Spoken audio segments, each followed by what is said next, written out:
Check new project. One, two.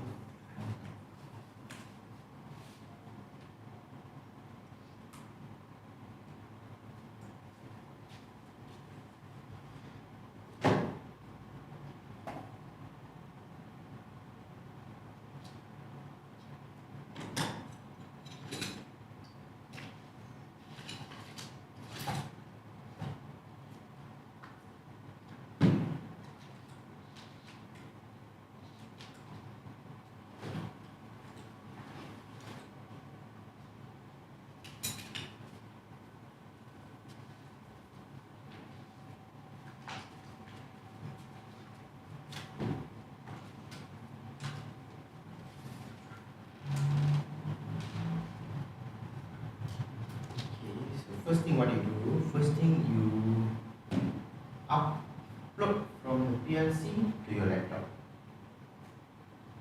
So you know how to upload from PLC to laptop? Yes. Yes.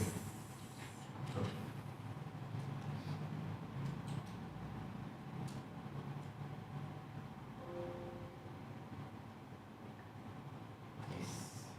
So that is upload. Okay. So why you need to upload? Because you know when you don't have a backup, right?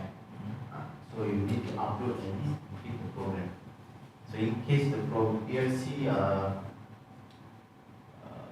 got an issue, okay, or PLC spoiled, right? So you can use this file, then you can download to another PLC. Okay.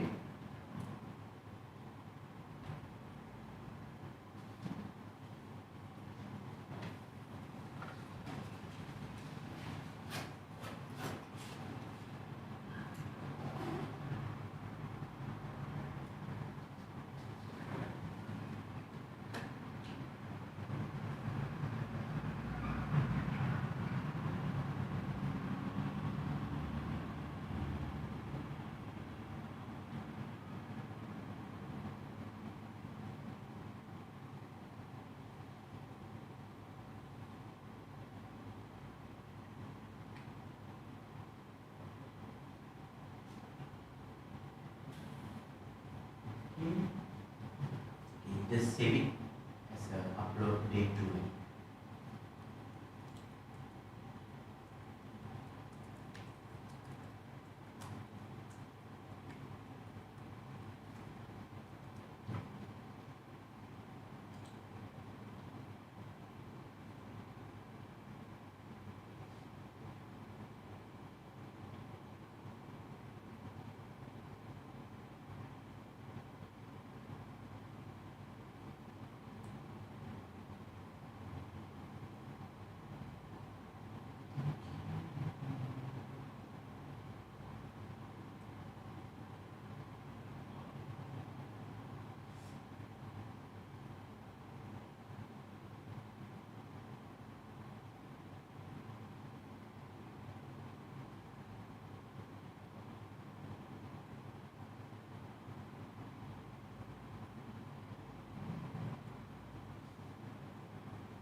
So you click new project.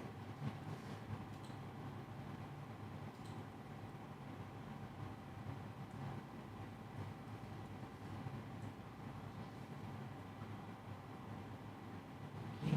So okay, you add inputs like you have 3 push button, right?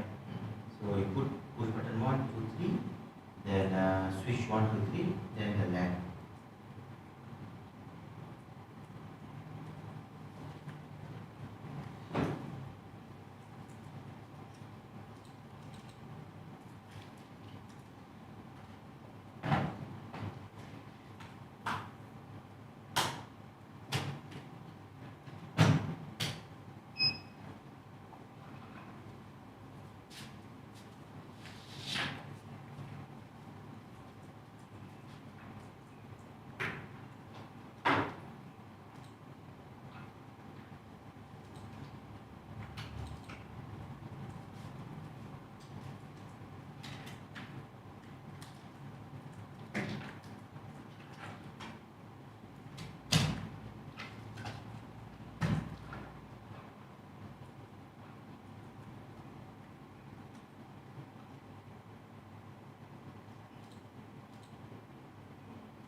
Now,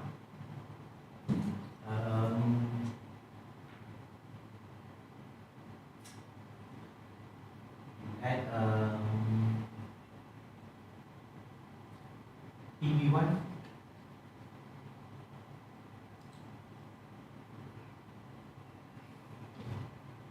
X, X0, okay. Then you use a counter. Okay, CT is 0.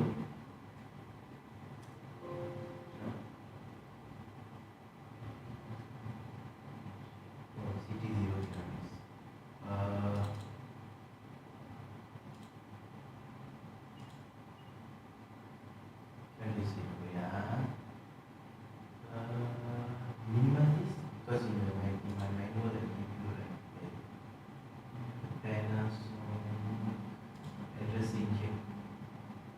Yeah, open. Okay, go down. Here. The counter is from C1000 1008.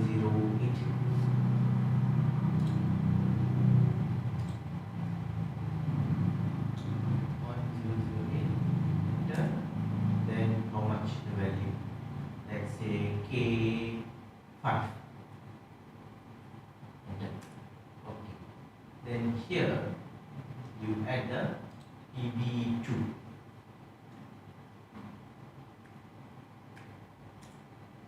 Okay. Convert.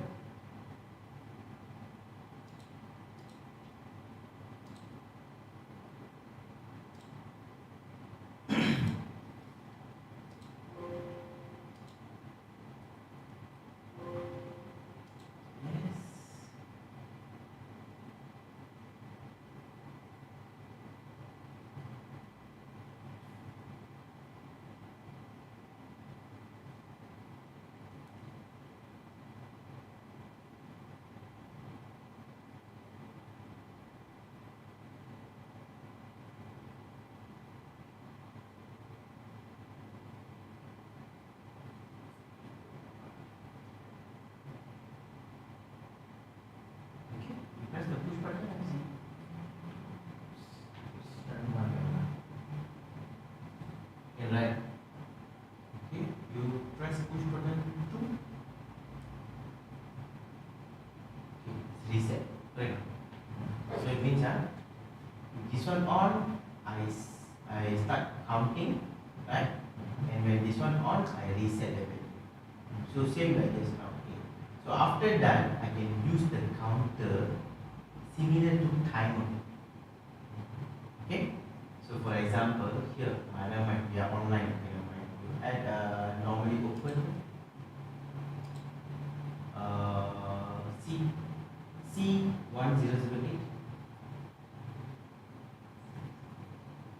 C. Why it become E?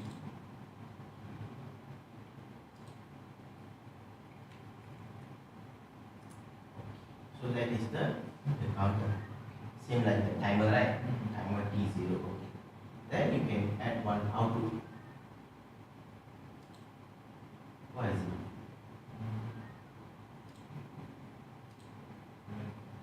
Lemon. Okay. What is it?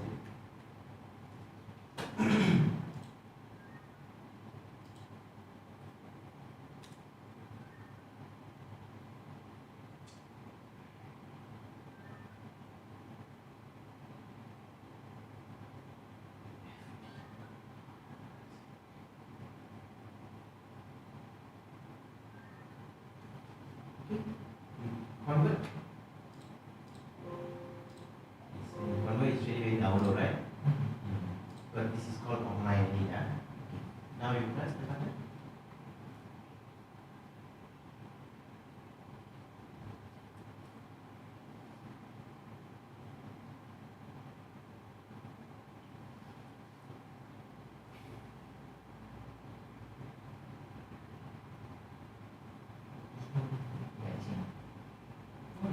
You press the button 4 times, yeah.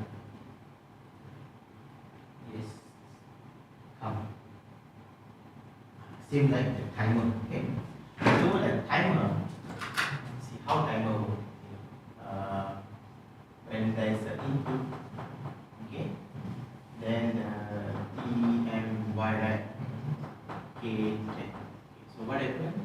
So for timer, so this is the timer function, right? So for timer, this is the input. So when I give the input, timer start to count. Then after 10 seconds, the timer gives the output called T0. Same for counter. So counter, so this is the input. So counter becomes like this, right? Okay. CT1008, then K5, 5 counter, right? And this is the reset of the counter. So when this one is on off 5 times, then the counter will give you the output. So it comes here. CE100. Same like the timer. So, but timer, when the input off, I automatically reset, right? But counter cannot reset. Why not? Because counter, this one is on, come on. I off, I on again, come on. So that's why they have an additional reset, manual reset. Okay. Usually, what kind of process they use? What kind of process? Okay. Normally, any process is okay. Okay, like your process, right? Your process, how it works? What is the process? Your system? We sample from the pit and then go to the pump. Okay. Pump will transfer to another tank. And then the tank to the evaporator. Okay. After it's vaporized, go to the analyzer. Analyzer, then finish. Then you take another one.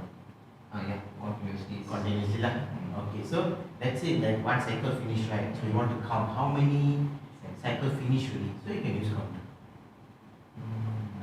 Okay, you can use counter. Normally manufacturing plants, they use a lot of counters lah. Manufacturing especially. You know, like when manufacture water, right? So it's on the conveyor, right? So they want to count how many waters they produce. All that they can use the counter. So let's say I already count. Let's say this is the border, right? So I count. Then after I reach 24, I stop.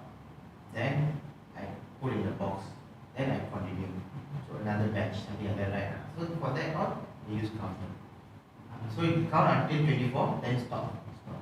Then they can say they have another cylinder to push into a box, as an example. Finish, then the batch. Something like that. Okay? For that all, you can use counter. But counter is not like always used, right? I think your program also I didn't see any counter there. Okay? Timer is common. Because why timer? They need to give a delays. Anything is on need to give delay, or sometimes need to like yesterday the mixer to mix, right? So we need to give some time to mix. If no mix, then how the mixer works? Okay. So the high level, low level, no problem. Actually, the low level, we put then we add a timer, right? Okay. If you use a level transmitter, okay, not a floating switcher. Level transmitter means, okay, let's say this is the time, so you can know already what is the level, okay, what percentage, 25%, 50% of that. So if I'm using that, then I don't need to use timer for valve A, valve B. Okay, so I can put like, okay, when I start, so of course the level is 0. After I reach 50%, then I off the valve B, then sorry, off the valve A, on the valve B. So I don't need to use timer. But for mixer, I need to use timer. Right? Because then when the mixer will off. Right? So sometimes timer is very common. Or sometimes we can put like this, okay, when I press start, okay, I delay 2 seconds, then only the system off. So for all that, that's why our program will normally have a lot of timer functions. Counter depend on the program. Depend on the, let's say this process I need counter, then only I use counter. Let's say this process I don't need counter, then I don't use. Like your system all, I don't think so they have counter. Okay. Okay. Now go offline. Now you go to help function. Yes. Okay. Go to FPWin yes question. Okay. So here also what this one? Create how to create programs, transmit, okay, all this also work. Open. Basic converter program, any program, all these have okay. Alright. Now this is connected to it. Okay. Minimize this. Minimize this also. Okay. Go to Google.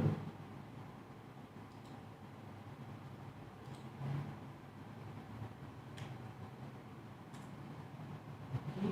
Then put what's this one? FP0-C14, right? Okay. Good.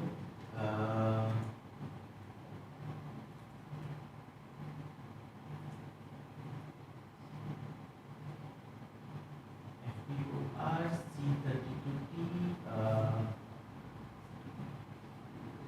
manual, yeah, this one, but not this manual, let me see. Click here.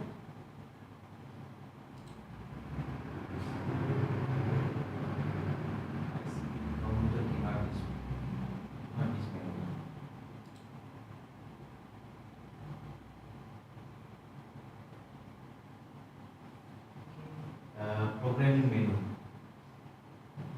No, this one. Yes.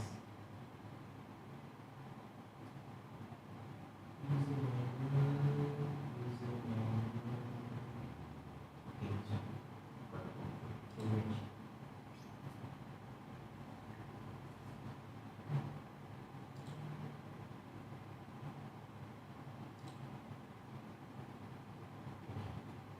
So here, how many pages? 1,300 pages. Okay. This is a very complete manual. Actually, you can download and keep this file. Okay, go down. Okay. All the instructions is here. Even the basic instructions, everything is here. Okay. Go down. Go to programming. Go down. Wow.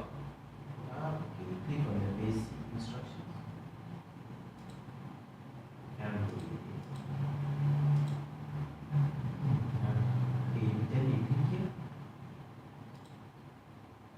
Oh, it's like this. Okay. And then go to this chapter 2.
here they just mention okay the input X, Y, R, this is the internal R, then this is a special one, right? Okay, then but the number is not what? Not for this PLC, because you see this FP2, right? Okay, but now you can still use the alphabet is the same thing, right? But only the numbers, the number is different. Okay. Okay, go down. This is timer. Okay. Counter. Then they have a shift register. Then they have instruction for this. Okay. Jump, loop, call, all that. Okay. Go down.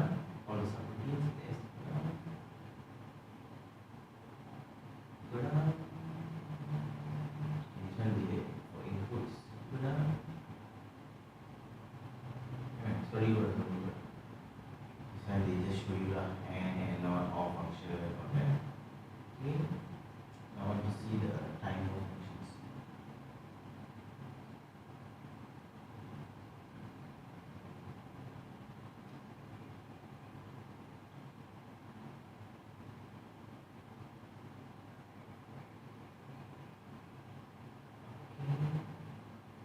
So many examples.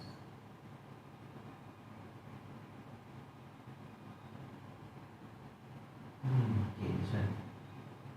This one, okay, see DFI. DFI is the okay. When this one is detect signal. Okay, it's give you the signal here.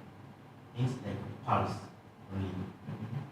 Okay, so DFI means like a differential. So it will from when x0 from 0 become 1, then I give one pulse only here. Only one pulse. So I don't care how long the x0 is 1. So you just give the pulse only. Okay? Okay, go down.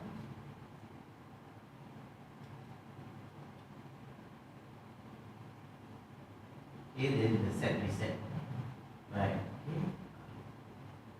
But this manual is look like okay, go up all the way up. No, sorry. Bring all the way up. FP series. So this one is like the whole one for the FP, all the FP series. FP0, FP0R, FPX, FPXH, all the model line. Actually you can, this one you can download and keep. Okay, so any functions you see when you troubleshoot like something like any function like this, you can search it. So they can show you, because actually I was looking for something like this here in the manual. They can show if I get maybe I can check and see any other manual. So it's useful for the instructions. Okay, okay, you can minimize this.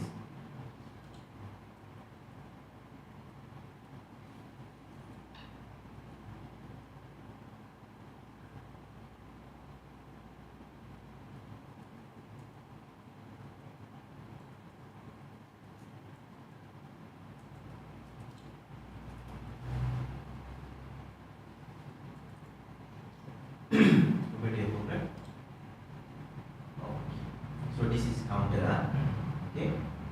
Alright. Then save this file.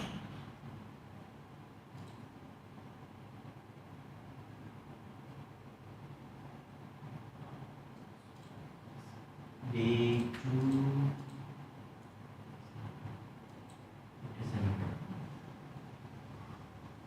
Okay.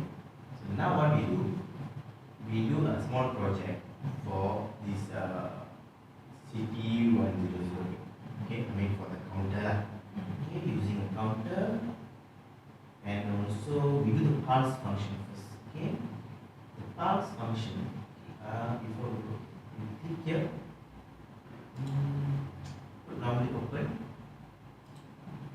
Use the switch 1. No, switch 1. X3, right?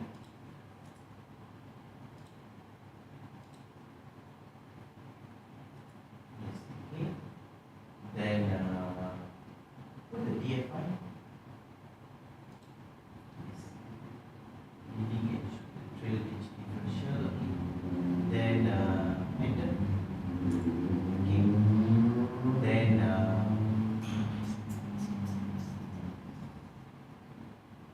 first just put output lamp 2.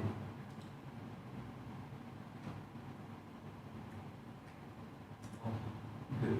You test this one.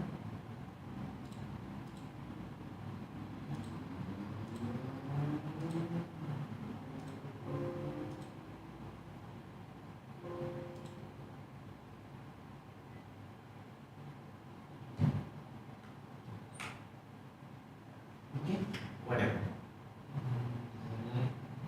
Doesn't on right. Okay, go offline. No, not only go offline, just we can go online. Okay, click here. Okay, you can now cancel. I want to create a latching here. Yes.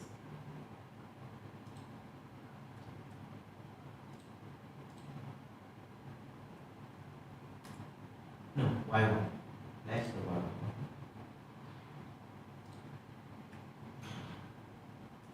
Okay, then you control right, no, control down. Now I want to erase this. No, sorry. Click here. Okay, control down. Okay, control down again to erase lah. Okay, you click here. Control right, then control up. Yes. So I want to put after this. Okay. Okay. Now you are online, right? Okay. Now you just convert. Okay. Now you off the S1. On right. Okay. Now you can see on right. Okay. So what happened? So just now we just put the normal coil on it, right? Okay. So when I on, this one detect the difference. Okay, means from 0 become 1. Then here it just give one pulse only, just like on off only. So that's why just now without this one cannot on. If no means this is a switch, right? Switch directly can on one, right? So now these two, when you combine these two, is similar to your push button, like one signal, correct? So when this one only is normally it's like always on, right? Always on. Okay, you off, it's always off, right? Okay. But if I use this one become like a push button. Yes. But this is very fast pulse. When the push button is delayed because the way we press and release, right? But this one is very fast. The fast is it follow the PLC scan time. So only one scan. Then that's all. So that's why it just now cannot on.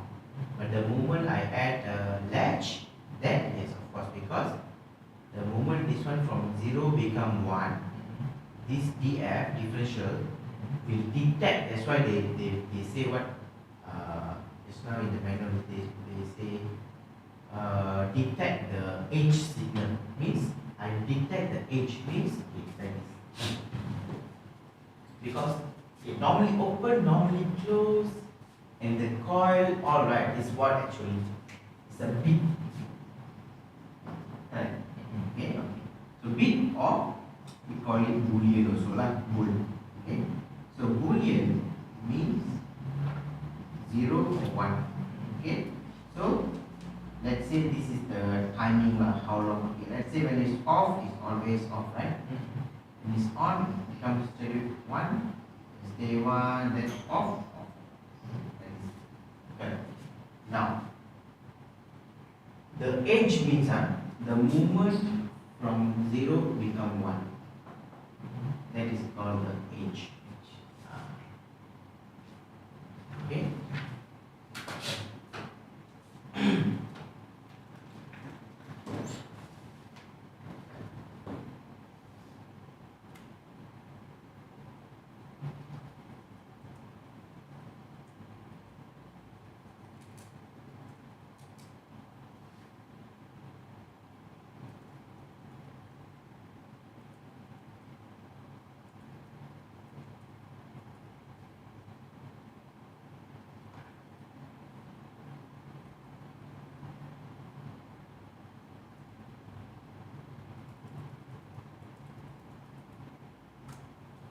Okay, good. Okay. So this is the definition. Okay, go offline.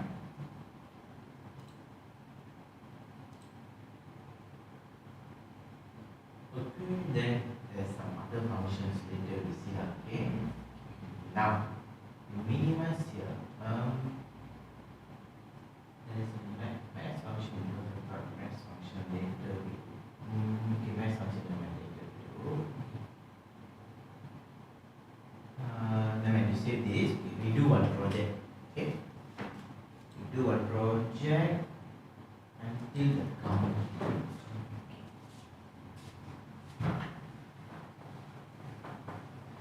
Because yesterday's project you do use all set reset, right? Yeah. In this project you try to mix set reset and also the coil. Try to mix some set reset, some coil. Okay.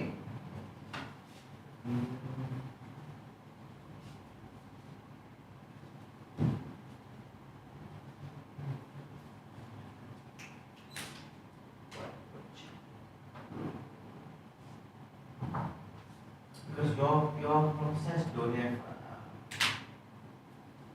counter, right? Don't have, right? Don't do your process. Maybe your process, maybe we can do next training on the next month, 15, right? Yeah, next month 15. We do that time. Okay. Do you have the process, the flow for your system? Yes. Yes, okay. Then you can use that and we try to do some program. So you can understand how it works. So when you understand that, you know if you want to change something, right? So you know where to change. Okay. Normally, if you want to change, right, because they already programmed. Normally, if changing means you just change some timer values. So now you know, right, where the timer value are. Okay. So timer, you know, there's a value can be two way. One is the constant, one is using the data register. So these two. And the timer what? 4 type timer, right? 4 type timer, yeah. 0.1 second timer, 0.01 second timer, 1 second timer, then 1 millisecond timer. So 4 type timer. But very easy from here. Because if you're using FPWin Pro, then it's complicated to do programming itself. It's not very straightforward to do the programming. Actually, you can use FPWin Pro to program the PLCs. So you can use this or that, okay, both can. That one is more advanced when you do programming. Okay. So normally, timer, what else? Some interlocks, you want to add some interlocks, okay? Or do some like OR function. And okay, this one, okay, you see, okay, this one is this condition is okay, but I want to add another condition. So normally you need to do something like that. Yeah? So basically the timer, and you're going to add the normally open, normally close, or that, okay? But the main thing is you need to able to understand other people's program. That's the most important thing. So for that, you just do some practice, okay? Because it's not a simulation, right? You just do, you take one project, or you can use your program, your process, you make it into a simple one. Okay? In simple one, then you come up with a flowchart, then you create a program. That's how we can practice. Okay? Now what we do like a counter. So we do in a conveyance. So let's say this is a sorting machine.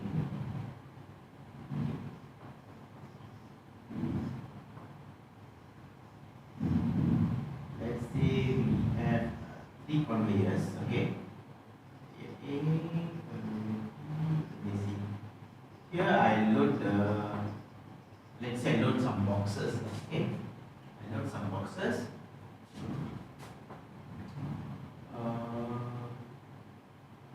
Then okay, this one is this way, this one is this way. Okay.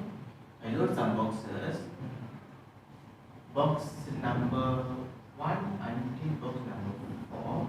I go here. Go to conveyor B. Okay. Then box number 5, I move to here. Okay? Okay. So first thing is how to count the box, right? So I need a sensor, correct? So I put sensor 1 here to count the boxes.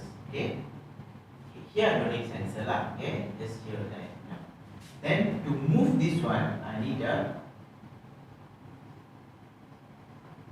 cylinder.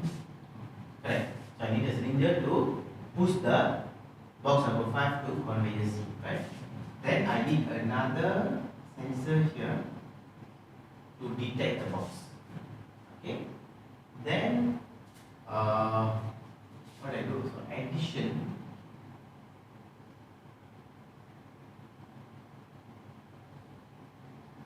Let's say this is a stopper. This one is just in case it's just on. So in case the conveyor A didn't stop, so it will hold the box. Okay. So how it works?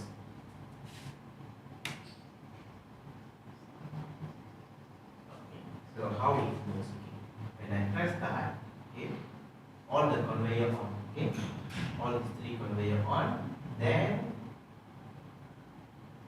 I load the boxes. Okay, so when I load the boxes, sensor will detect. So you can use the switches. Okay, sensor detect.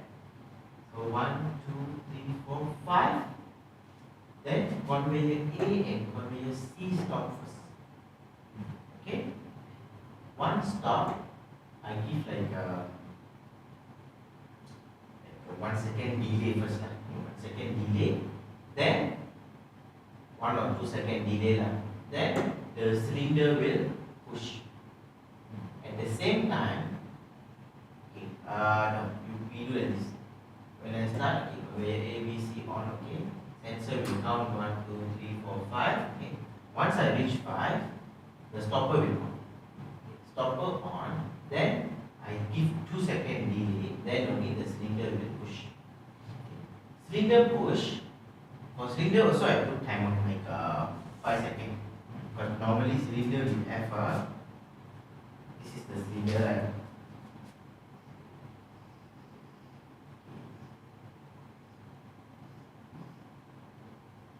This is the cylinder push, right? So this is the piston, right?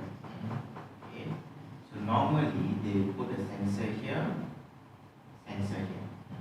Okay. So so to know where is the position of the cylinder lah, at the back or going for the front. Okay. But if you want to add these sensors, then we will have so many inputs, so difficult to test. So what we do, instead of using sensor, I just put a timer for the cylinder. The cylinder on for 5 seconds, then off. Okay. Then if I on and off, so I know already I've already pushed the box in. So when sensor 2 detect, then I will off the stopper, then on back the A and C. Run back. Okay. So I will do the first chart yesterday. Okay. So the first thing is the I/O.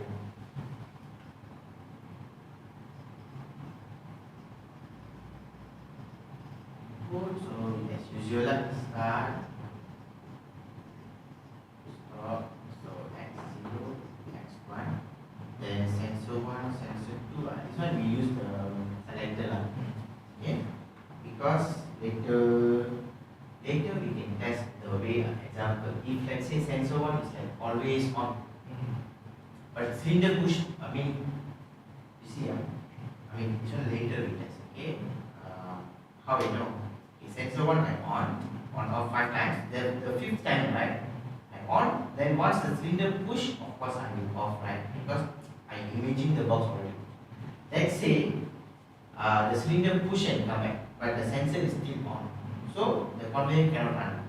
Right? Okay. So we can do like interlocks. You know why? Because the PLCs can send the signal to the cylinder to push, but we don't know whether the cylinder solenoid is working or not. So that is why the sensor system. Okay. So that one like later interlocks. So we can use the X3 and X4. Okay.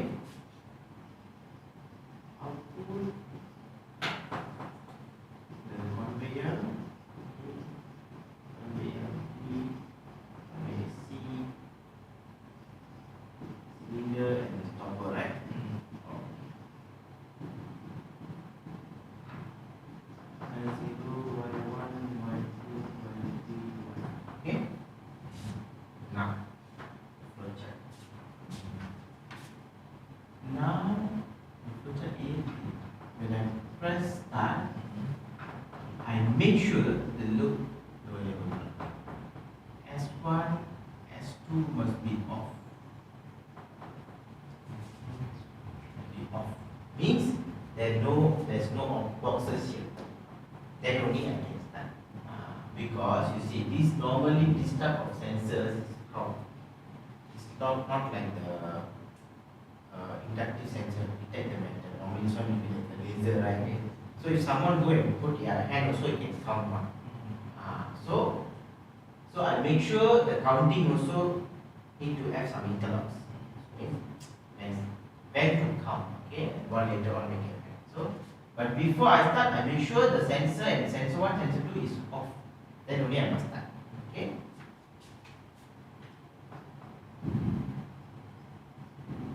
Then this one is conveyor A, conveyor B, conveyor C, all on at the same time. All on at the same time. Okay, then sensor will count. So sensor 1 on off, right? Okay, I count.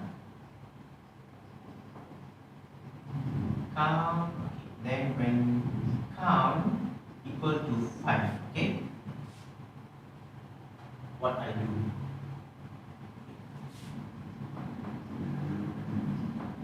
I conveyor A, conveyor C off, right? Okay, and stopper on. Then I on a timer, okay? Timer 2 seconds delay after the counter, okay? Once 2 second delay, so timer done. Just timer, okay? Done. Then only the cylinder will on, right? Cylinder on. Then this timer cylinder 5 seconds left. Okay. Then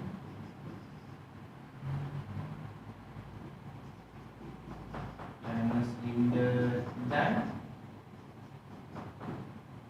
Cylinder off, right? Correct. Okay. Then cylinder off means then it means the detect go to sensor 2 lah. The box already at sensor 2. So when sensor 2 is on,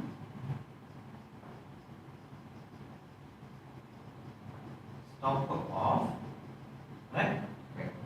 Then the process actually go back to here. Because when sensor 2 on, stopper off, then on back the A and C.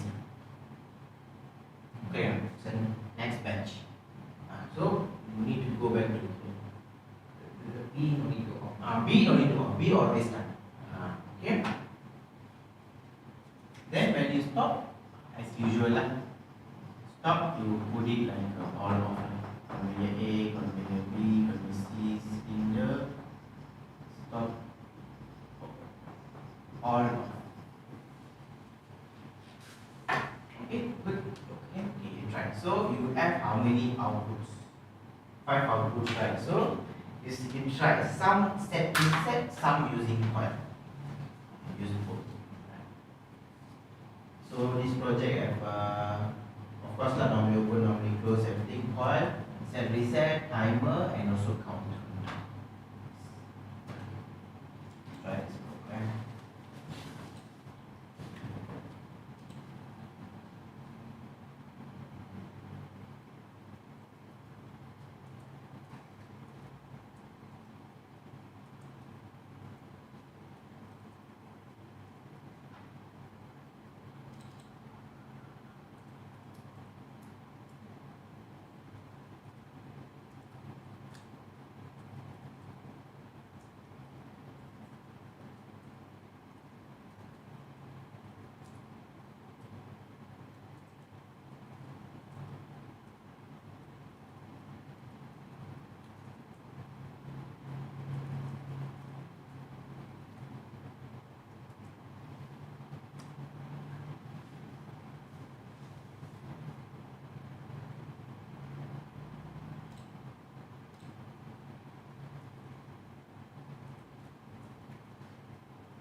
Margin Johor. Monday to Friday is there.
start. Conveyor A, conveyor C, okay. Sensor on, okay. Then so you use the same sensor same counter to reset it. Okay, go down. So counter will on the stopper, reset. So you use the stopper here. Reset, timer. Okay, go down. Then timer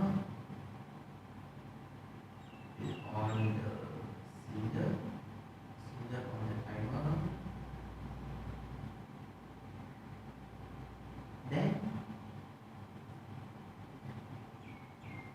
Then timer need to off the cylinder when you put S2 off the cylinder, right?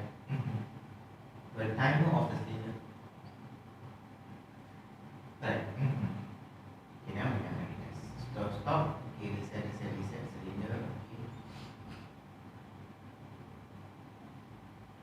Okay, we test this. What I want is I don't want the IO command. I want the device list.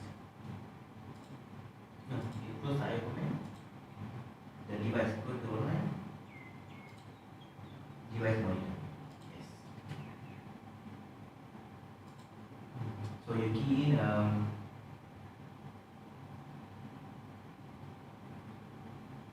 S1, S2.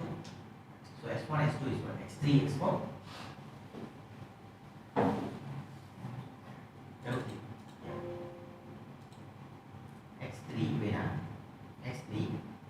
Then you want to put 2, right? You put 2 here. 3 and 4, right? So, okay. So you add 2 together. Okay, then you add Y0. Y0 until Y4. So, Y0. Then total 5, right? So 5. Yes, okay. Then you are not monitoring, right? So if you are not monitoring, it won't show the value here. Okay, you click here, monitor. Yes. Okay, now you press start. Okay, so okay. 1, 2, 3, 4, 5. Off the sensor. Okay, so now I can make it bigger. Okay, so I can see the names. Now the cylinder on. Cylinder is always on. Cylinder is supposed to off after the timer, right? So need to off after the timer. Here we go. Okay, so you remove this, you put timer.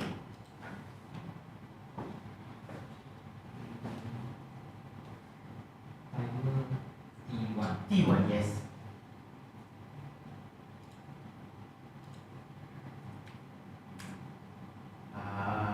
Normally close. Okay.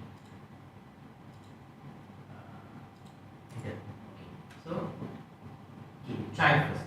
Then we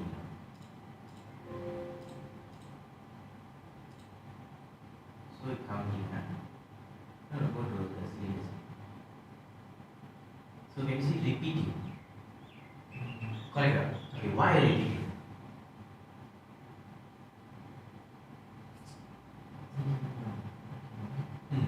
So according to this, you see, according to this, timer done, cylinder on. So timer, cylinder on. Okay, cylinder on the timer, right? Then timer done, cylinder off. So here, according to the our flowchart, here correct, right? But it's repeating, correct? Okay, why? Can I erase this? Can I? Why? So this is how you troubleshoot also, okay. So T0, then okay, cylinder, then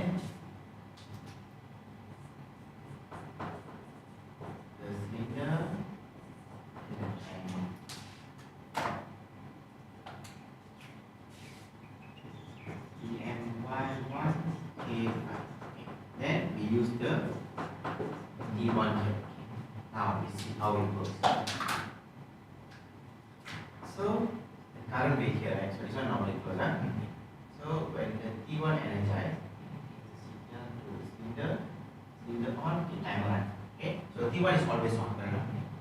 Now after the timer, T1 on. Right. So what happened? Here will cut off. So when here cut off, this one will off, cylinder will off, then it will off the here because this signal. So for the timer, when your input signal is already off, what happened? Timer will reset.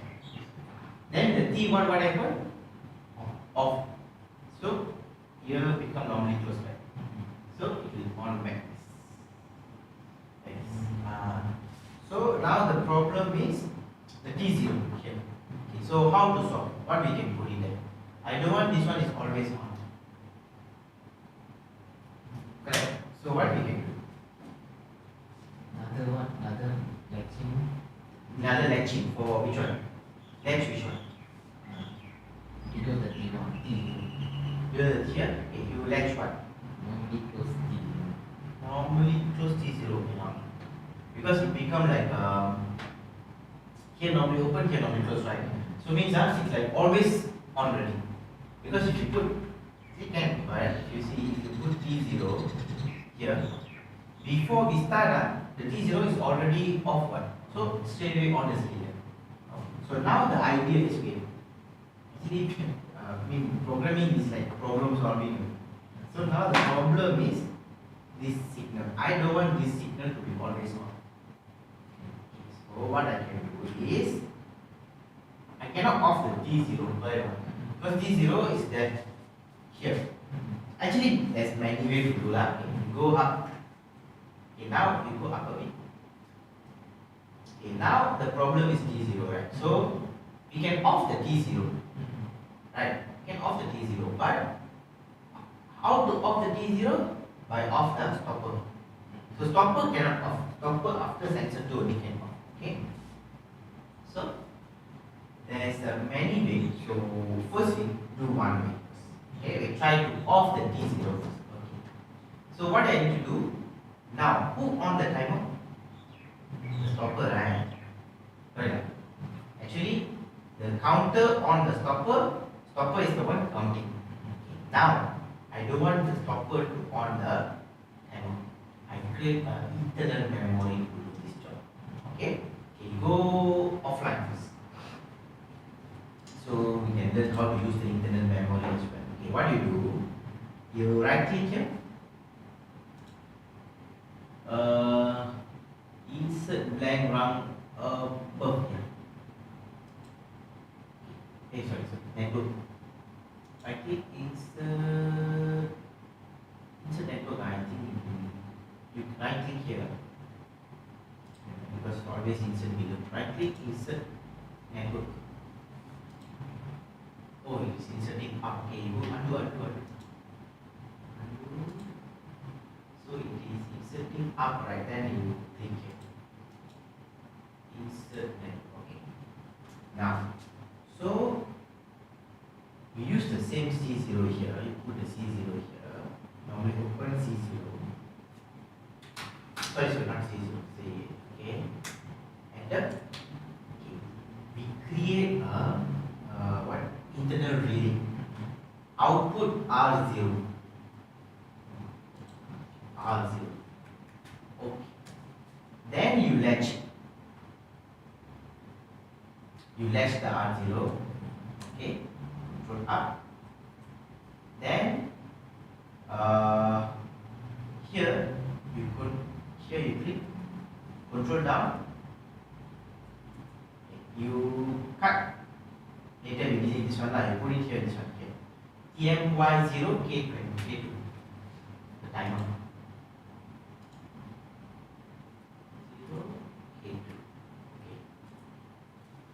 So means when this one on, I create an internal relay. So this relay later can off. So I off this. Put normally close T0 here.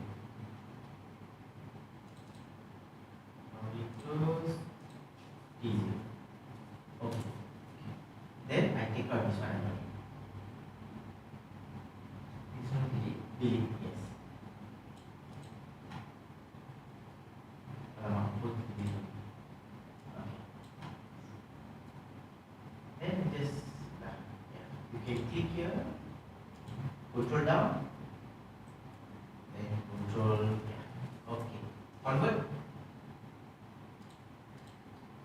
yes. So it means now where is the timer? Okay, now you see, now counter on a relay, memory, we call it memory, okay, memory, then the memory will run the timer. Okay, now the T0 after energize, right, it will cut off. Correct. It will cut off the R0. Okay, so this is like the similar program the yesterday we did. Like you see, I start motor on, I use the motor run the timer. After the timer, motor off. Similar program, right? Okay. But so what happened to my T0? So now the T0 will become on off. Correct. Okay. So here also become on off. So now I solved the problem. So now this one is like on off. So if this one become on off, I need to latch the cylinder. Okay, you latch the cylinder. Yes.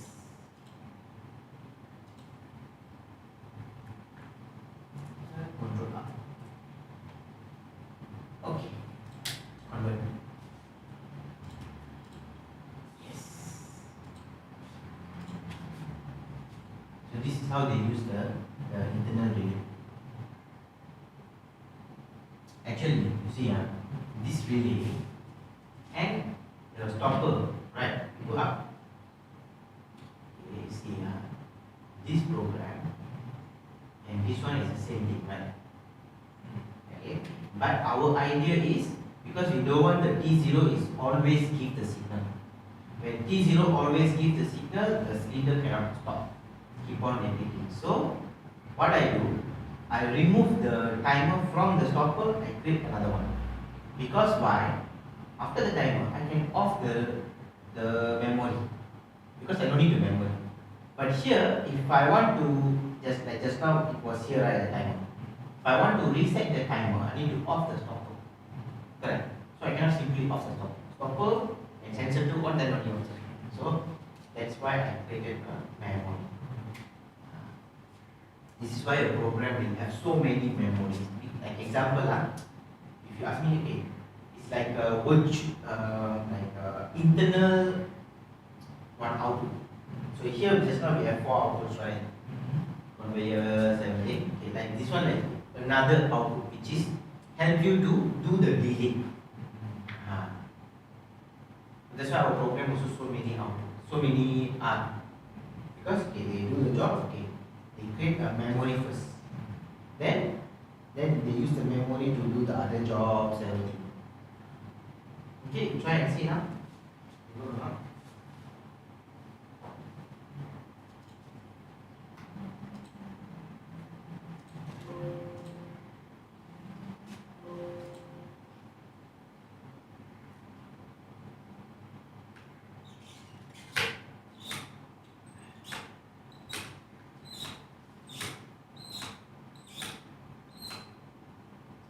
Sensor off.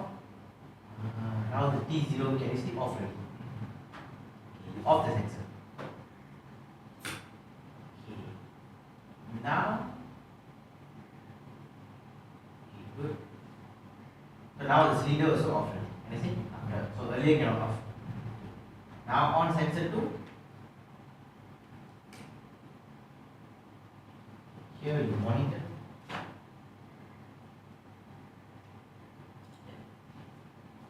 Now on sensor 2, on ready, on ready. Okay, wait. Go up. Go up. Sensor 2 on ready, but conveyor A and C not on. Correct. Okay, why? Okay, you off on, stop. Stop everything. Okay, start again.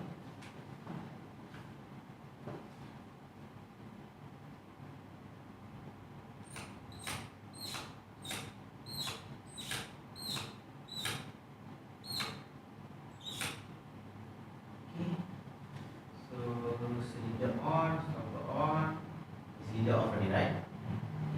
sensor to on. Okay, off back. Stopper off already, but the conveyor A and C not on, right? How to do this one? Means, okay, why I put it like this? Actually, I can put like this also. And sensor to on, stopper off, conveyor A, conveyor C on back. Okay, I can do this also. Okay, but later then what you do sometimes you on again at the down there, because here already used the coil already, so you do another on again, then it will have a conflict, right? Program conflict. So that's why I just put it like this. Okay, it means go back to up. So where I on the, so now the program the process is very simple. I on back the conveyor A and C. B is already on. Okay, so conveyor A and C, but who need to on back? Sensor 2. Okay, go up. Okay, so instead of using, okay, earlier you put timer, right? So timer means like automatic on, but now it won't work. Right? Okay, so instead of using, then you can put sensor 2. Okay, great. You go offline first. Analyze first. So I can put sensor 2 here. Put sensor 2.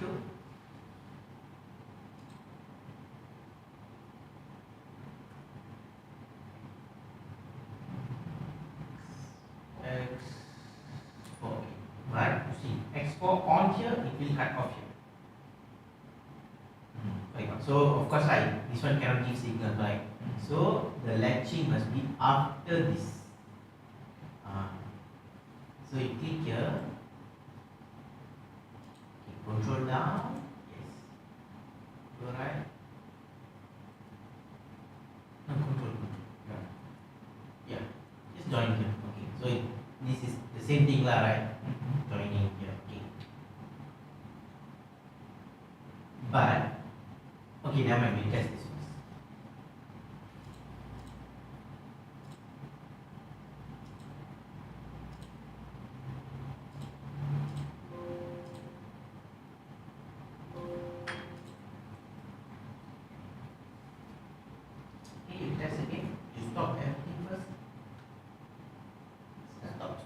Because your conveyor B is still running.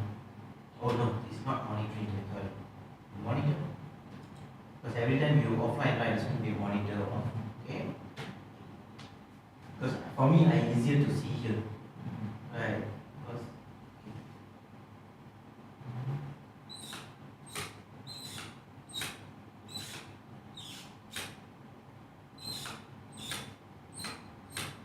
okay. So cylinder on, stopper on, okay, cylinder off, okay, okay, now sensor 2 on, sensor 2 on, conveyor A, B, C on here, right? You off back the sensor 2, okay, stop. Right, according to this, right? Okay, save. Yeah, save. Okay, now what I want to do is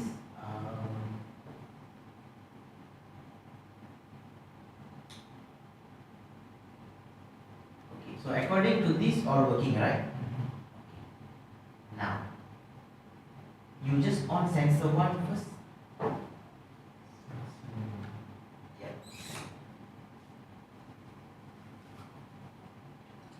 What happened? Count 1. Count, right? Suppose not to count, correct? Yeah. Okay, because okay, let's start. Yes, not start yet, right? So what we do? What we can do? So where is the problem? At the sensor. The sensor, right? Okay, which line? The second line, right? So what we can put in there? Put some interlock, right? Of course we know that, right? The problem is this here. Okay, course you need to put some interlocks there. Okay. So what interlock you can put? The start button. Start button. Mean the start button here. Yeah. Okay, you try. Now you are online. Okay, now I can do what it online.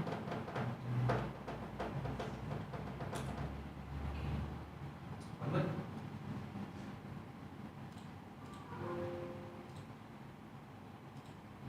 Off the sensor. You on the sensor. You are counting, right? Okay.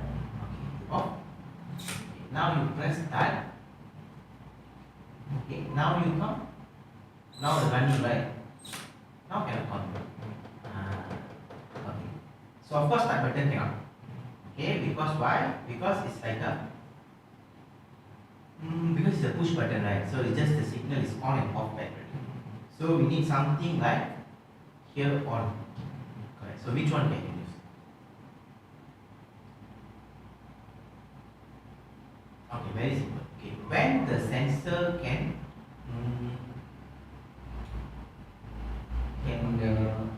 detect an object. When the sensor can detect an object. And the conveyor is on. Conveyor is running, right? Actually you can use the conveyor. Which conveyor you want to use? Suppose we conveyor A. Yes. So why?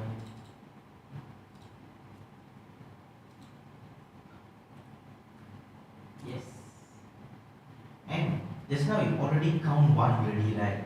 So it's a miss. It's already different. So what do you do? So you need to reset first. So you add a stop button here. So to do manual reset. Stop button. Put the stop X1. Okay, control up. Yes. So this one is manual reset lah. This one is automatic reset. This one is manual reset. Okay. Okay. Go convert. Okay, you stop. When you stop, you reset the counter as well. Okay. Now sensor one, of course, like, when you see that this C also you can know already. Now sensor cannot on. Okay. So when conveyor running, then only the sensor can keep the signal to here. Okay, now you on sensor 2. All three on, right? Why? Here, correct. Sensor. So that is sensor 2 on back all this. So of course, so here also need effort interlock. So now which one can use that?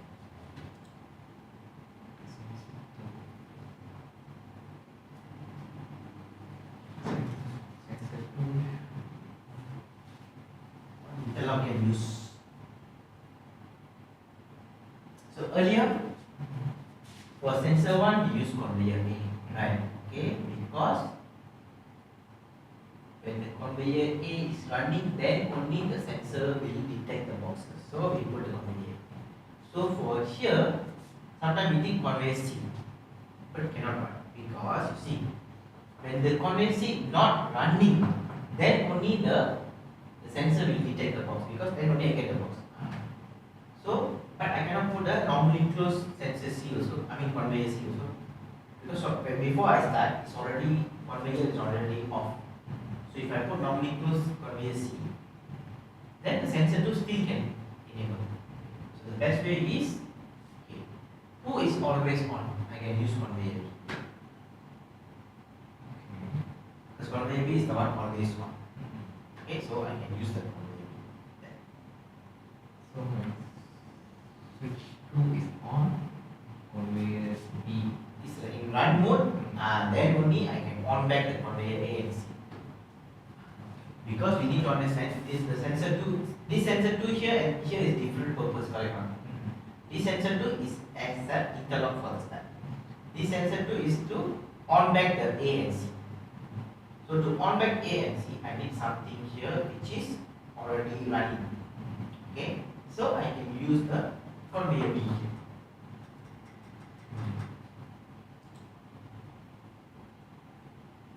Y1, right? Convert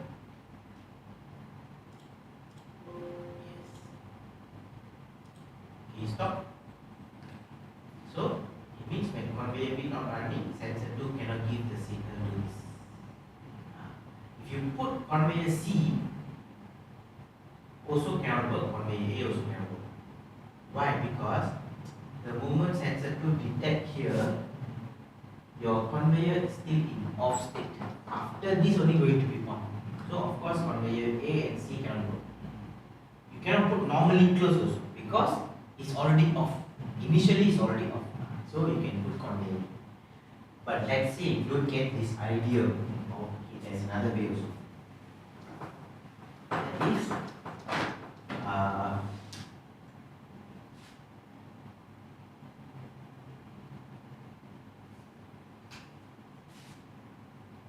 earlier you get the idea of start, right? But since start is the push button, we cannot use that. So what we can do from the start, we can create a memory. Let's say R1, right? Then you can match it. Okay, means I push, I on a memory. So this memory I can name it as a machine run. So this memory is like a internal, to let my other interlocks to know a machine is in run. So wherever I need an interlock, I can use this memory. So actually, if you see that when I stop lah. So actually, if you see according to the flow chart, M run is exactly same as your conveyor B. Correct? Because when you start, conveyor B on. When you stop, conveyor B off. So it's the same thing. R1. So that's a C conveyor B then. But let's say you don't get the conveyor B idea like this, then you can create a something. So the conveyor B will be R1. Yes, I can create another one like this. So instead of using conveyor B, then I can put R1. Also okay. If you didn't get the idea, because sometimes this one you can easily get the idea because okay, you know the conveyor is there. Okay. I mean the sensor one is at conveyor A, then you get the idea. For sensor 2, sometimes what we do, we put C, it won't work. We put normally open C, it won't work. When we put normally close C, also no work. So sometimes we don't know what is. Because sensor 2 is not a conveyor B, so sometimes we don't get the idea. So when you don't get the idea, you can just use this. That is the function of the memory actually.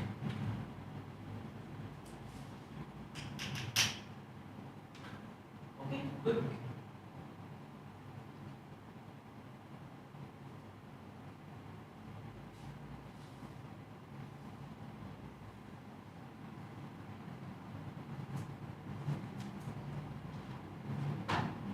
Any question here? One. See this?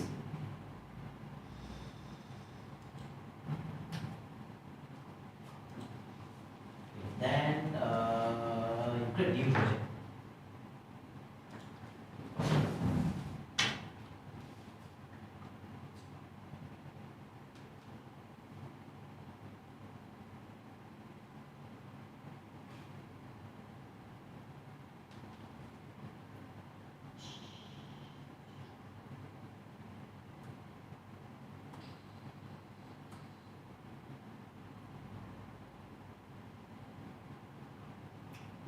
What do you do?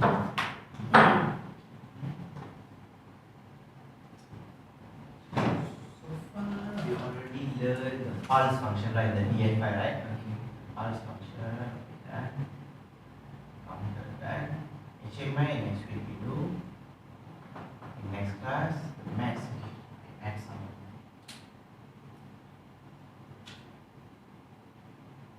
Compare function, some other functions. Okay. Because I thought you are very, I thought you don't know, I mean, you don't know what's PLC, right? So I thought you, because you can do like these programs, all you can do is, okay, then you are very fast lah. Because like this project I give, right, they take like 2-3 hours. Okay, so you you said because you do some video test, you learn from the YouTube, right? Okay. Now what we do, we see compare function. Okay. Before that, you go to minimize this. Go to my slide.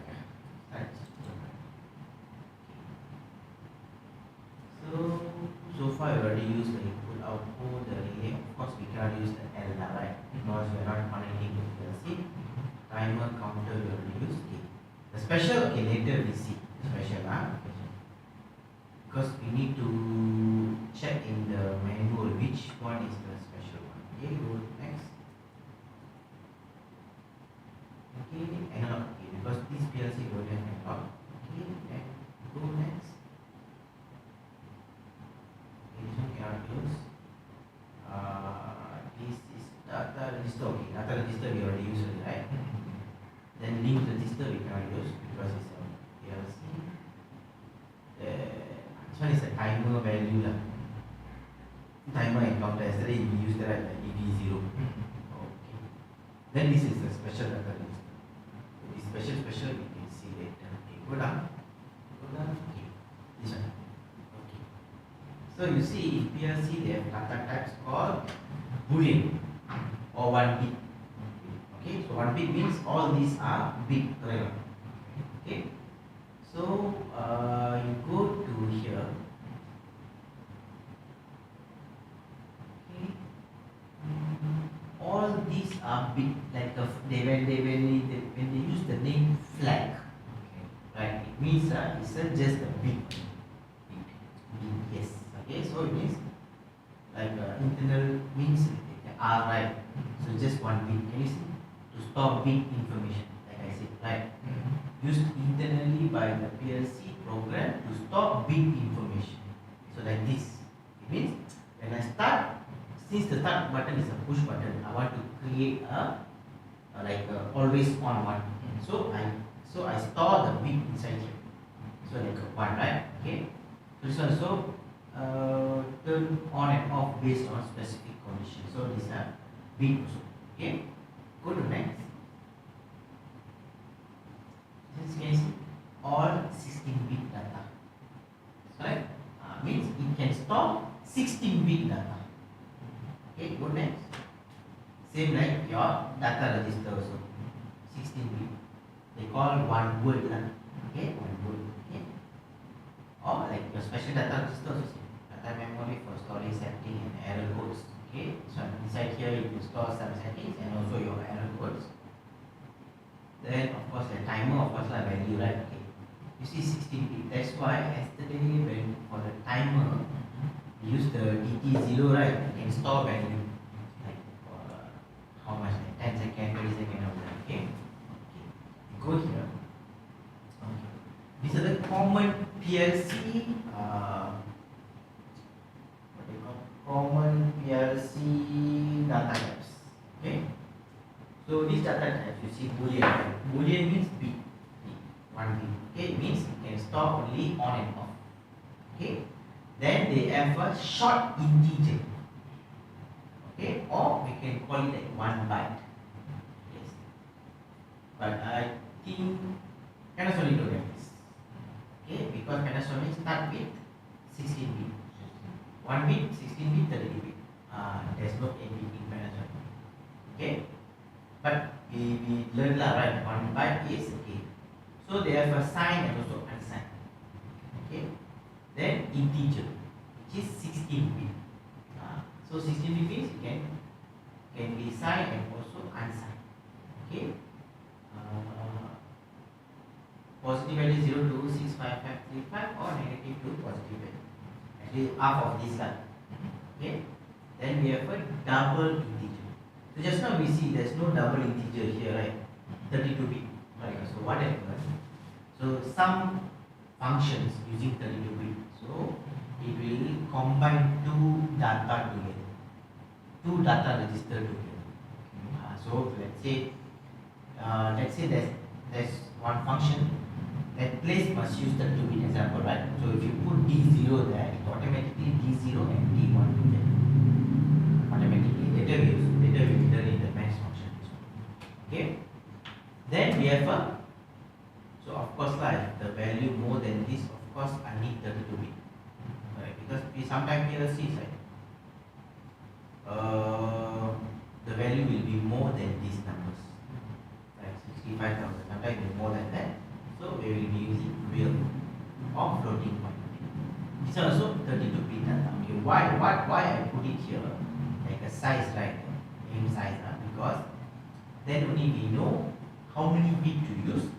Then so you said 1 bit means okay, what I can use X, Y, R, then the D0, the counter, right? All that are 1 bit. So if you're using 16 bit is what? Your DT. Then the R. The R is what? Go here.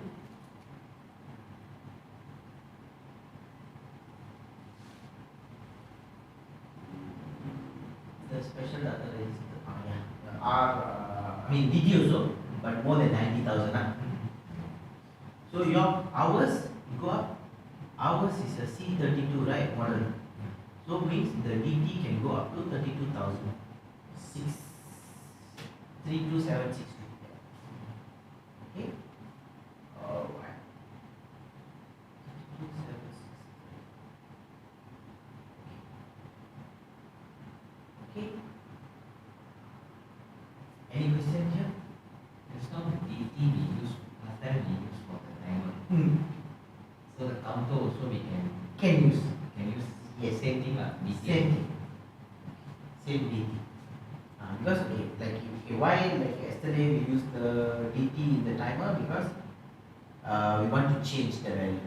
So we don't want to use the constant number. Same thing for counter also. Let's say the 5, I don't want to use the constant number 5. I always want to change. Then I can use the DT. Okay. Now minimize this. Okay, go back to your program. Okay, so now we see compare function. Compare means you compare two data. Okay? So you put the compare here. Yes. Okay. So which compare? So you have equal, not equal, greater than, greater equal, less than, less equal. Okay. Just put equal because we try one by one. Okay. So it will show like this. Okay, enter. Then you put the data here. So must use data register because compare is must compare two values. So always compare is a value. You need to remember. So DT0. Yeah. Enter. Then DT1 for it. Okay. Then after compare, then I can on anything. So on anything. So now what happened? This compare right is similar to like a normally open. Okay. Now this compare I always use that term right. That is compare is like a normally open, not normally closed. Like a normally open with the condition. The condition is the DT0 must be equal to DT1. Then I give the signal. That's all. It's similar like a normally open. Normally open. If it is become 1, I give signal. When it's 0, I don't give the signal. Right. So same thing. So here I can use anything. So output, I mean the coil, the timer, set reset, counter, or any other later max function, anything I can use that. Okay. But for now we just use one output Y0.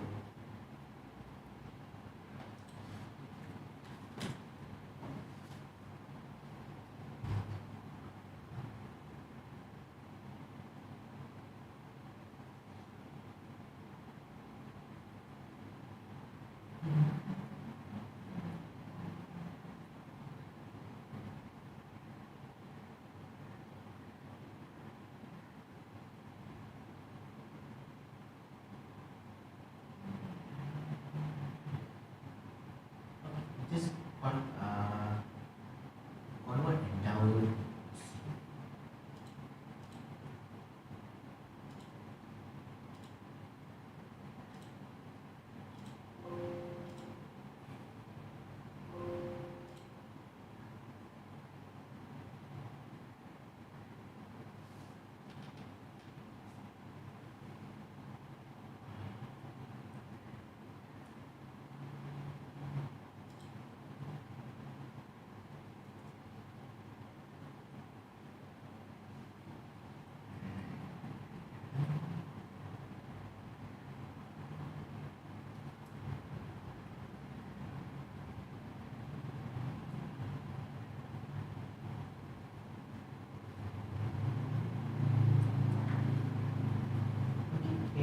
output is not ready because both are equal, right?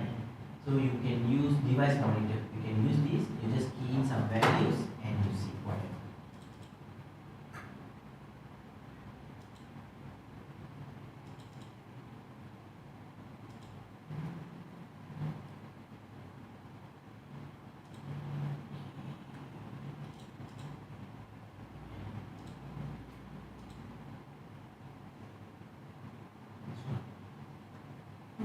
No, not X. DT. Yes, DT0, DT1.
So you try to do some others also. Go offline, test. Yeah.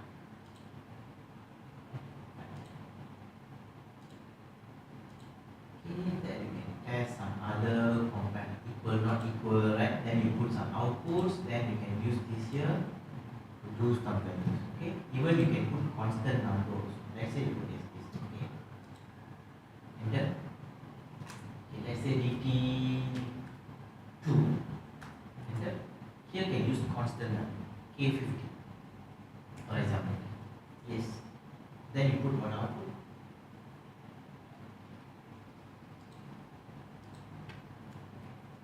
Okay, so it means here is I compare whatever value inside DT0 and with the DT1, right? But this one means whatever value at DT compare with 50. Straight away like fixed value. It's a constant number. Because sometimes, like example, like this one, okay, what we compare actually? This one, like your value, like a temperature value or your detect the gas, right? So if the temperature more than 50, I on this. So how the temperature value from the sensor To go here.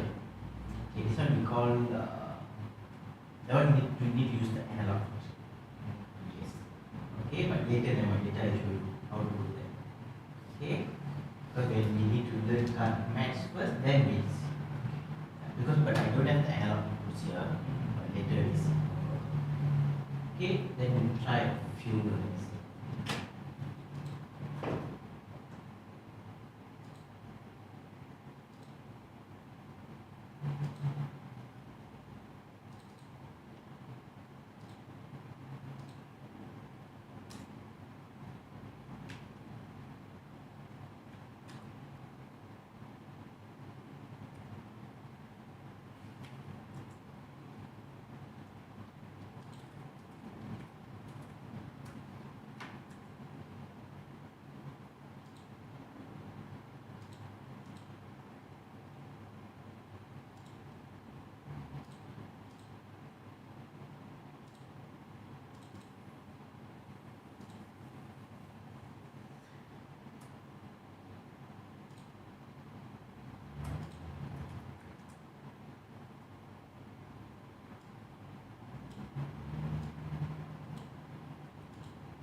download already the program.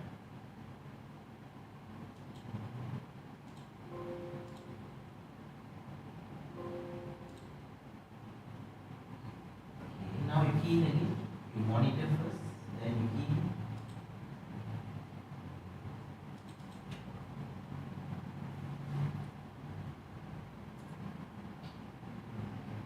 So means just now you haven't transfer yet. You write the program, then you online do it, but you haven't transfer, right? So how to know whether I haven't transfer or not, right?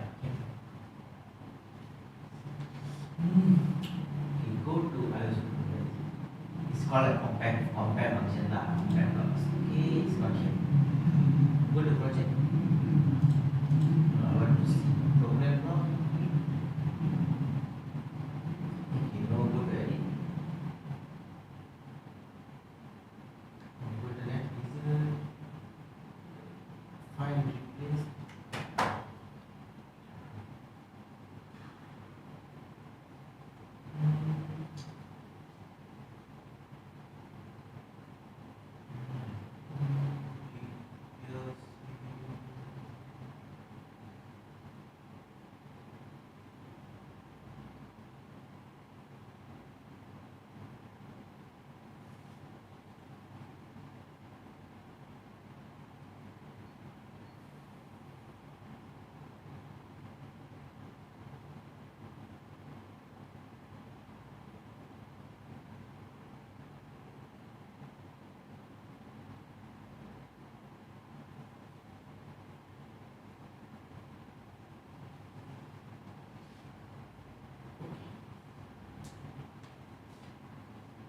We create one program actually.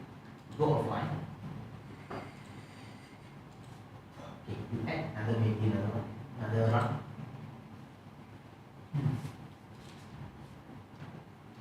Not equal or something, or less than. Yeah. Enter.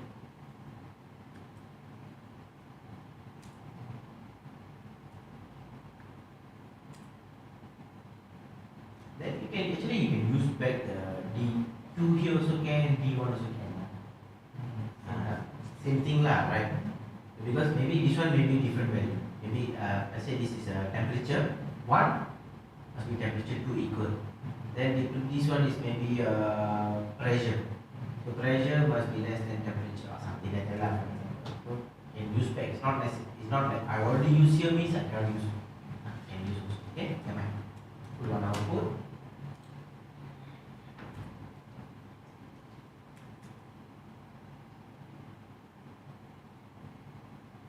Convert.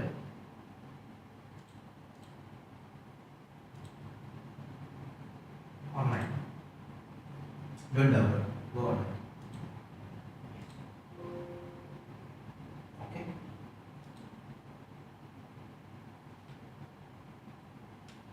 Can you see just now when you put Y0 just different. Go offline. Change that. Y. Yeah. Convert. Equals. Just go online. Wait. Yes. So it shows already. Actually here it already show this mismatch. Sometimes just don't care about this. It just click okay, right? Click okay. So it looks like everything is working. Right? Okay. Now you put DT4 here.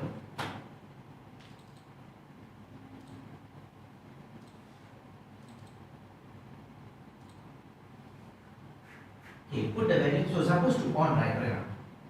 The Y3 is supposed to on. Okay. So not supposed to on. So like just not right. Okay. So how to compare? Compare means like not this compare. Compare means compare my project file here and with the PLC. Means the program in my laptop and the program inside the PLC I compare. Or I call it verify. Okay. Now go to go to debug. Verify project. Yes. Because some PLC they call verify, not verify. Some PLC they call compare. Yes. Because okay, compare what? So untitled is your laptop. Target is your PLC. Okay. You select PB1. Compare which one? Want to compare this PB lah? Yes. Click here. Yes, here also. Okay, execute. Can you see? Red color. I mean purple color. Okay, if it is same, okay, double click the color. Here. Yeah. Okay, you see, if it is same, it will show this color. Now it's not same, so it shows that okay, these two same, all of this same. This one is inside here you have, but here you don't have. Can you see in the PLC don't have? Here you have. Okay, close. Actually, this one also is the verify also you take note. This one also actually very important. You know why? You save this project. A2 assignment form.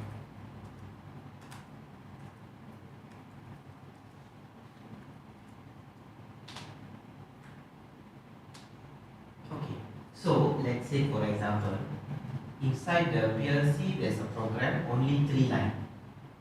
Yours is 4 lines. Okay, now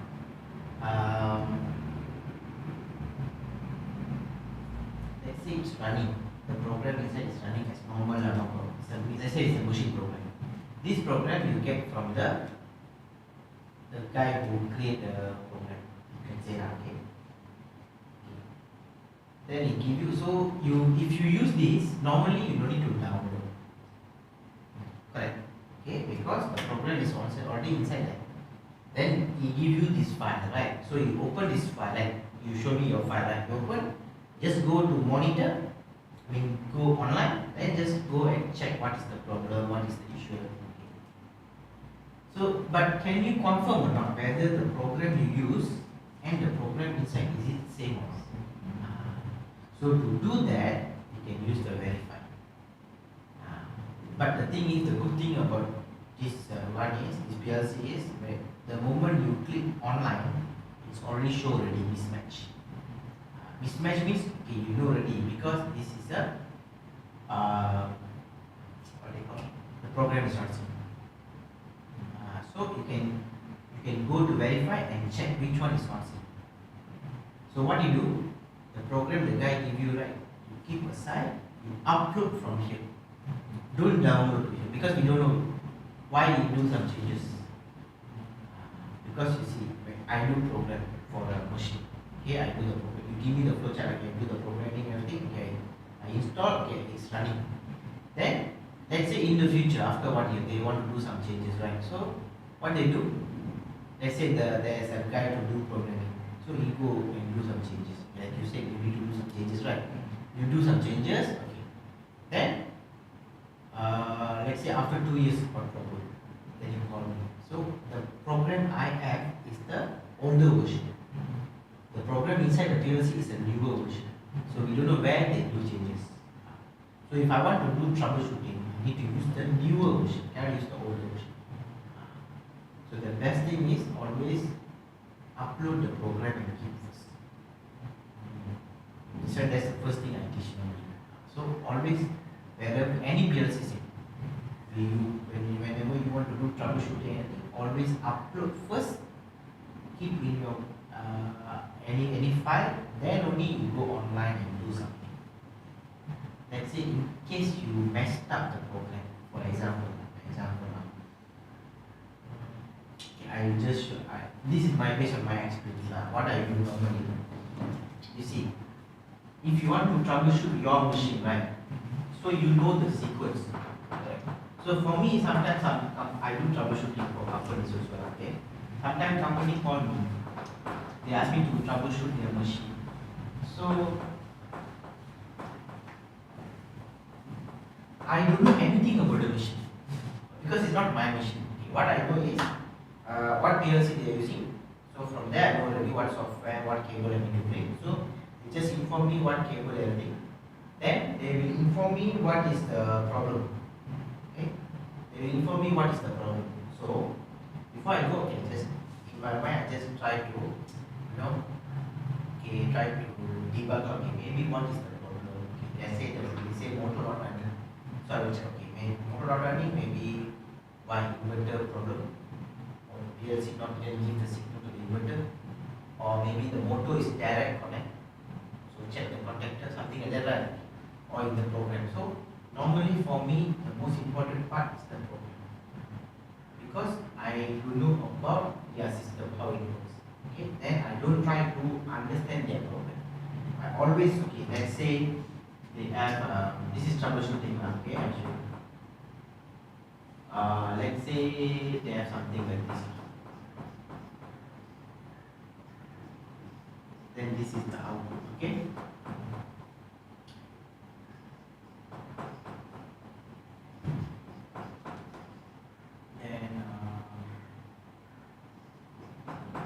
Something like this. Okay, this is the let's say sensor 1. When sensor 1 detect, sensor 2 must be on, sensor 3, sensor 4, sensor 5, sensor 6. This is the motor, for example, right? So this is the logic that is inside controlling the motor. Okay. So what I do, if I want to go and troubleshoot, so of course so many things. I only focus on this one. So sometimes it be not sensor, sometimes it can be R1. So when I go online, I can see what is the problem. I can see, okay, this one is already on. So one of these is already on. The sensor also already on, but the motor not working. Why? The relay, the internal memory not on. Then I need to find out who on this. So maybe somewhere else, maybe I do a comparison, right? DT0 KM. They use the R1 axis. Okay. Then, so now after go online, so for me I need to go online. So I go online, I see here. Then I check where this one on. From here. So later I show you in your program. Okay. Then this one is not on. Why? Because D10 is not bigger than this. Okay, why D10? D10 from where I get? From the HMI, or from the counter value, okay, or from the analog signal. So I need to find out. So I need to do checking, cross reference. Okay. So for me the program is very important. So what I do normally, I will first thing, of course I don't have the backup, right? So sometimes some company don't keep the backups. So but if the PLC is not password locked for me, okay, then I just back up the program. I put into one folder. I don't touch. Sometimes what I do, that backup I save as another version, or I do another backup. So second backup or another version. So now I have two files. One file is the I don't touch. Another file only I will open like this, monitor, and do the job. So do troubleshooting. You know why? Sometimes what I do, sometimes when so many interlocks, right, so sometimes I don't like to go and check. I just want to manually check whether the problem is actually motor or what. So what I do, sometimes I just see, so I know this is the problem, right? Sometimes I just put some any memory which is not using, let's say R1500 example. What I do, I just put and I manually on in the program, because it can on manually on in the program. I just check the motor okay. If not working, okay.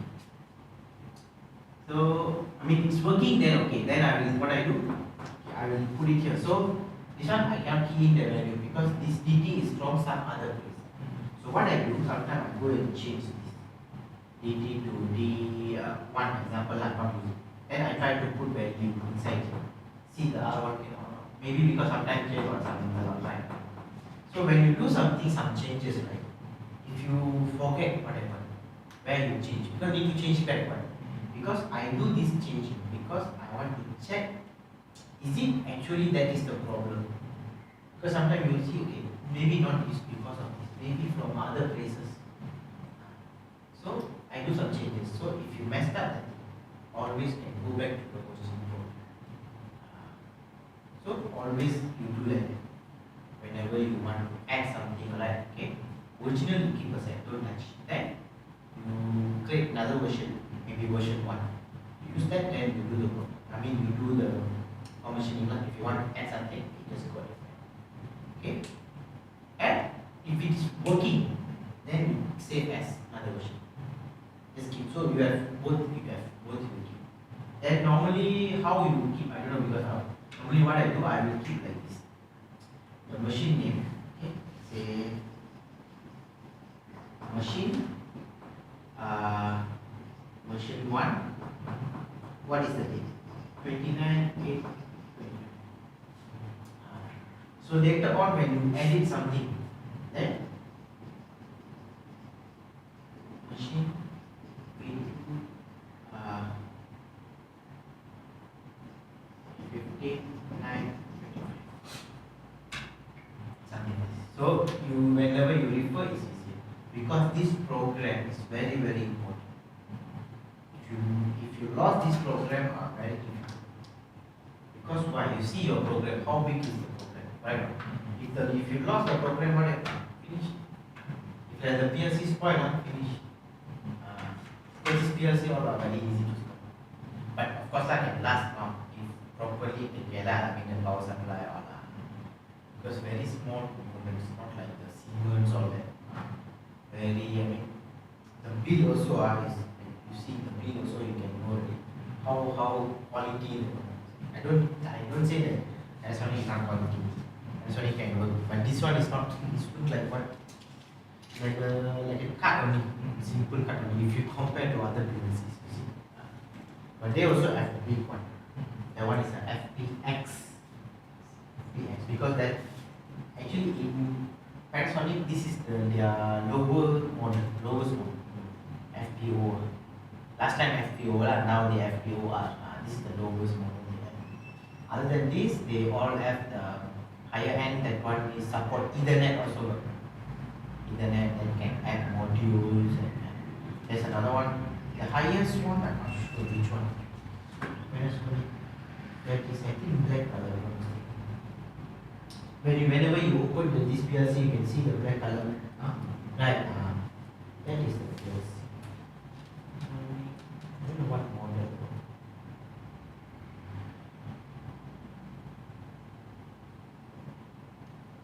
This one also very expensive.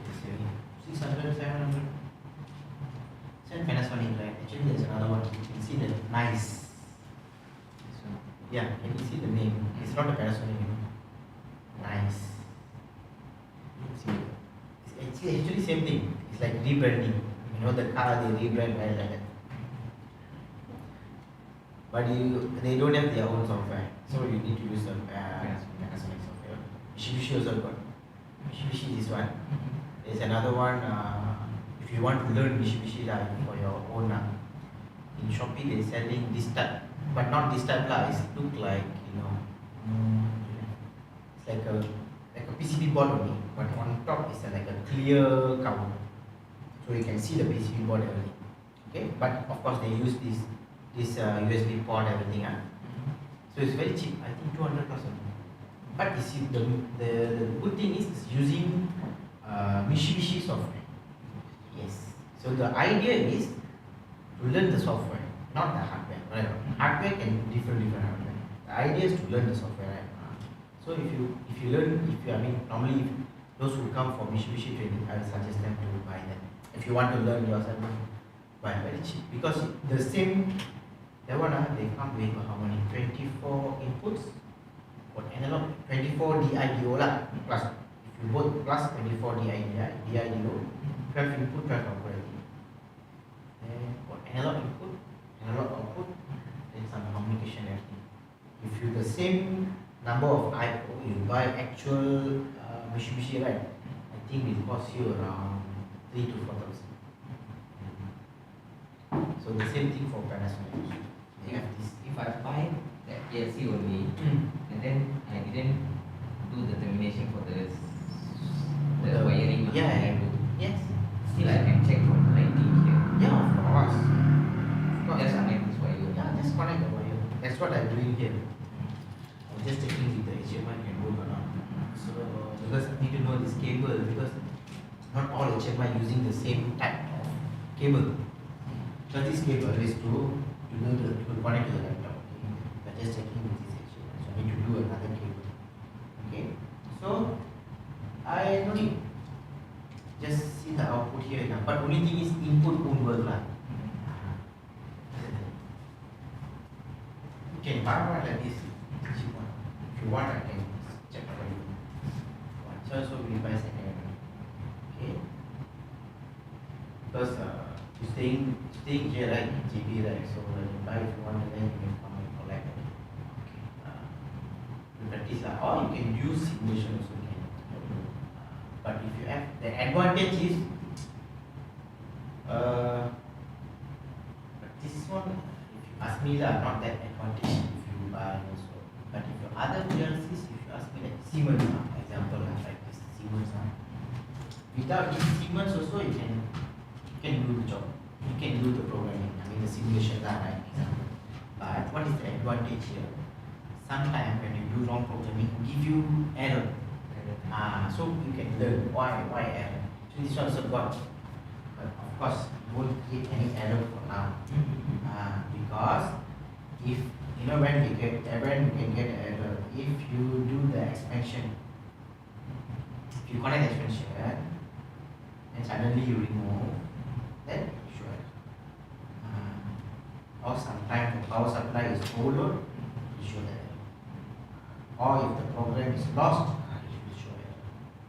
Program error, he doesn't show here. Program error. It shows. So it's depend. But okay, the thing is like this. If your logic is wrong, of course, not logic wrong.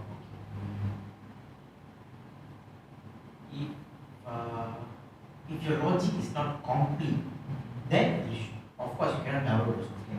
Yeah, because it's not complete. Your this one is wrong. Okay, like it. You go offline, I will create one. Then I show you. You delete this. You take out the Y3. You put output. You put DT. Cannot key right? You cannot key also. Because you cannot create that. Because some PLC you can do that.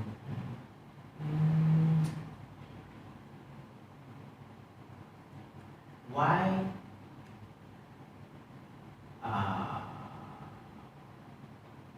99. Okay. Still can. Because it won't allow you to do that. Okay. So error means okay.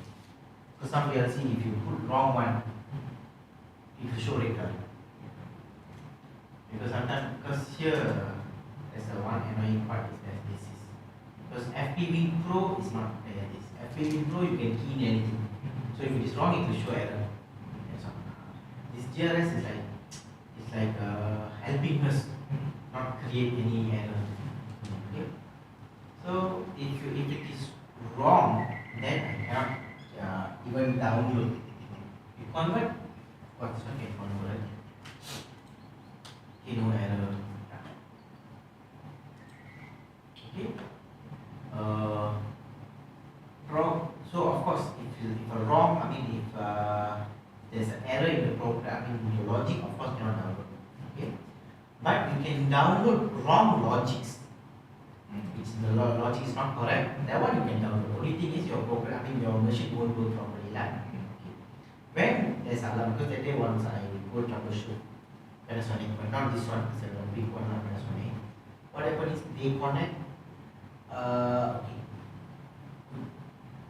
Here. Okay, go to option. No, this one. Go to tools. No, go to debug. I want the servo function. Where is the servo function?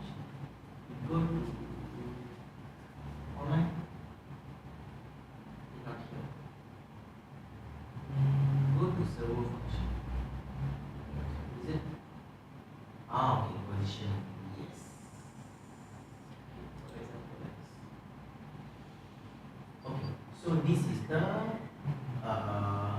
instruction for the servo motor. Okay, for servo motor. Okay, let's say pulse output job operation. Okay, click here. Yes. Okay. Okay, so pulse output. Okay, so starting condition. Okay, here pulse output for initial switch. Okay. So I do some setting here lah. Example lah. The pulse for output is channel 0 means it automatically become the Y0 lah. Let's say I do these settings everything. Okay. Then I connect to the servo motor. So of course the target value, the pulse number is this big. They're using the 32 bit, right? So means negative 2.1 billion, positive 2.1 billion. Okay. Now when you the error is what is not in the correct position. So motor is not in the correct position. So it's supposed to home means 0, but it already go back to negative rate. So it's not on the home. So it gives the error. So the error code you can close. You close this. You go to Google. I'll show you the error codes. Where the error codes is. Not this one. Go to Google. Use FP0-R user manual.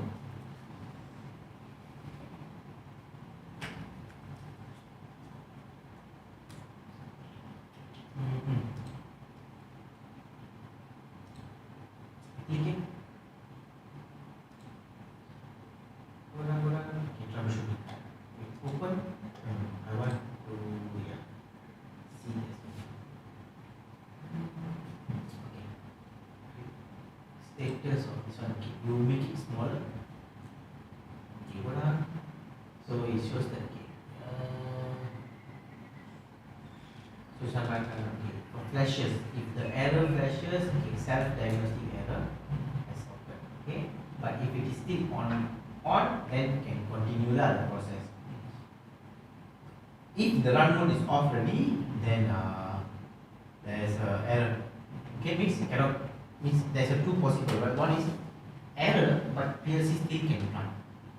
There's another error that is PLC cannot run. Stop. That is this one. Okay, go down. Okay, like this here we can check lah the system. Okay, go down.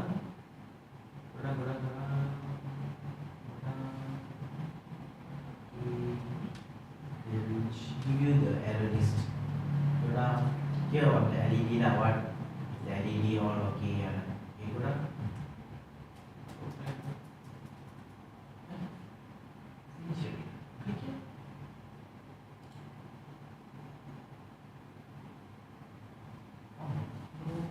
Error list. You click here. Why no error list? Yeah. On page 226. Page, right?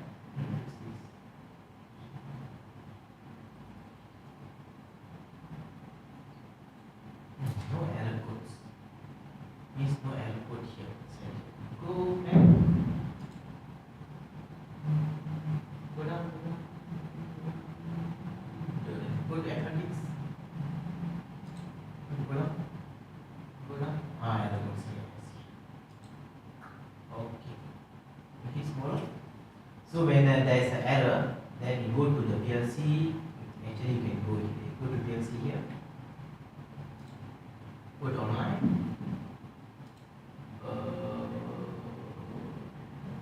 Status display. Go to online first. Okay, then go to online again. Status display. So here we show the error. What's the error? What's the error? Okay. Now to get the error number. What is the number? Then we go to here. Then you can see what is it. Okay, a program with syntax error has been written. Okay. Then duplicate output. Yes. Two or more operation result are output of the same flag. Okay. This one is happen when same timer and counter number is used. Because timer and counter using the same number, right? Okay, that's why. But in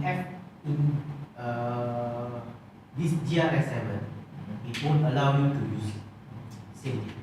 But in FPWin Pro, you can use that. Use the same number. So when you download, it will show error. Then, if you're using the jump and label function, then if it is one instruction missing, then error. So each error, then parameter mismatch, program area, all these are programming error. All these. So many. I think until that day I go and troubleshoot for error 44. See, this one all IO error. 40 unit is installed. Means if you add additional, one of the thing is 40, it will show E30. Then E42. That day is that day is different PLC. That day is FP0-X inside that error 44. It's a different manual, not this manual. Because this manual is FP0R, right? So that manual, inside the manual, it shows the servo motor is not in the they call absolute position, not in the absolute position. That's why error. Okay, then this one. Then from error 10. This one is if the communication error is they call call. How to run this one. This is the Panasonic communication. Their name lah. Like Siemens, they call Profinet, Profibus, something like that. Okay. So unit number setting error, okay, no response, all that. This one is communication error. Hold on.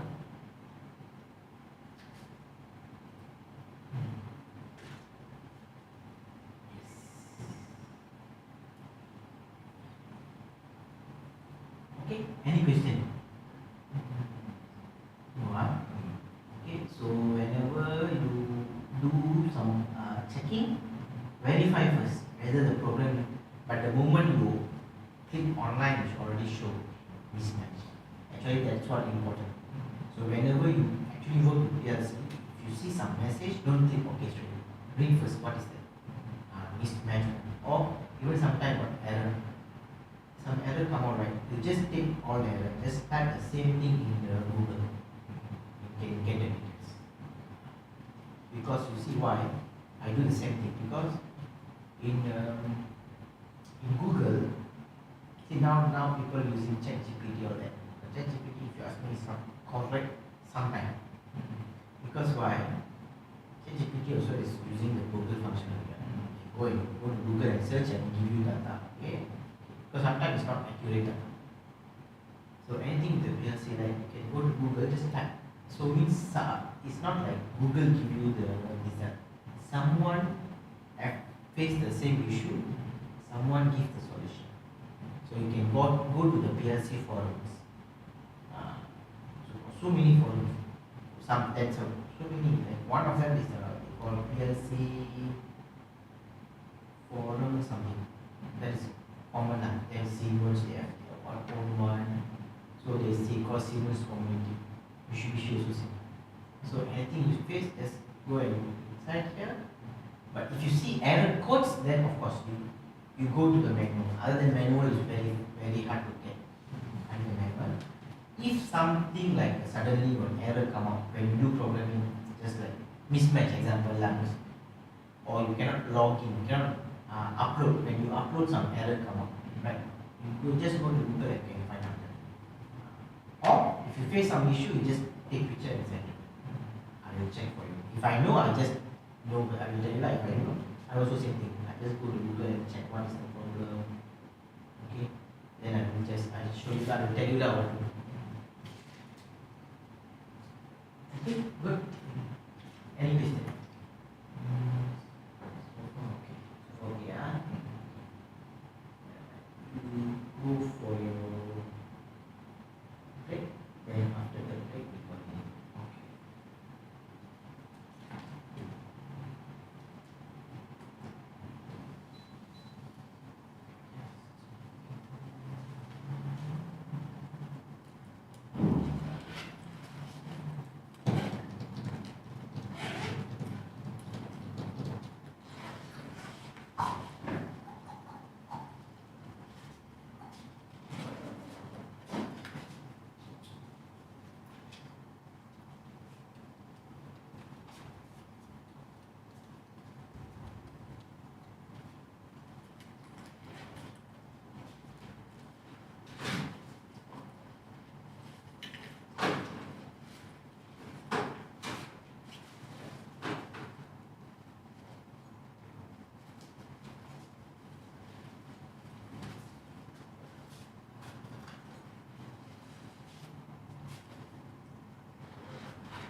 go to function here.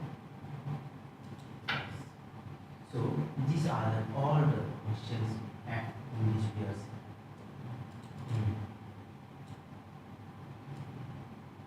All the max function, so many functions.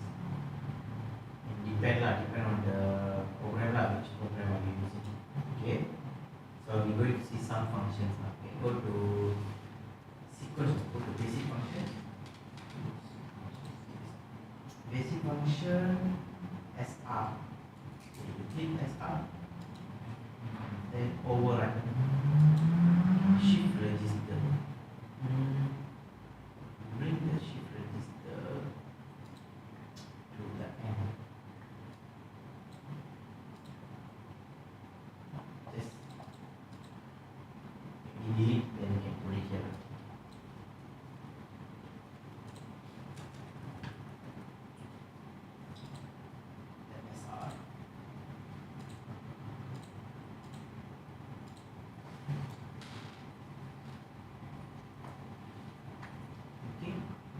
Here you put a push button. But this program we haven't do anything like it.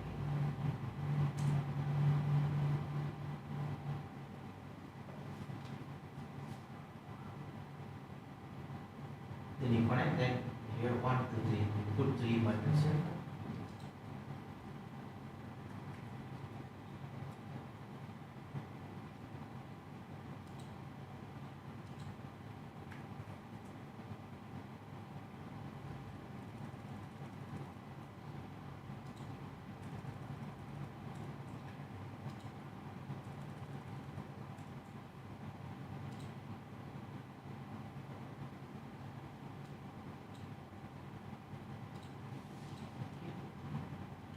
First, we need to understand this. Click here, go to the manual list. Which one? Not this one, this one. Yes. You go down. Now, wait. This one. Basic instruction. You go here. The basic instruction 2, 4. 2, 4. Where is it? Okay, this one 2 stroke. You want go to 2 stroke 4.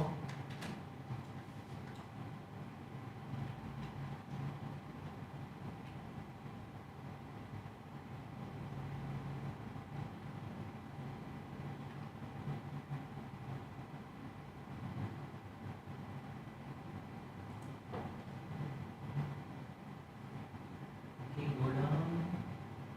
Data compare. Steps. Where is it? Shift register. You search here. Control F. Shift register.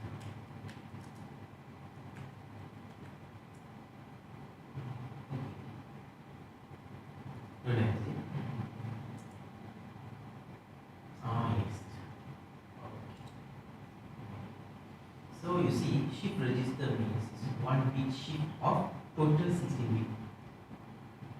Okay, total 16 bit. So it means this is the data input, the shift, and this is the reset line. So this is going to the shift the data. Okay, then it shift what? From the D area. Okay, go down. See. You see the content of the developer.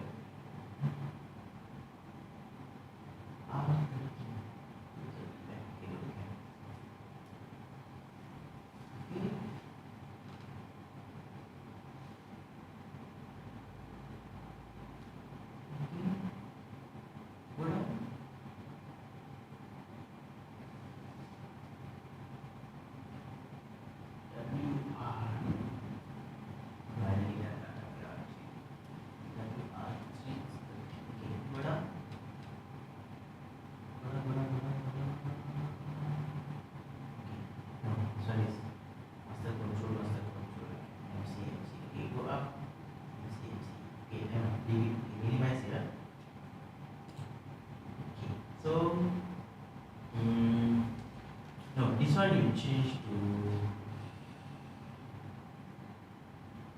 the selector,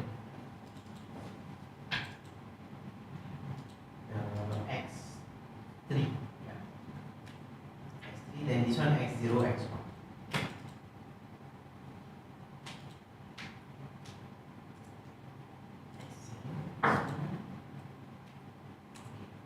Then here SR, right?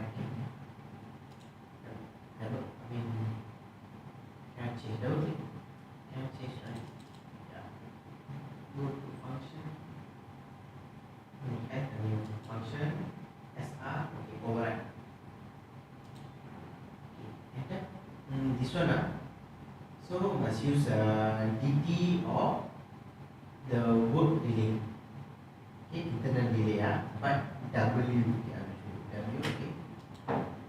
Then 0. Okay, alright.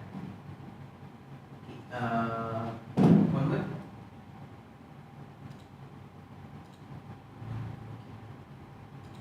Now click here.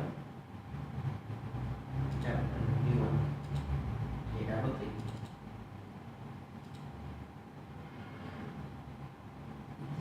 Word specification.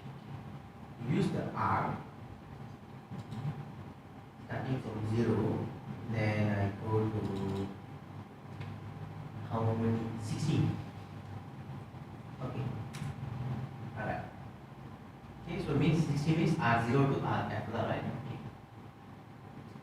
What happened is very simple. So whatever so this one is what they call this is the one going to decide whether I want to shift 1 or shift 0. Okay, this is the whenever this one on I will shift. Okay, and this is the reset. Okay, shift means very simple. Shift means okay, I put the value 1 here, right? Then later on this one on it will shift like this. Okay. Then if you here, let's say if this one on, then I shift 1, 1, 1, 1, 1. This one is off, I shift 0, 0, 0, 0. Okay? For example, okay. We download the test first.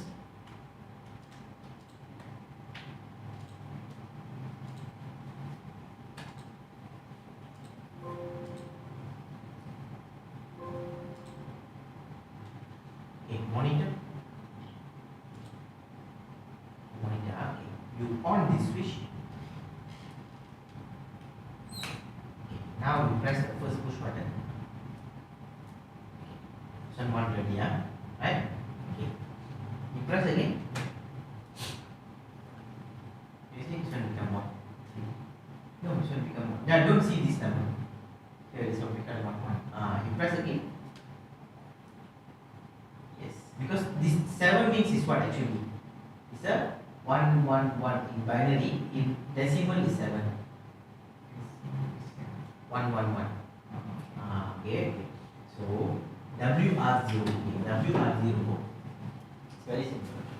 So shift is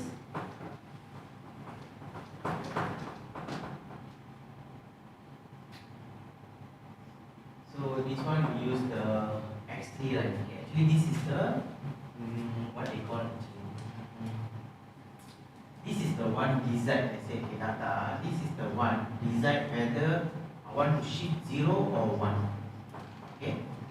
Then SR function. Okay. Shift register lah. So I can put anything here. Okay. So why I put W R0? Okay. If you see, if you put R0 only, it's a one thing. If I put WR0 is word, one word. So from WR0, how many? 16 and big inside. Means inside WR0,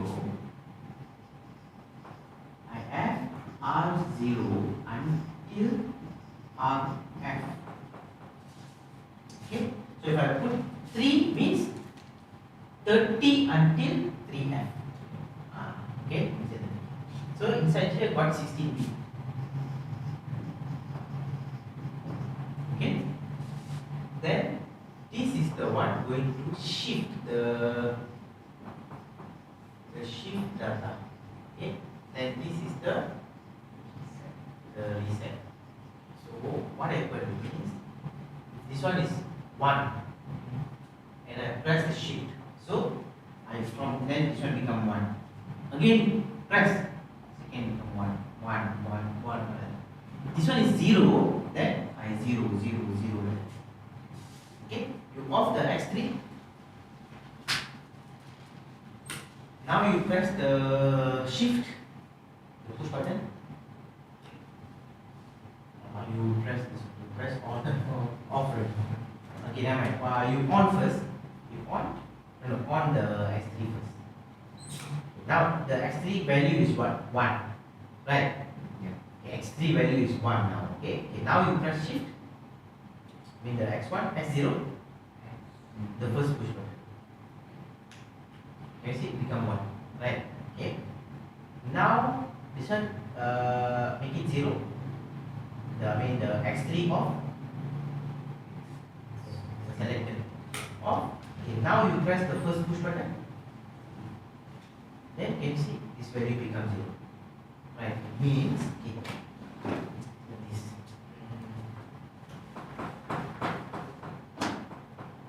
So WR0 inside here I have R. Just put 0 now. Okay. The R0 1.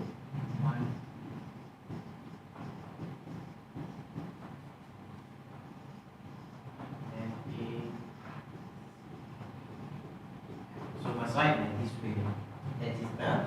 That is the way to write in binary. So when this one I make it 1, it means 1. Then I press shift.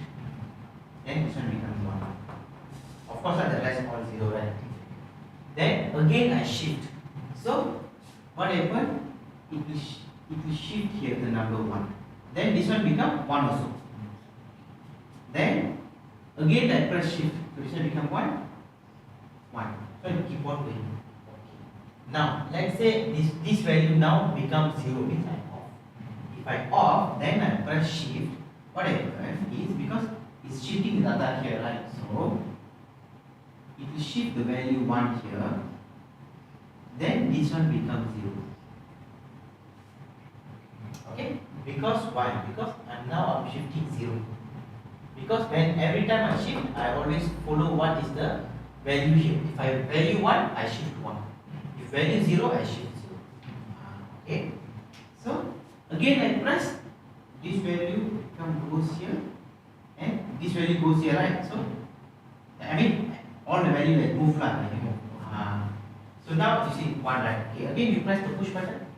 First one. Can you see? Go to R2. You press R3, R4, R2. Okay? So this is shift register. Okay. Where they use this shift register? Okay. For example,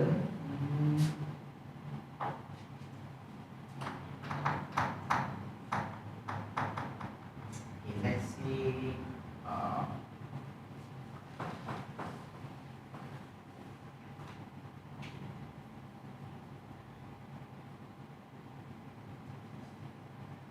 so let's say for example, let's say I have a bottle filling example. Okay, I need to fill bottle. So let's say I have 8 nozzles. 8 nozzles. Okay. So let's say 8 nozzles.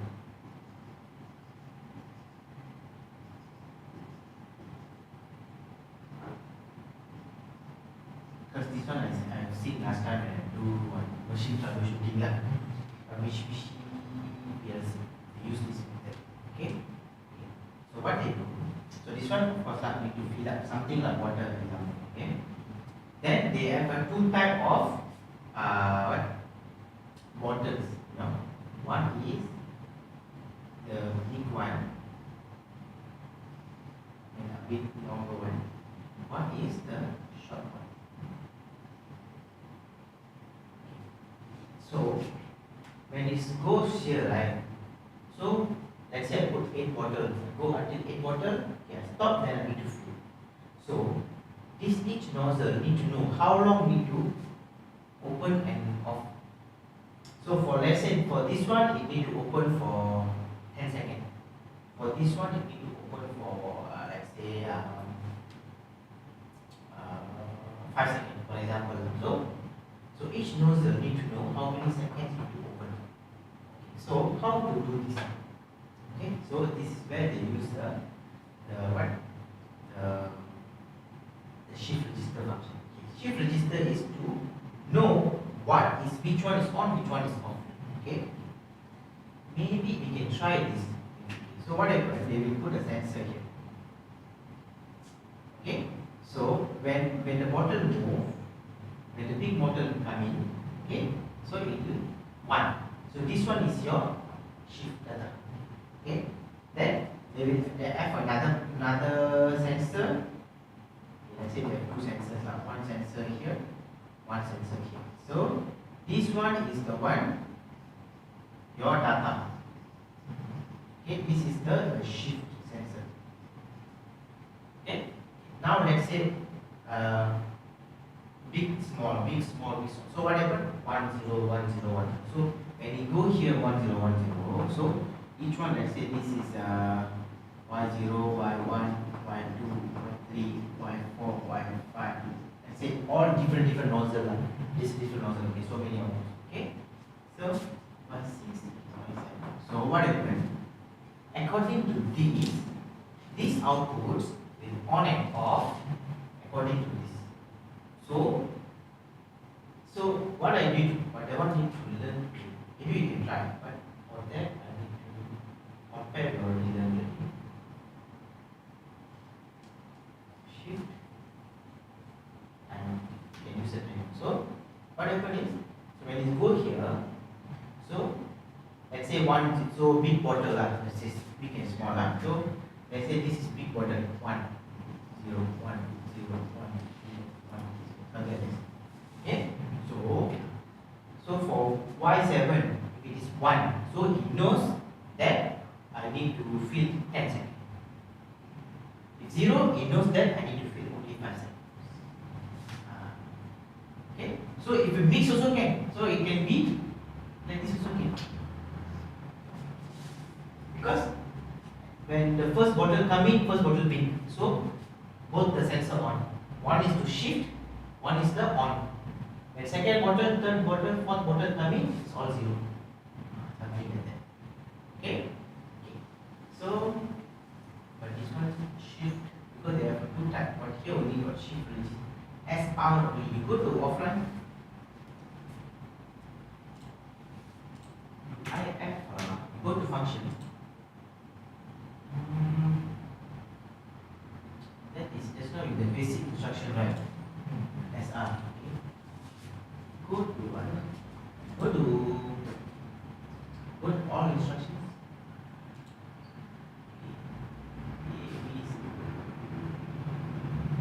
SR, go down because shift register.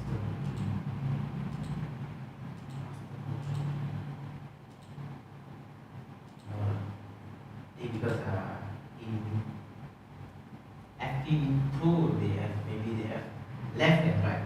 Means just now from R0 to RF right 10. Okay, if that is called a shift left. Shift right means from RF to R0. The opposite, from down to up. That is a shift left, shift right. In here only got one shift, which is shift right. Sorry, shift left, because we need to count from here, right? From R0 to RF this way, so it's a shift left. Okay, so in this kind of process they can use this. Okay, if no, still can do program, but the program will be big program. So we need to, of course, need 2 sensors. These 2 sensors, okay, need to take this data, okay, send to Y7 first. So Y7 will stand by for 10 seconds. Then take this, if it is off, then Y0, something like that. So you need to, can still, but the program will be big. So if I use shift register, I can make it small. Okay, then or another one is, let's say, and remember the first day we do yesterday we do a motor on.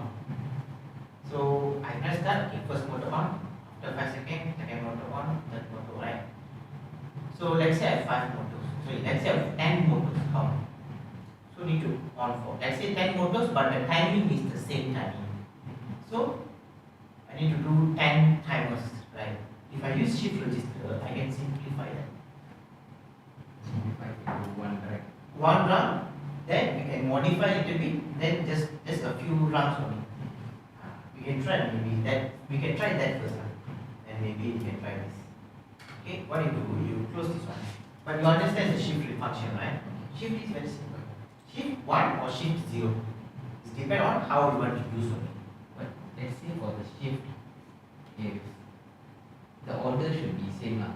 Let's say got 8 big quarters. You already set 1, 1, 1, 1, 1, 1, 1. Yes. Then next should be Then on because here got 16, right? So once the 8 finish, you need to reset. reset. Reset, then another 8 count again. Need to use that. Okay, we can try this also. Then the motor first. First the motor we try to understand. What you do? New project. Just say what is this? Then I show you how to use some other functions also. Maybe we can learn move function also. First, first I want to know what is the always on function. Go to option, system register setting. Yeah.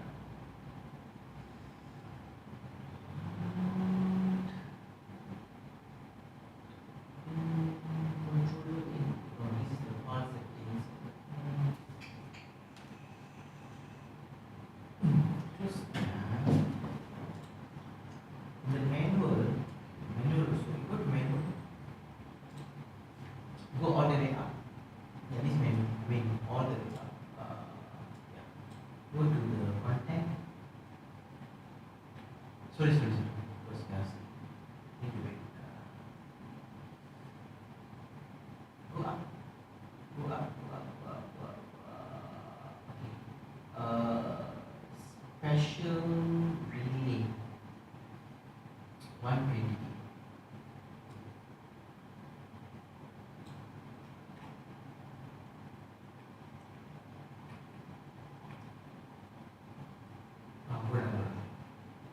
Here, right? Okay. So operation run mode in progress for R2, R0 to pause input link station, turn off and on each scan. Operation error. Always on relay. Yes, I want this. Always on relay. Okay. R9010. This one you can take notes. Okay. But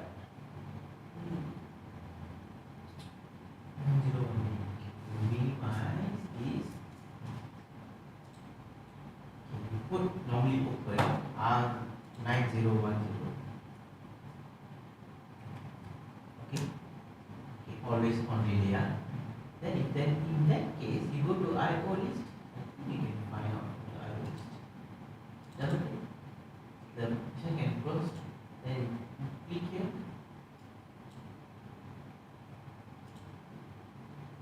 Internal special internal relay word.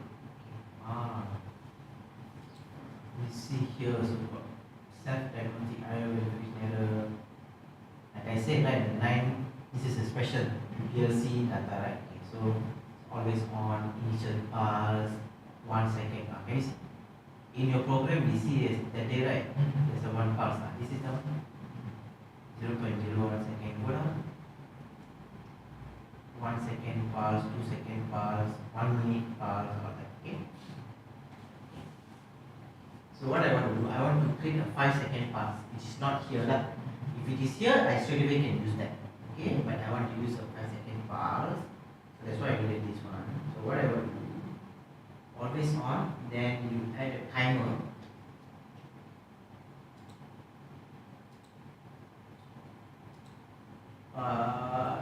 Zero. Oh, sorry. You don't use TMY.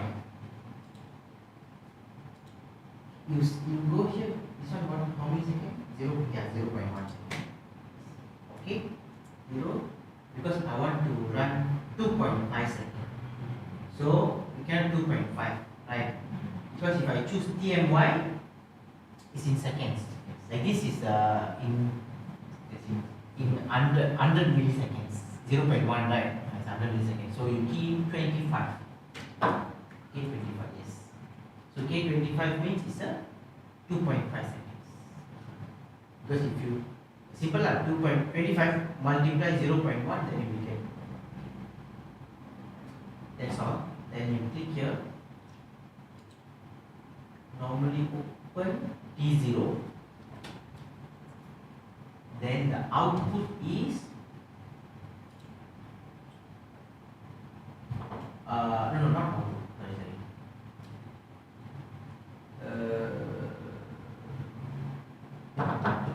Same TMX1. Same TMX1 K25.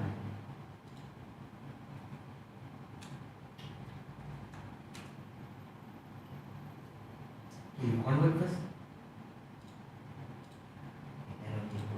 So always on. When this one on, I on this one, right? Then after 2.5 seconds, this one will on. Then this one run for 2.5. Then after 2.5 seconds, what I want to do? I want to off the timer. This time. So go to click here. I show you. Normally close T1.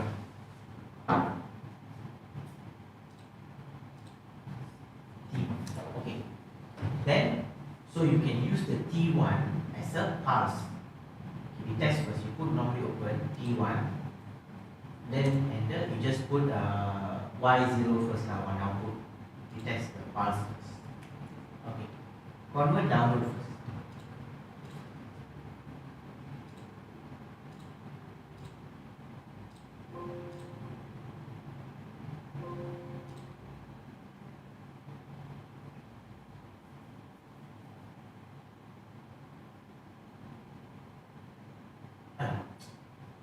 Of course, sorry. This one, because this one is a pulse only, right? So we can maybe you can use the counter to check. You delete this one.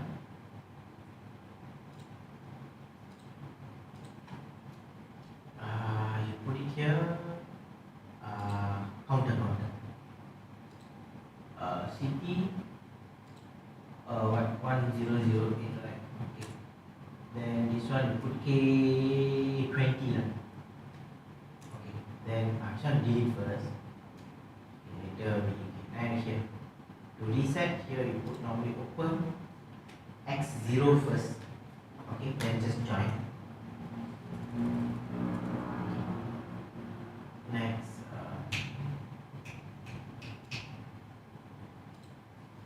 Convert download.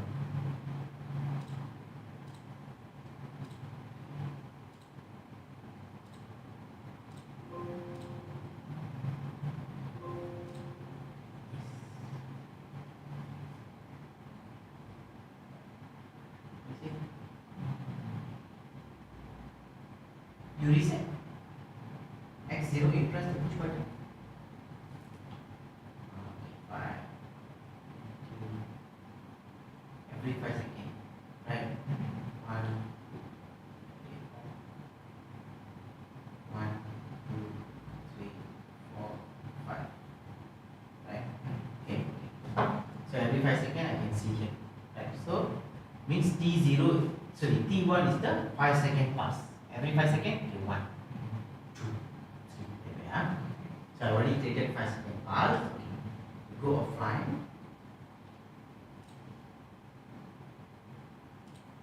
Okay. So I don't need this actually. Can delete. The round can delete. On. No. In 3. Click on 3. Actually you can click here. Yes. Can delete. Yes. Just now I put the counter to just want to know. Because the T0 we cannot see it's on, right? So just want to know. Okay. Now what we do? Okay. When I press start, the motor on first, then it will every 5 seconds, second motor, third motor, fourth motor.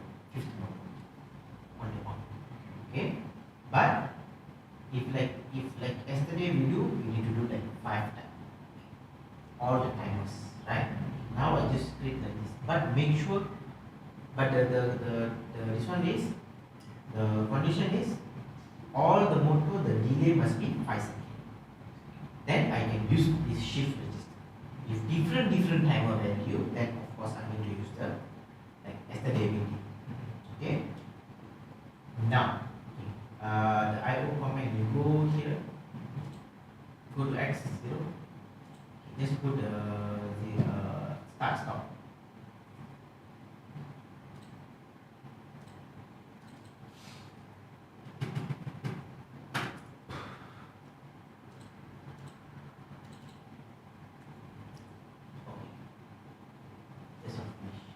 Now, click here, normally open,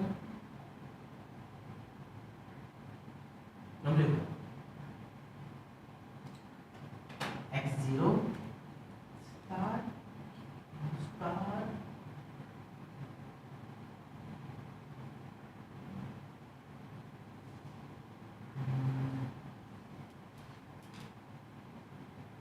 okay, let's say we create one on, okay, so you just put R0, output R0,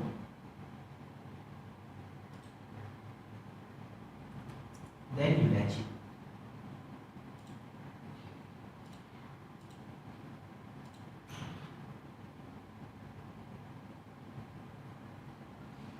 No, latch always R0, latching means then put the stop here. As usual, like start controller. Normally close, stop. Okay, alright. Now, click here. No, maybe you can click here. You add the function SR function, shift register. Alright. Okay, shift register, and this number here. You put, no, you can put WY 0.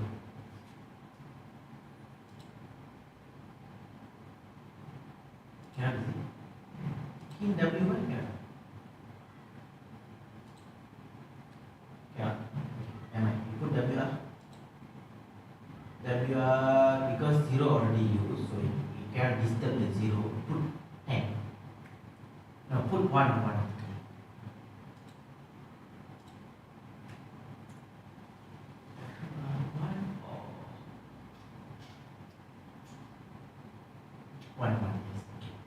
Now, here you put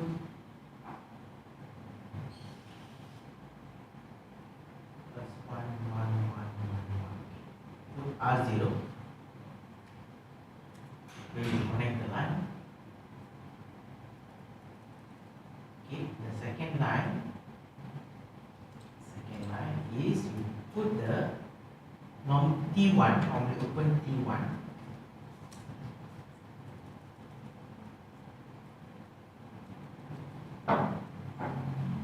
then the one is a stop. Use the stop button, normally open stop button.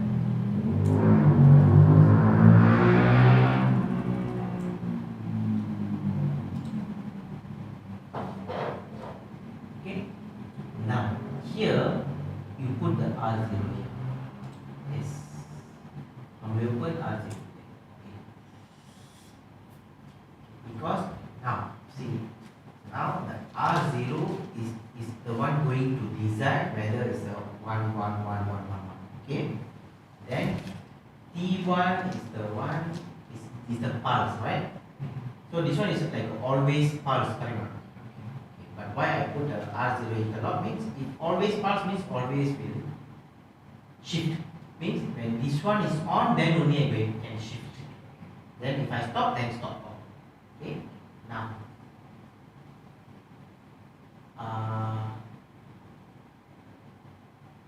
then the shift, because I want to stop at 8, correct?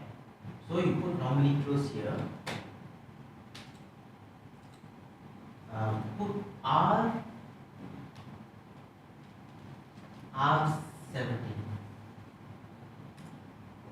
because you see You try first because you see, because the R1 means is 10 until 1A, 10 until 1A. Okay, because this one R0 means 0 to F, right? So means 1 means not like 1 to F, it's a 10 to 1F. That one you understand, right? Okay. Means the second batch, right?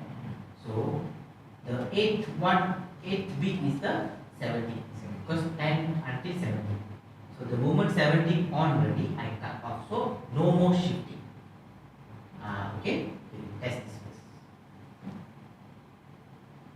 Okay, you convert.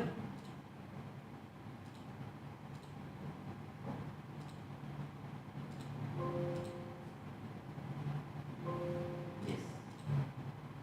Okay. So you say keep on now. I don't want this. We put the device monitor. Online. Under online device monitor. Yes. So you add the R10. R10 here. Starting 10. Then you put 16 here. Of course, from R10 until R1F, right? But it's supposed to move until 17, right? Okay. Monitor. Okay. Now you press start. See this one on, this one on, huh? Let's see 1, right? Already. After 5 seconds, second one. Okay? Because why this one? So it's going to be 1, 1, 1, 1, 1 lah. Because of this guy. If 1 off, then shift means then this one need to be later. Supposed to be off lah, right? That one we can do also. So my idea is go until 17 only. After that, cannot shift.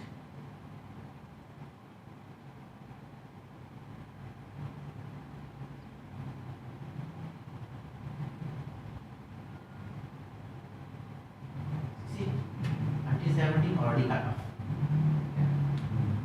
So after that, memang cannot shift already. Okay. So you press stop. So when you stop this, at the same time you reset. Okay, good. Okay. Now, how am I going to move the R0 into, R10 into my output? Means when R10 is on, Y0 is on. So I want to on from Y0 to Y7. So what we can do? R10 open. Yeah. Like this, right? Yeah. Output is right here.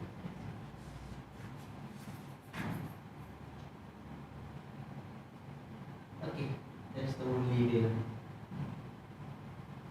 Because if I have total 16, then I can use another way. Okay? Okay, you do this until 7.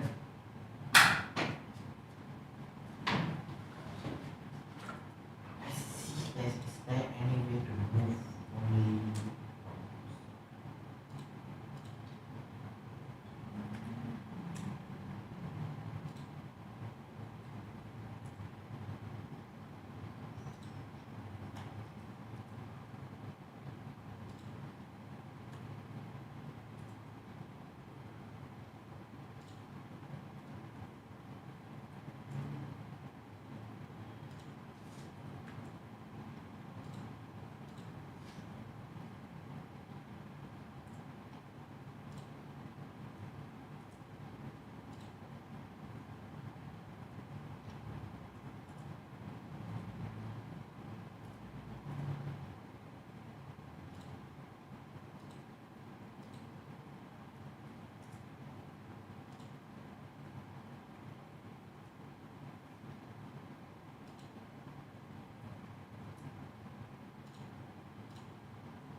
Good. Okay.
IF. If I want to on 16, right, I can use one function. That is, you go offline.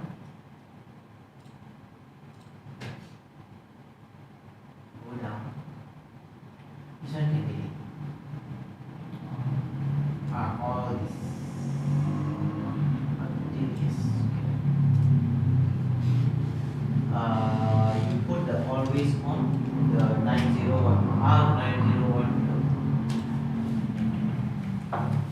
Okay. Then you go to the function. If you enter, go to data transfer function. The first one, MV.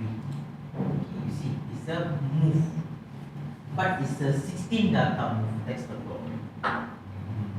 So if you move 16 data from R10 until R1F to the Y0 to YF. Okay, I will show you. Overrun. Okay. The first one is WR1. Okay, this is a move. Okay, WR1. One. Then this one is WR1. Then this one is WY0. Yes. That's all. One line finish already. So it means if we move all the 16 bit from R10 to all the 16 bit to Y0. Okay, like that. For that, this one no need, this one can remove. Okay. Then you click here, you put double click Y0 until 16.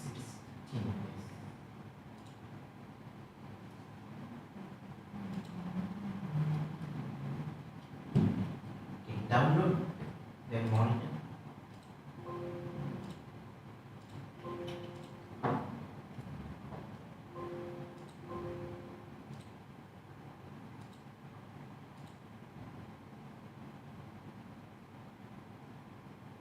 There got so many functions. Okay, let's start.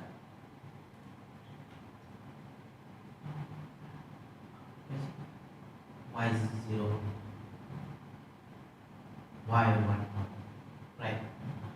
Because see all the 16 bit here, right? Move to the 16 bit here. Because if I want to put until 8 only, I can put here, no problem. It will on until Y7 only lah. But Y8 until Y9, because I'm using this one, right? So it will still move. So others cannot go and do some changes to the other Ys. So that's why if I want 16, then 16 is better. If only a few, then like just now you do. That's the way.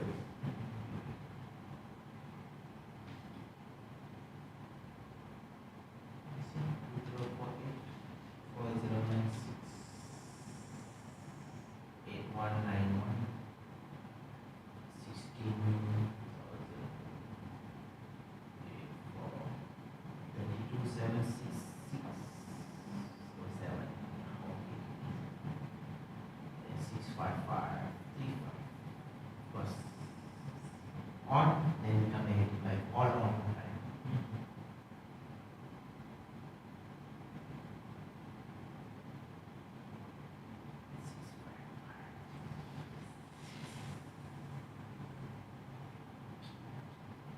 Okay, you stop, then all off.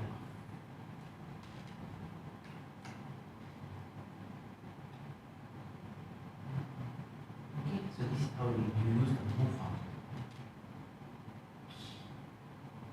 First line, you divide 5 seconds into to recycle lah. Yeah. Or you can put 5 seconds also. But the thing is, okay, if I want to use T1 as a pulse, so I put 2.5, 2.5. Okay. if I want to use T0 as a pulse, then I can put T0 as a pulse.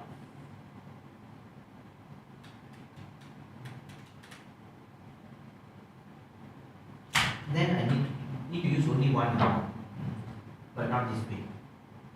Need to put a relay, then the relay on the timer, then cut off. Then become like 5 seconds. Then I can put it is like this. If you want to put direct 5 seconds, then need to use this way.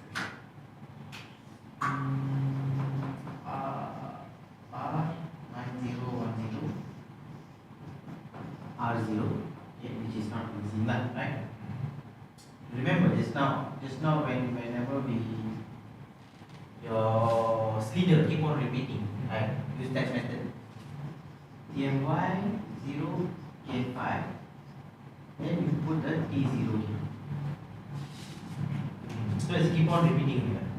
So T0 every 5 seconds will on. And this is also 5. But this is just put it separate. So first T 2.5, second T 2.5, so total 5 seconds, right? So I use the T1 result because I got 2 T, right? T0 and T1. So I use the T1 as a pulse.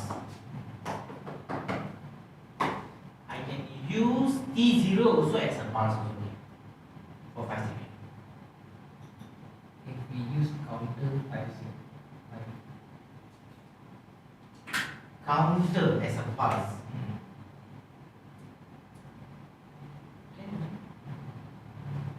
That is, if I want to use counter as a pulse,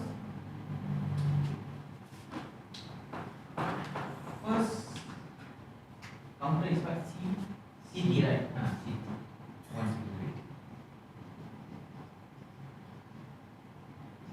2, 3. Q5, right? So it got 2 data, right? So this one is the reset, right? This one is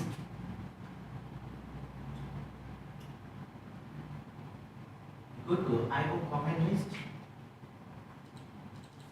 Go to R, the special one. Okay, where is the 1 second timer? What is the 1 second timer? Yeah, 9R 901C, right? Then CT1008. So, send one. Every 1 second, one, right? Okay. So 1, 2, 3, 4, 5. This one on, reset. So then again 1. So now your CT is the 5 second pulse.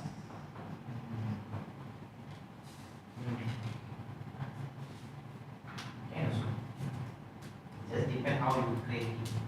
The idea is I need the 5 second pulse. So how you want to create is up to you.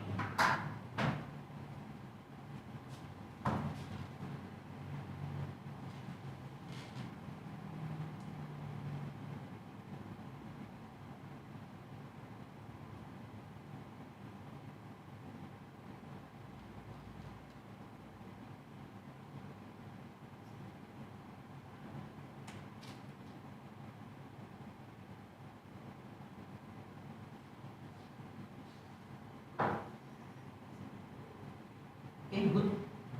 Any question? So far it's okay. Shift and this one, and also learn move function. Move function very simple. From one data I move to another data.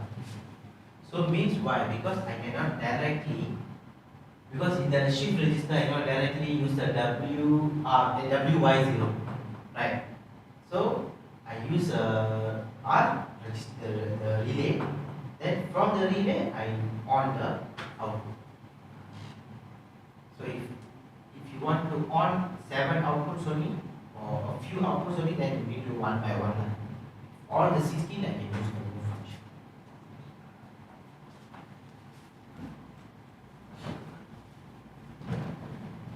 Okay, close this.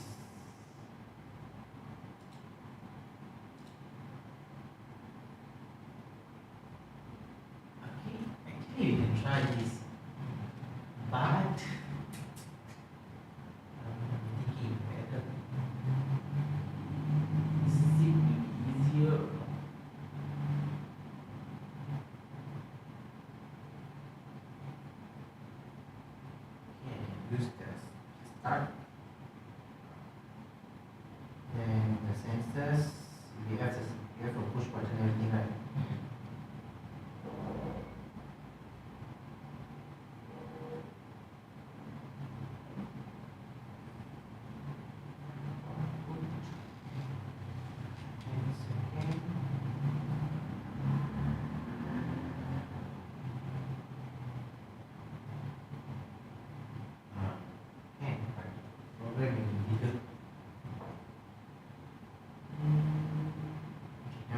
Other function first, then this. F1, then you save this. Okay.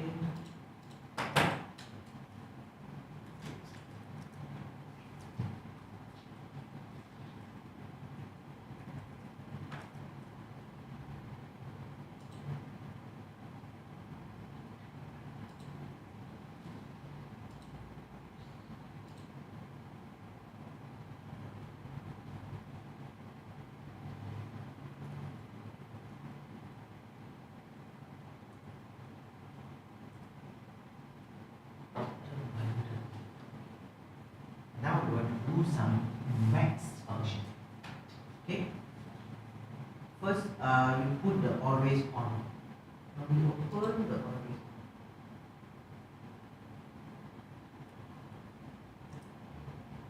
Not X0.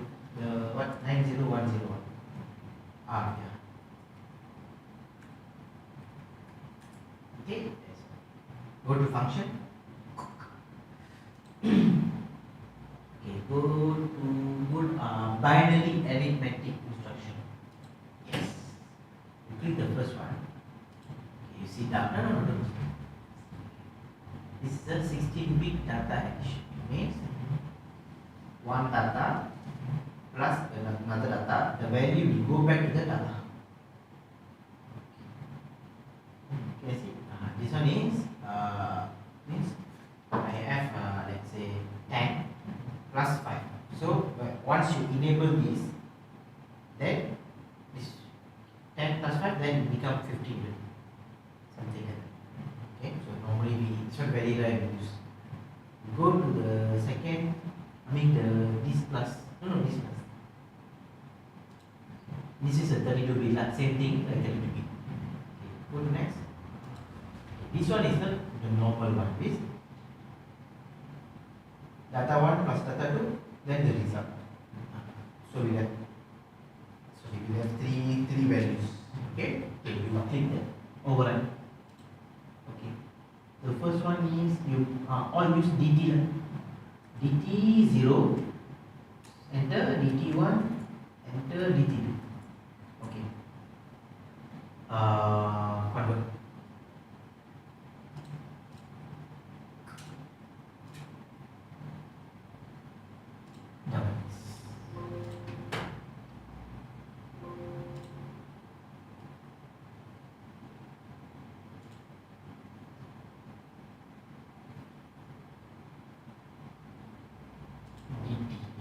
What do you do? No, this is IO is only. I mean the device status, right? So you put DT.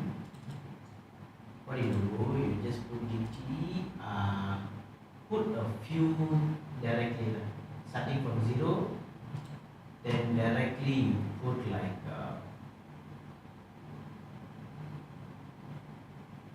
20. Even not using later on, but use can be seen. Okay. Now monitor key. Monitor first. So you just key. It will save the data.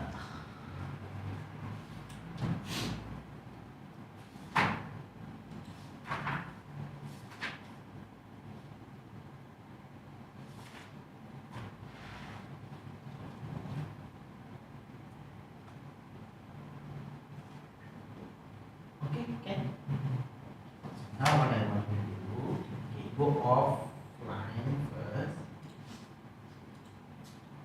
We go to function, same function. Okay. Go to arithmetic, yeah. The binary arithmetic. Okay. So you see got plus, minus. minus, multiply, a few lah, right? So I want you to try a few. That is the subtract, multiply, and the divide. Okay, then you just key in, try to key in bigger numbers, and you try to monitor. Okay, try first. So because here we can learn two things. Because this is the normal math function. And later on I can show you, once we learn this one, later on I can show you how to do the conversion. You know, the analog conversion. Okay. But here we can learn two things. One is about the data type. So when to use 16-bit, when to use 32-bit. Another one is how to use the data register. It's two things you can learn. Now I'm going to try first.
value, right?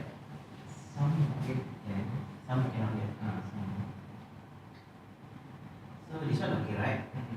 This one?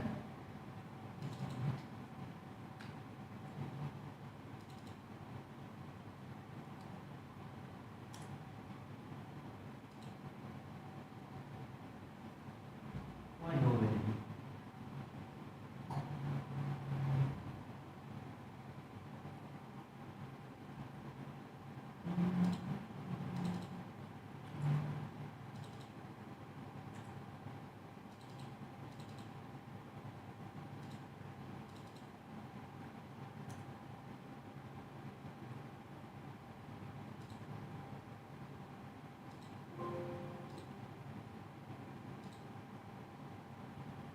No, right? Okay, first one okay?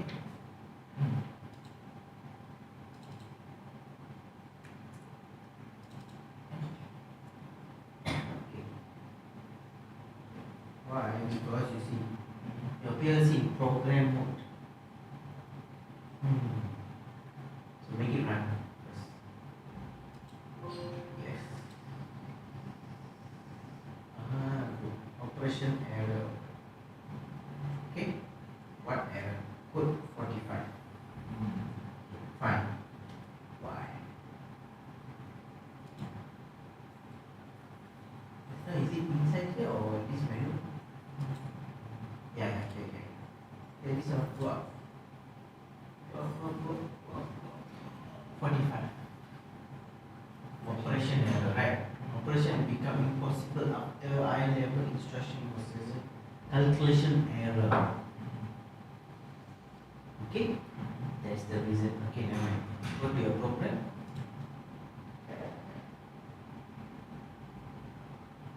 Clear error. Yes. Okay, close.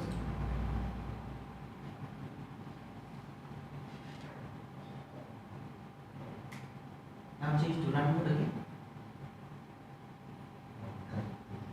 No.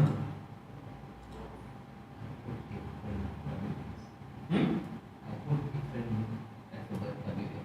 Yeah, WX means it's a word starting from X1 that means X10 until 7. Run again. Yeah. Run is it whatever. Same error, right? Okay. Where is the error?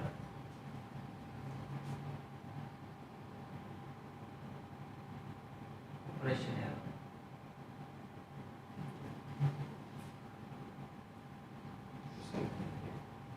The next one will be 15 right? Going on for a delay. Complete this and the session. I'll come back with you.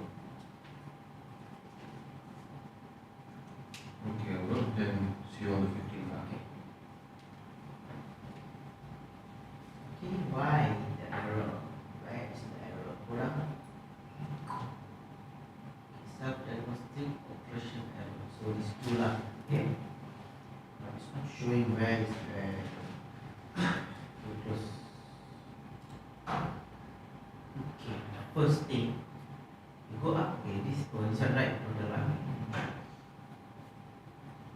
I think the error is here. Here. Because this percentage, right? Okay, percentage is how it works. You go to function. Function. Okay, percentage is this divide this, then the value result here, right? So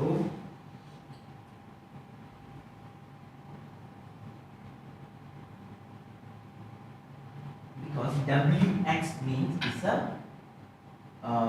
like just now WY we use, right? So it's the 16 bits from that. So we cannot store decimal, what they call percentage value. So that's the first thing lah. Okay, we change that first. You put some other DT.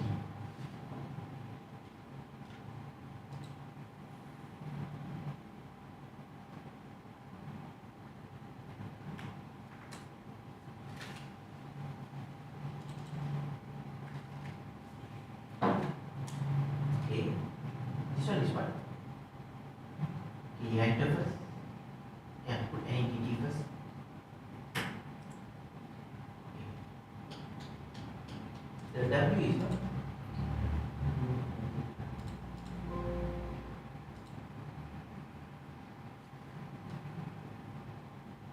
Multiply. Okay. Yes. Okay. Convert.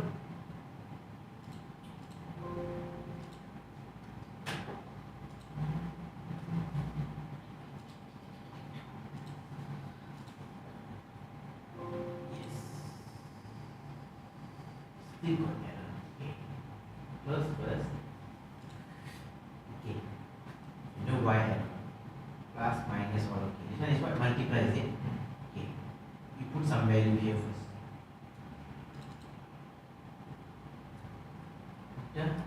Okay. Then this one some value. Okay.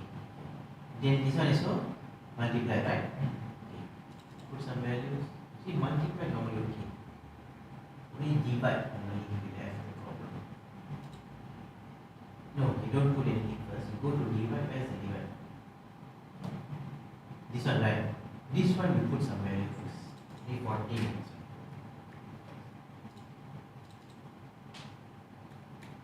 Okay. Now you make it run.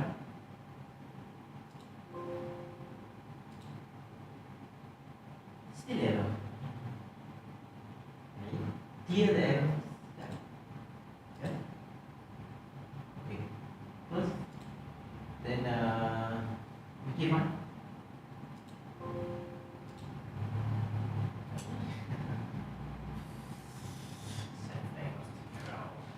Operation error. Okay, close. You see which one error. Okay, first you clear error first.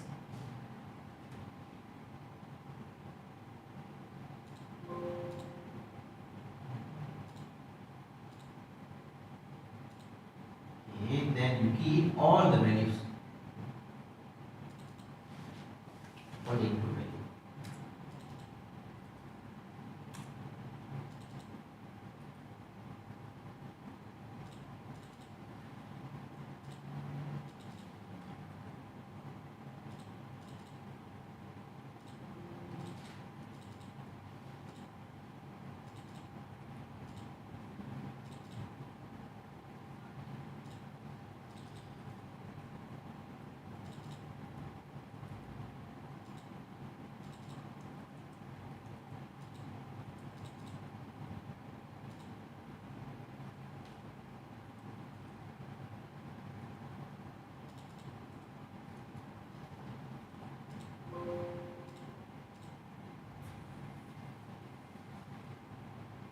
All the input value, right? Okay. Now, of course, this is not the result, correct? But how the D2 got value, some value? You key in here or what? The D2.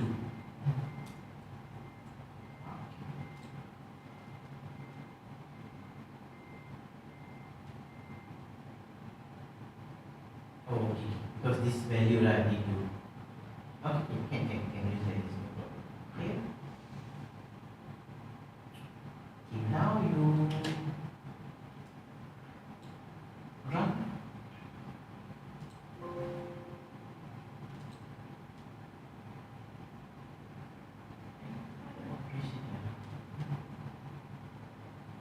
Okay, close. Here first, okay. Which one is there? Okay, go offline first.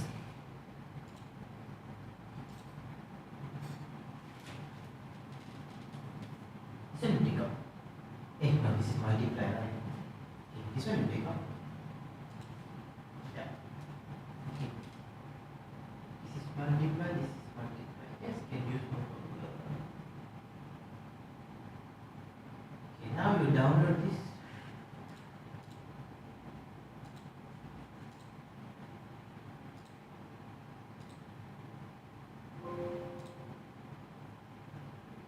Now no error. Okay, just not the percentage of it. So must have something different lines you choose. We can see what it now you play with these values.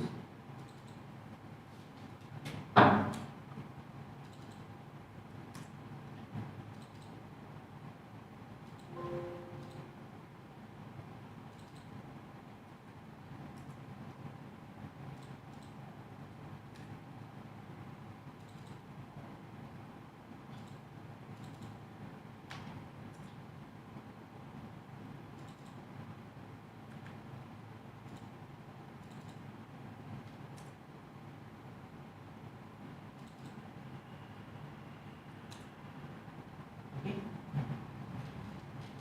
Now, this multiply, right? Okay. You monitor here. Okay.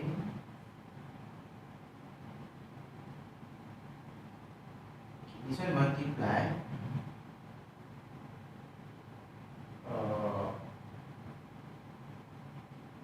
20,000 multiplied. Okay, this is 4, right? You put 10,000 here.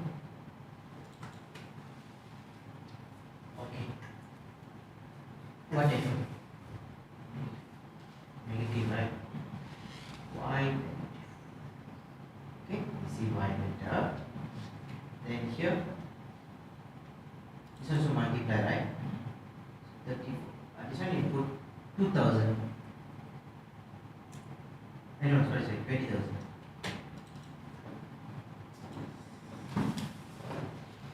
What is it? Huh? Why you want to become 0?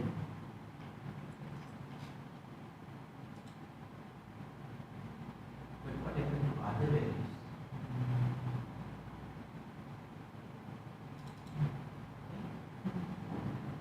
Funny. Okay, the others are okay. Just these two we play with this way. Yeah, okay. No, this one, okay.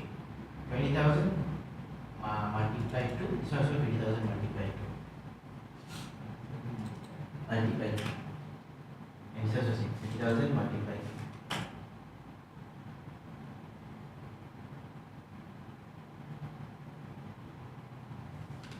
Point over there. Got error. Right, you see got error. The PLC. Error. Okay. Clear the error first. Actually, you don't need to go there. Error can go to here. Clear error. Go to online. Status display. Yes. That's how you key the value to be this one. Okay. Change back to run mode. Okay. Now you key. And this one, the plus minus. Okay. I just want to create this string. I want the value 40,000. So any calculation, but I want 40,000.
Same thing.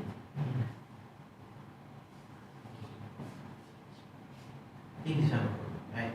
When you key in here, got problem, right? Yeah. Okay. Then you don't key in here.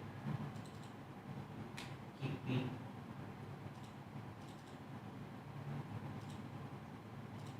Okay. Reset. Clear the error.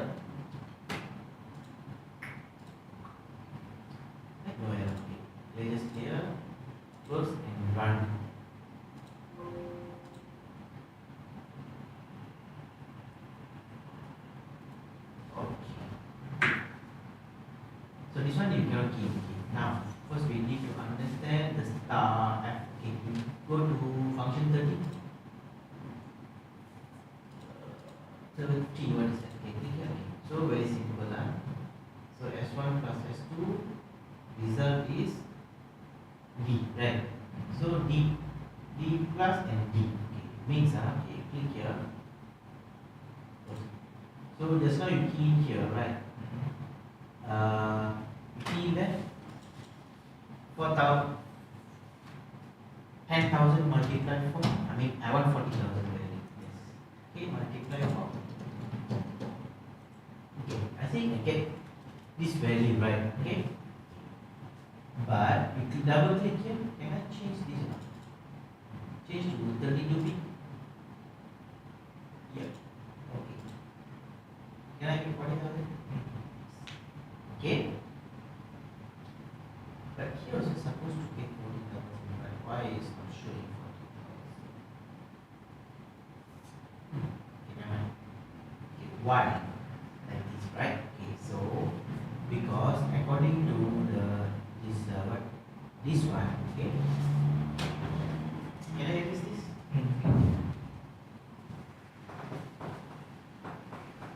But it's showing only one data.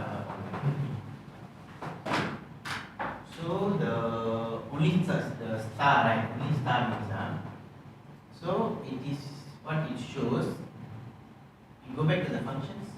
I can show you the function star. Can you see 16-bit data multiplication, right? Multiply 16-bit data. So S1 multiply S2. The result is D plus 1 D. Okay. So it means so 16-bit multiply 16-bit. The result actually 32-bit. Yes. That's why. So when you key in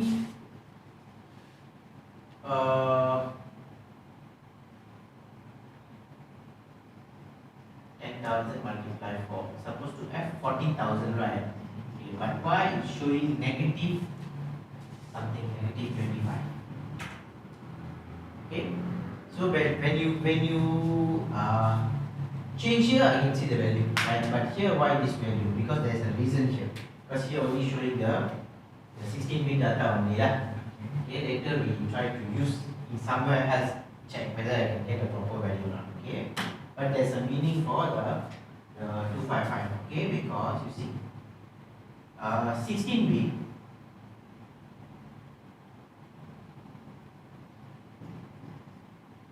32767, right? Okay. Then negative 32768. So this is the range. Okay. Signed by 16-bit. Signed 16-bit is got negative positive value. Okay. All our is a signed 16-bit. Okay. Now. So it is 0, right? So when the value is 40,000, right? So what happens? It can go up to here only. So above this cannot go. So if let's say 40,000, this one, right? The balance is how much? Around 7,000, right? So the 7,000 is from here, it will go back to here. Go back towards 0. So this here is the 7,000. This position is the one is the 25536, is it? 36, yes. So that is the reason, right? Okay, the value. So later we check how to change that value. Okay, but now, okay, you close this. You try to key in value in D11, any number. Okay, can you see? You can't change the D11 value. Why?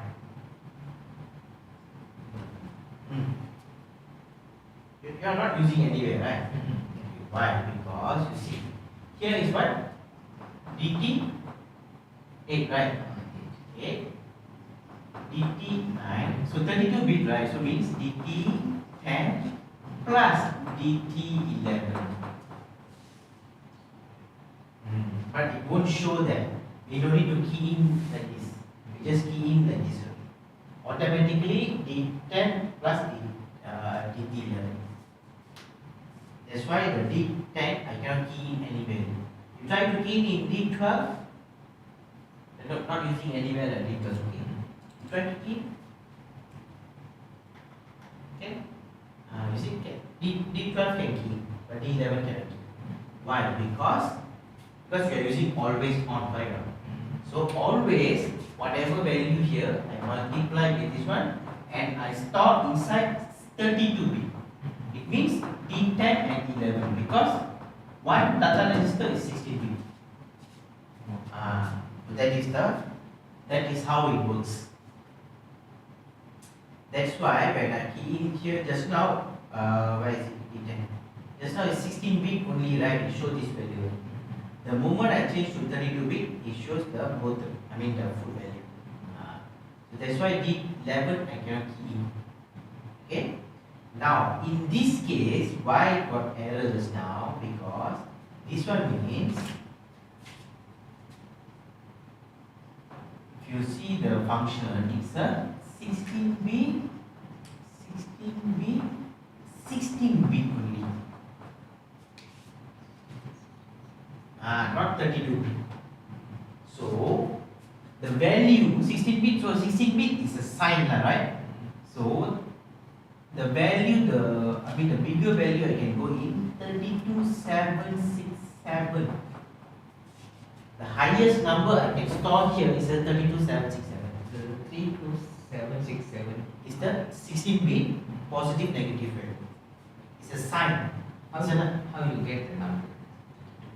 How I get the number from the calculator. That is the value of 16 bit. Okay, very simple. If all the 16 bit is on 65535, this is all the 16 bit 111111. Okay, you go to calculator and see.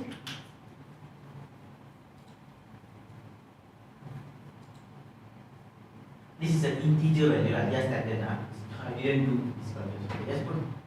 You just key in 65535. 65535. No, 35. You see? All the 16 bit is 1111. Okay. So this is a they call is all 16 bit value lah. But 16 bit unsigned means no positive negative, means 0 to 65535 lah. Okay. But if they want a sign, but 16 bit, so they need to make it into half.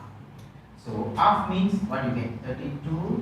32766.5. Correct? So they cannot, because this is the integer number, cannot stop. So what they do? Positive 32767, negative 32768. So much meaning lah.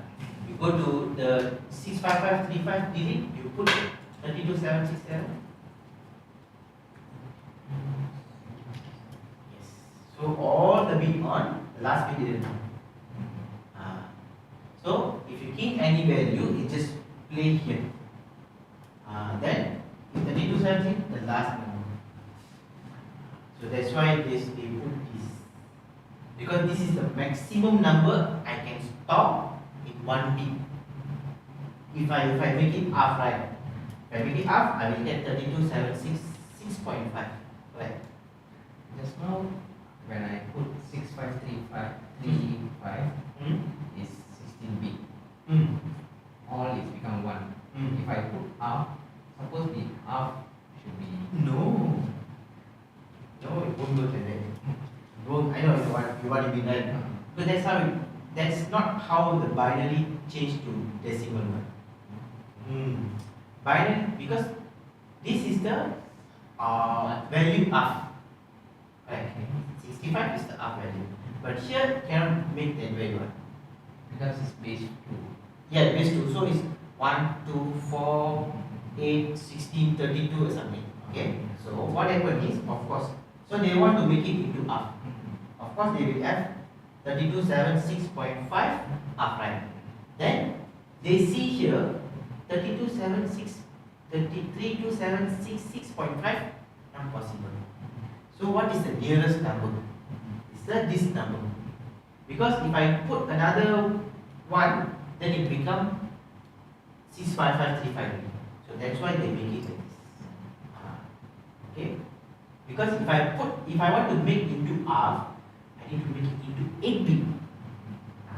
So you cannot make it half like that. Okay? So that's their standard, their rule lah. I mean the integer value. Okay? So that's why this one. So inside W here means if I'm using here, maximum value can go up to here. So just now when we keep 4,000, I mean when we try to make it 40,000, which is above this number, that's why I got error. Okay? We minimize this. Okay. The W, you try to key in 32767 multiply 1. Then it won't have an error. I think so. 32767. Okay? Multiply 1. See, no error. Right? But you put 32768. Think is error. Go to negative. Then but suppose because around 40,000 negative 32768 right, go to, I mean above this number, right, go back to share already. So go like this. Okay. Now the D10, my problem is the D10. Why it's showing negative? Because it's supposed to 32 bit, right? So supposed to show 40,000. Okay? Because the D18, we change to 32 bit also, it won't show the value. You try to change the D18 32 bit. Yeah. Try to change 32 bit. See, can show or not the values? Sign 30. Can you see? It's not showing the proper value, right? Change already, but it's not 32,000. So it's not correct. Because the D18 I supposed to monitor as 16 bit only. So I cannot change. Change back to 16.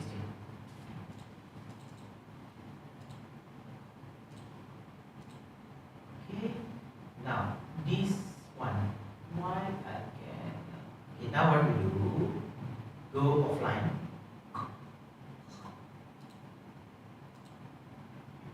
Click here. You just control down. We add another function that is multiply 32 bits or plus 32 bits function. We go to plus, this I think this plus. No, this plus. This plus, the B plus, yes. This one can you see? 32 bit data. Okay? Okay. Use that. Alright.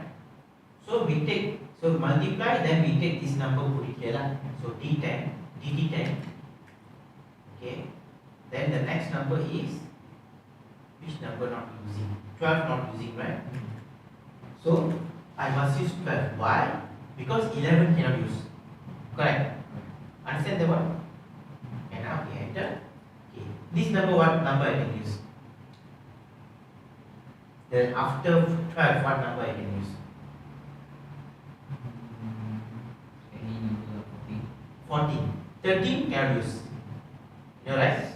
Because the 12 already used it. Because how I know? I'm using a 32 bit plus. Yes, that is the important. Okay, then D14. Okay. Alright, multiply. I mean multiply. Convert down.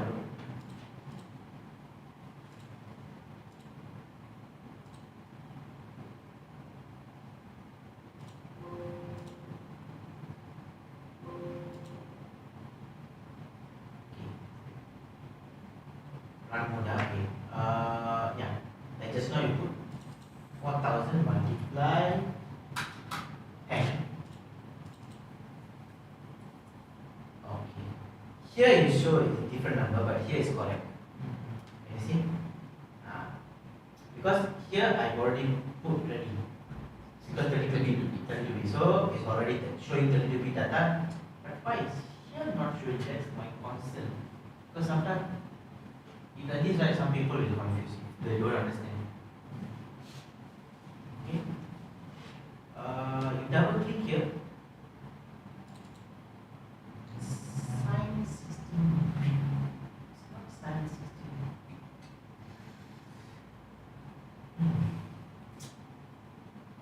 How to monitor? Close. Not here because this one is different. So just like a monitor. So this one won't affect here. Okay. So anything you change here doesn't affect the program. No. Of course, it will affect the program, but the data type you change here, it won't affect here. The value, of course, will affect here, the value. But the data type, no. Data type always follow your function. What the function is then. Minus, this one is 16-bit, plus 16-bit subtract, right? So it's just a 16-bit only. So it won't affect. But now, this one, why? Let's take this. Okay, go to view, monitoring type, monitoring type, decimal. You put Biden, okay, then change back to decimal. Safety mark.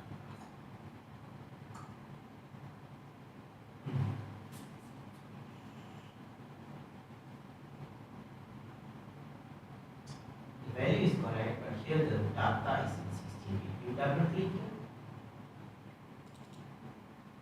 But I can change the number. Again, can change the 16-bit here, right? That's the problem. Go click. You try to click here the F30 here.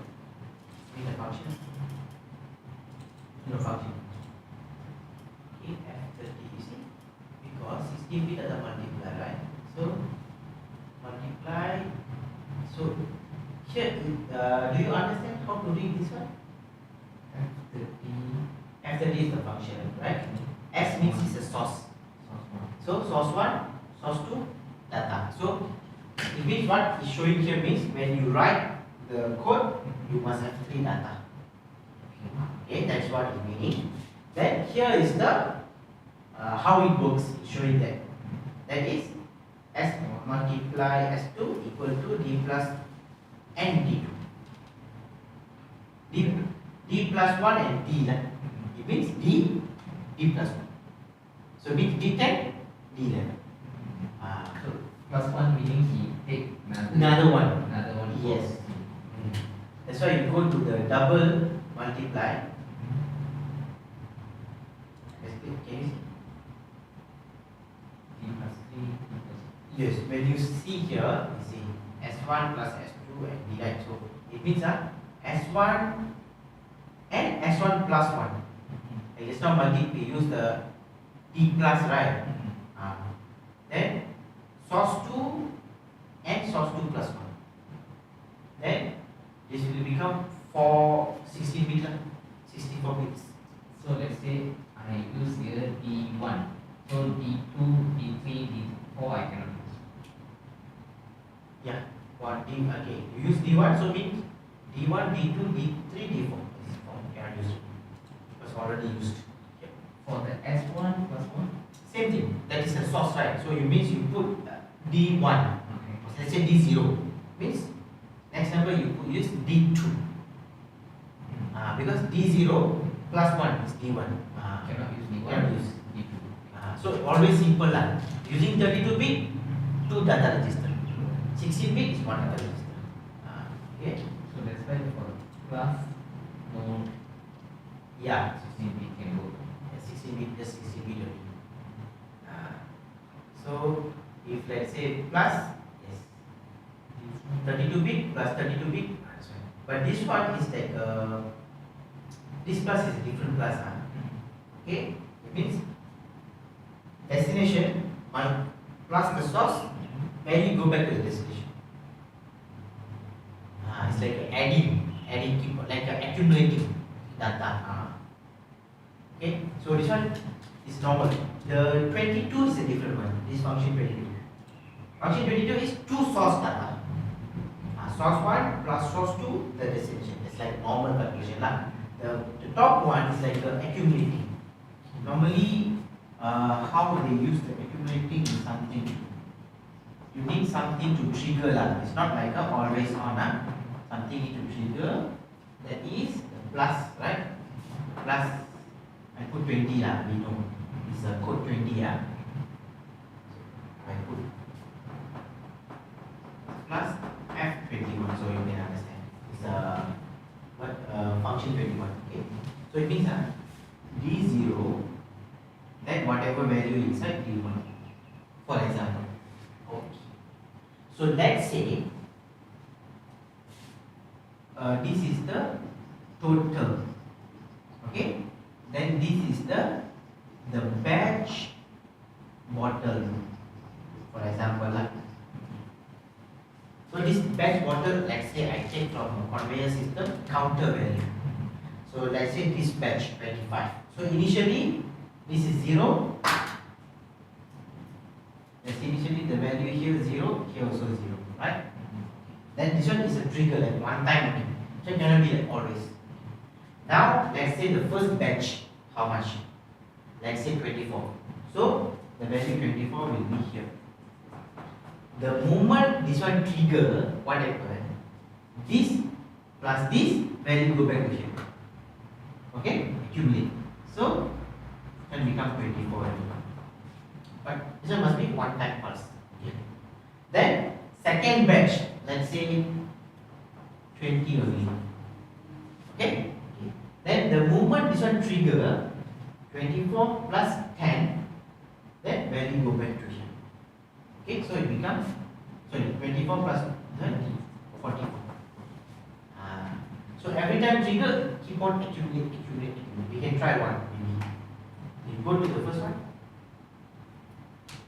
This one is so common lah. But normally how I do is, because normally some PLC don't have this.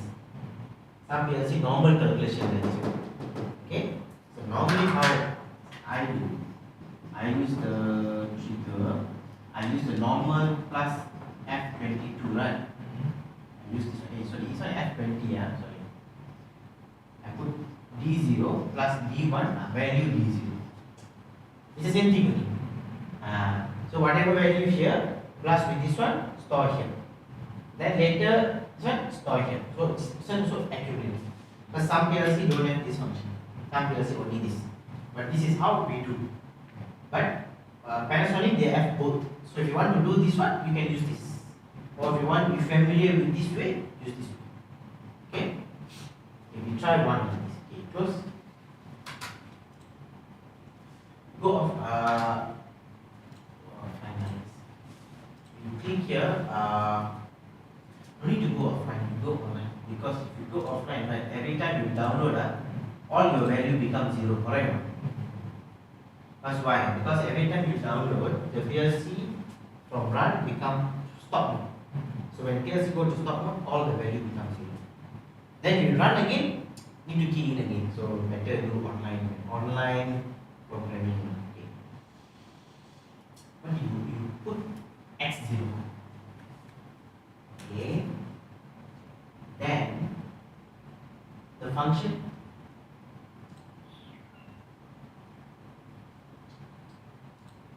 binary, the first one is okay. So can you see only two data only? So you put D20 or D30, 30. Sorry, yeah. D30, then D31. Okay, convert.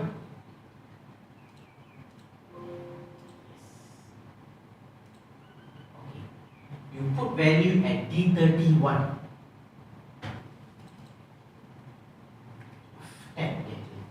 You press the push button.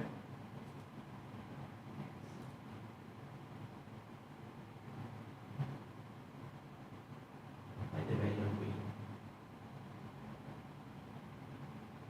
Or you need to put in the D10, D30. You put value in D30. This one making 0.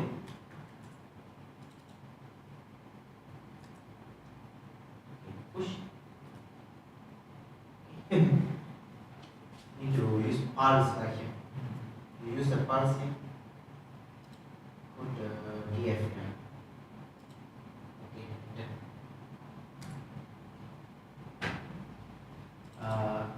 No. Onward first. Because it's there's a delay, because you know just now why very fast come. You know? Because one time you press, because PLC keep on scanning one. So you scan. So you see how fast the PLC scan. That's why. You change back this way. No, this way. The 10,000 0. Okay. So first batch, the one key. Okay. First batch is 10, right? Okay. Push. Okay, 10. Second batch. Okay. Push. 20. Third batch. Put it here. I think I put it wrong here. The position. Here is the control. Here is this one. Put any number.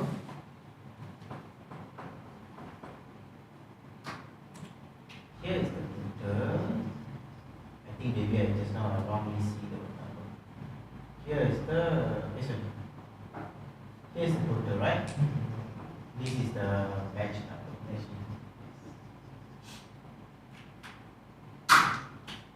Go to function. Why are you making mistake?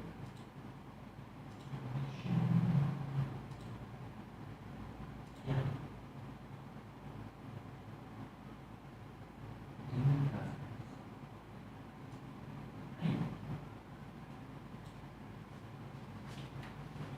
So you put it this way. Yeah. So D. Oh, okay, correct. I'm actually here correct. D plus S, but the position here, no. The source first, then only destination. Okay. Actually, just now I write that is correct, but just now I write that I follow this. I put the D first, right? The destination and the source. But actually, if you're doing function, the source first, then only destination. So this is the source, this is the destination. Yes. Okay. Now you press, then become 80, right? Actually, the same thing you can use this one normal calculation. Okay, you just click here, control down. Okay, you use the normal calculation function, arithmetic. Yes, give it up. S1, S2, D. Okay, okay. So you put D32 plus D33. Value D32. D32. Enter. Okay, okay. Convert. Yes. Okay. Now you put value at any value can come. Okay, just put here 10. Okay, so 10 now. Okay. You press this number. I mean here. This here.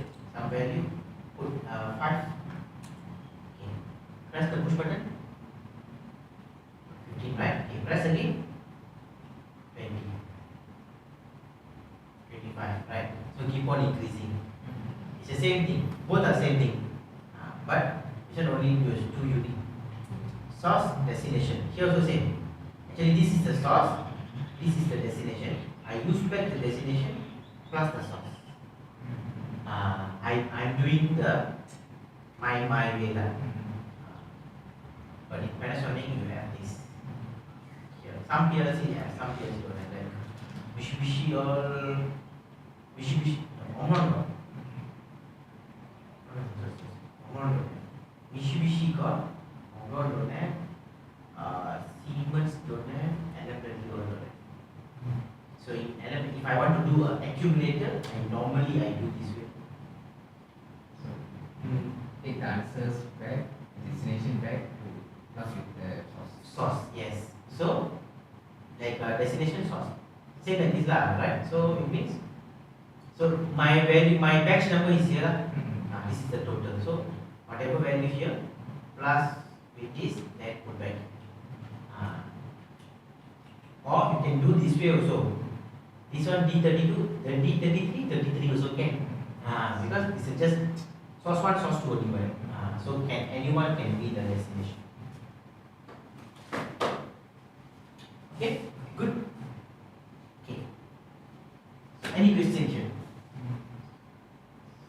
So far, okay. So that's the reason I asked you to play with this one, because why? We can learn two things. That is the 16-bit, 32-bit, and also the data register. How to use. So when 16-bit, okay, one data register, and 32-bit, two data register together. Okay, good. Alright. So we take a break. After the break we continue. See some other functions as well.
Now only what you see, 2 months only, right?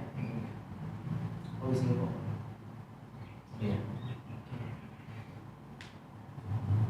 Here where you stay?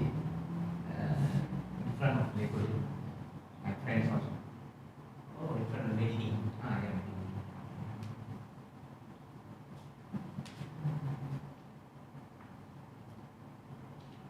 When you went to, you said you Serapan, right? When was when you went to Serapan? Just 2 weeks before. 3 weeks back.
do a divide, right? Have you tried divide? Do a divide. You can learn something there. The divide function.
This is the divide function, is it?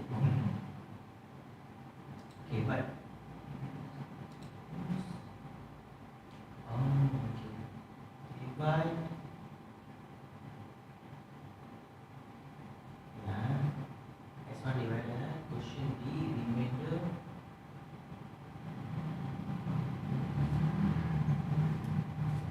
DT901 or DT9001.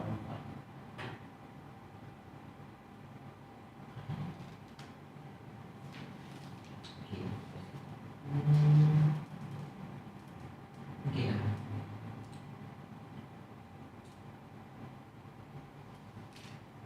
Where you put this? No need to pass. Pass.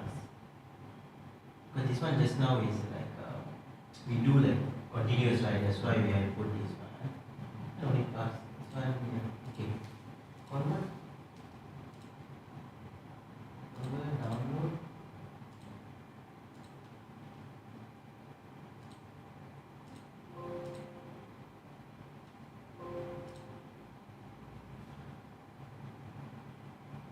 Okay, key line number. Okay, 15. Enter. Divide 5. Have you downloaded it? No, you must press this button, then only can translate. Okay, can, right? Okay. Let's say 15 divide 4.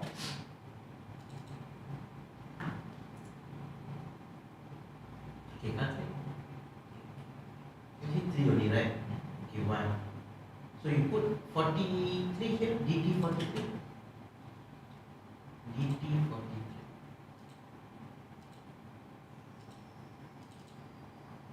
Okay. So the result is where? I mean the balance, right? Remainder, okay? Go back to the function. Function. Arithmetic. Divide again. D is the portion. Remainder. Oh, remainder is at here.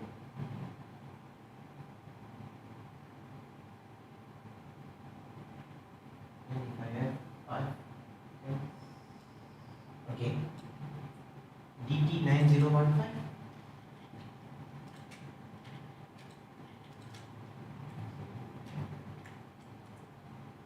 Okay. Put DT90,015.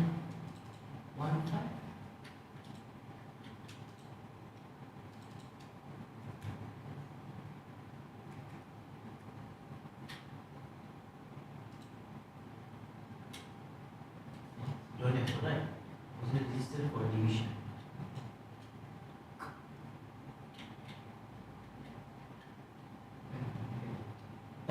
Yeah, monitor. Okay. Here. Right? But if I have another divide,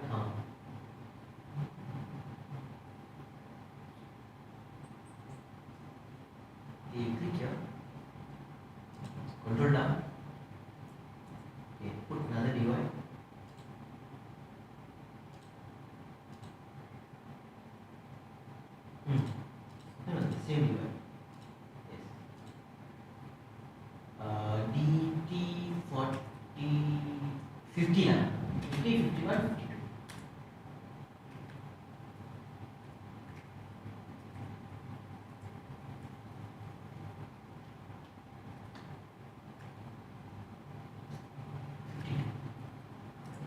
Okay, one word.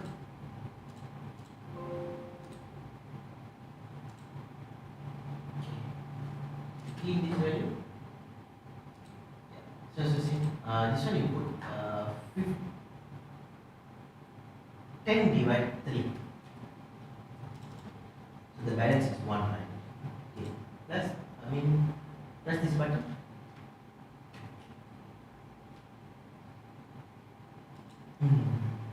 Now which value is safe?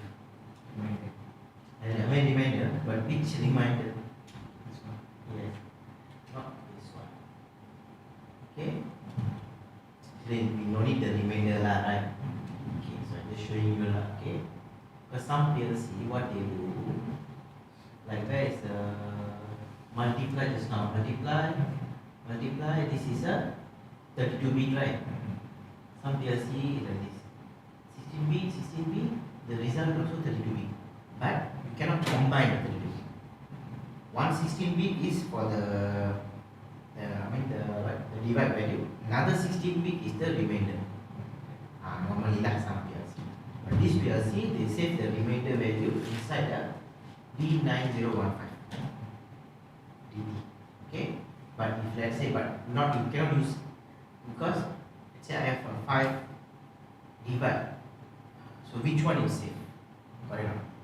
So, but if you want to find out the remainder, there's another function for that. You can just get the remainder function, not the divide value. Okay. But now, you see, it's not giving you decimal point number. Correct. If you want to get a decimal point, which is we call floating point, right?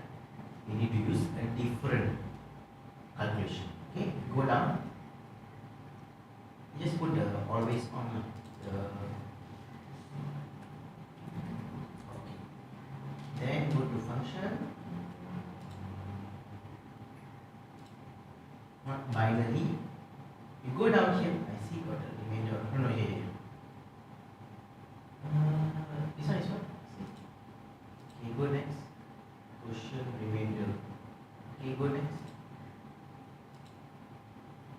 After increment, decrement, double decrement, multiplication, double go data square root. Okay, go down here. No, go down. Sorry. Slowly go down. Look for.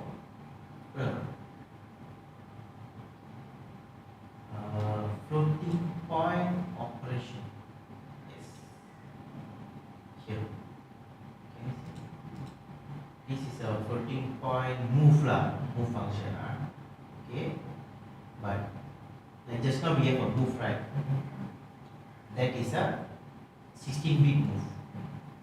If using double move, normal move is MV. 16-bit move, that is a 16-bit lah. So if you move 32-bit, DMV. If you want to move floating point, FMV is a floating point. So very simple. Whenever there is involved is values, everything, like plus means just 16-bit, D plus means is 32-bit, F plus means is a floating point. Yes. Okay. So now here F plus, F divide, everything, right? Okay, we know how it was going to work, right? Yes. Okay. But what I want to see is the F divide. Yes. So you see here how it works. Source 1, source 2, destination, right? Okay, we need to understand floating point is 32-bit data. Correct. You go to my slide. Right. Floating point is a 32-bit data. Okay. Go back. So, of course, like same like a double wood, we are using the 32-bit. Okay. Click. Alright. DT60 number is 60, 64. yes. Yes. Okay. Then here I can get a decimal point number. Okay. Convert. Are you online? Yes. Okay. Then here you can gain. Can you see they call single precision real? The same number. 10 divided 3. Okay. Can you see become program mode? What? Go to online. Status display. What error? Operation error. Okay, clear error first. Yes. Okay, close. Because of this. Run.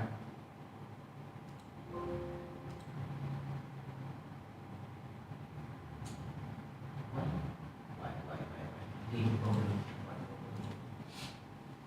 Close.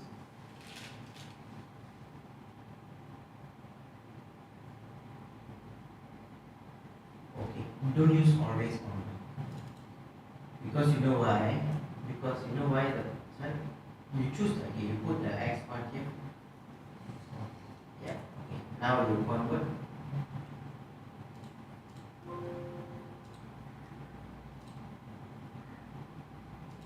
Okay, then no need to go to status display, then okay, already here, then run.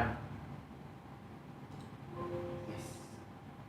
Okay, can run. So you know why error? Because divide, right? 0 divided 0 will have a syntax error. That's why error. So because it's already like always on. That's why. If you press now you 0 right? Now you press also become error. Try to press. See? Error. Go to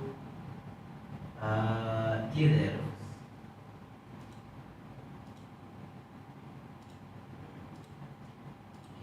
Run mode. Now if you put value, then you divide, then it's okay. You put some value, okay. Okay. Then this one also need to put value. This one also divide, right? Because if you on x1, here also will on. Okay. That one also need to. Now you press. Now no error. Right? Some PLC only will have this error. Some PLC don't have. Like Omron.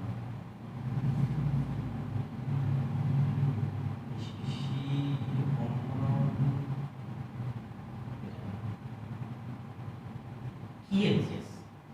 Siemens they have error like this. Others I don't think so. Don't have. Others don't have. And which got some model, yes. Some model don't have.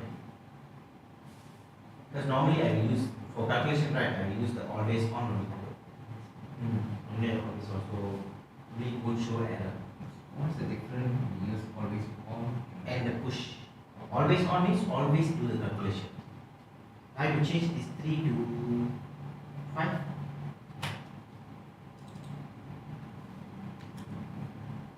What is the result? Not change, right? Because you haven't executed the function. So now you press, then only go. Always on means always calculate. You go up, like others, right? This one, the moment you key, it's already calculated. So it depends on the programmer. Okay, let's say you want to do some calculation. When you need to do calculation? let's say if example for the tank, I want to mix this one 10%, this one 10%, yes, okay. 10%, okay.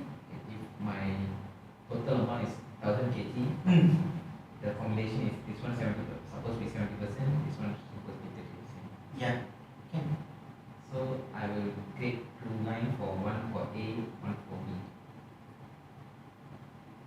Yes, can. But let's say continuously running. continuously running cannot Yeah, one by one. for Best. yeah. So let's say one A can coming in. So when the level is become 30, okay, then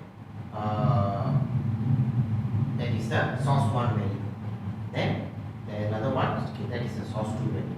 Then your destination is the result, right? So it's depend on you whether you want to do always do the calculation. Then you can use the always one. Or you want to calculate when there's one process is running. Then in front must have some interlocks. That's all. Means like can be interlock. You can use the relay, any relay lah. Like just a machine running, something like that. You can use. Or a particular point only I want to calculate. Then you can use that. So normally that's why for now we don't have any project. That's why I use the always online. But since let's say we have some projects, then we have to use we can decide when to calculate the values. So when this job is done, you calculate something like that. That's why normally in PLC don't have error when they do divide value, because this one will have will start to calculate that when it's what there's a value, then only can start to calculate. That's right. Okay, good.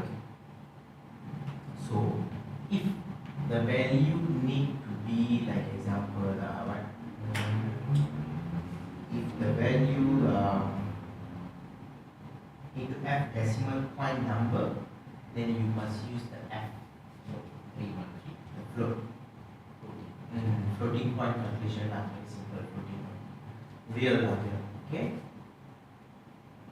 Same go for values.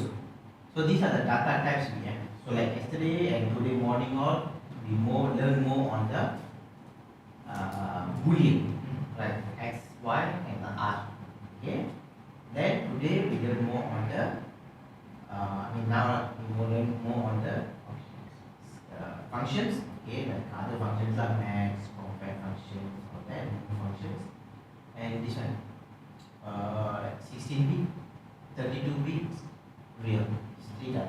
Three data is the most important. There's some other data types also, BCD, ASCII, they call ASCII, ASCII, that is a character. There we have alphabets. The one but I think your project don't have that. Okay? Alright, any question? Till here. So far, okay, so what we do? Go to here, the menu. What the user menu? Okay, user menu like this. Okay. IO allocation, high speed counter. Okay, go down. There's no analog. Go down. Go down. Don't have right. Yeah. Go up. Go to the content. Okay, go down. Okay, so this one.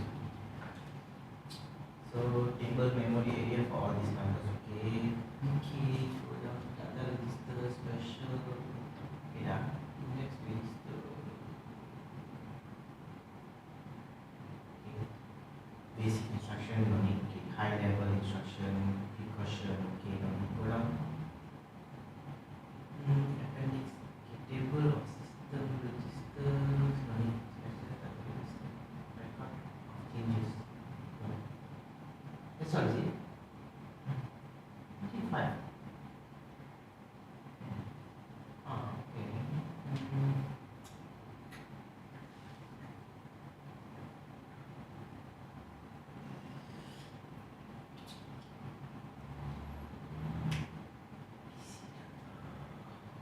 I want analog input. Go give me one.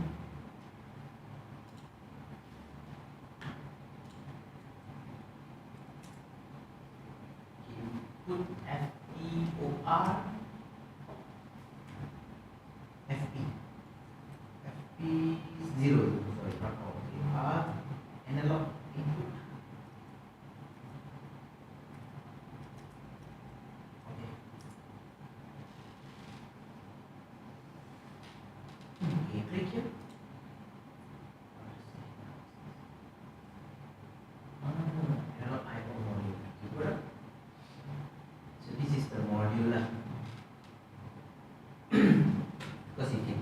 module at the side, right? There are two modules, so you can use this one lah. 4 input, 8 input, or 4 output, or 2 input, 1 input. All this go down. So I don't is this name function. I don't need it. Wiring analog input only. Go down. I go education. Click here. Yes. Good.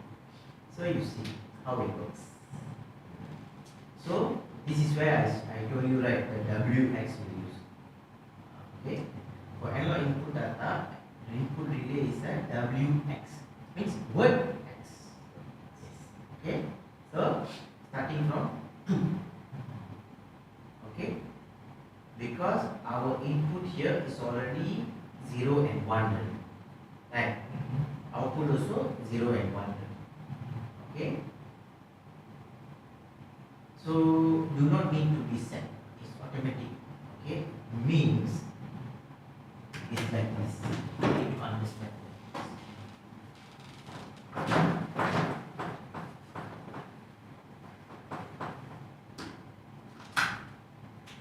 So this is the FP0-32, right? Ours 32T, right?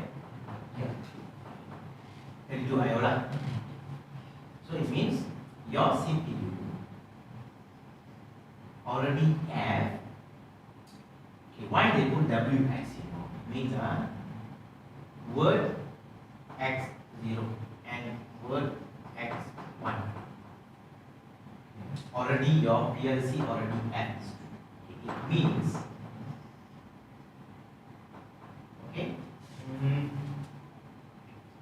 No, yours is 32, right? 16 bit.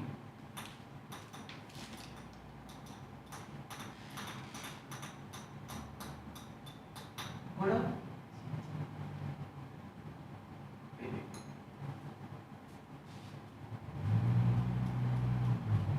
No, yours is only using 0 only, right?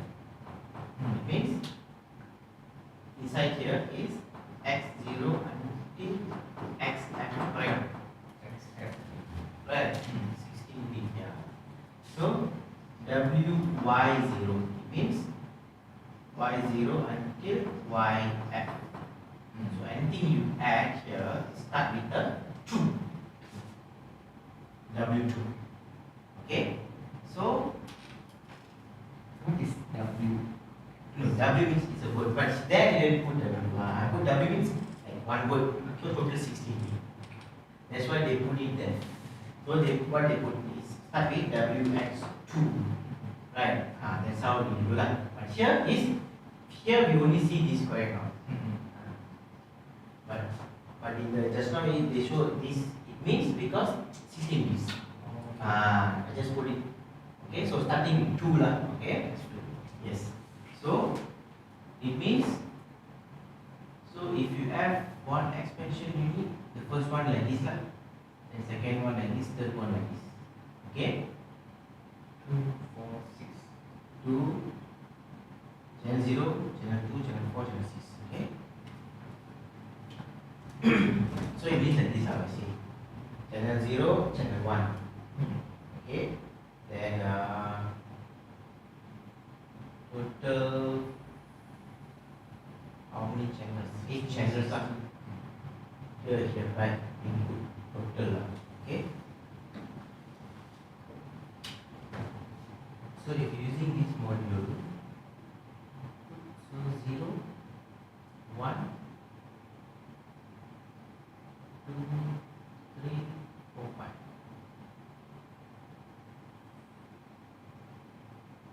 And 6, 7 is where? You good? Wait.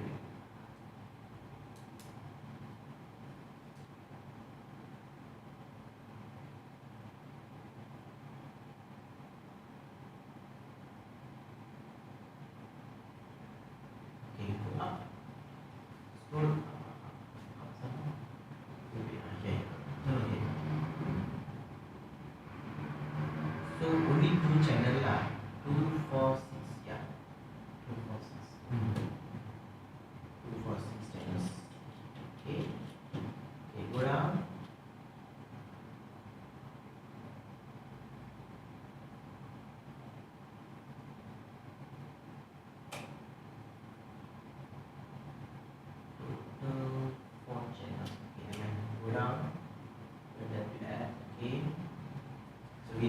interesting lah, right? Starting from here lah, okay? Go down. Okay, this is how it works.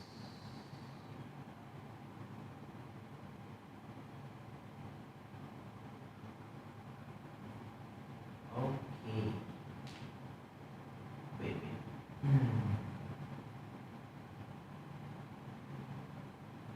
PT1.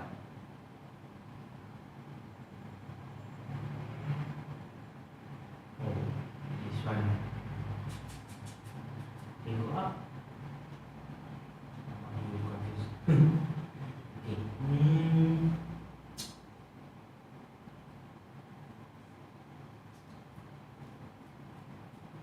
Common to 14 and 15.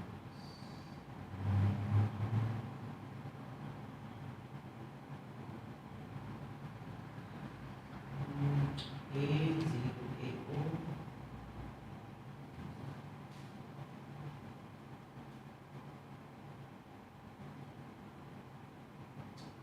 Channel 1357.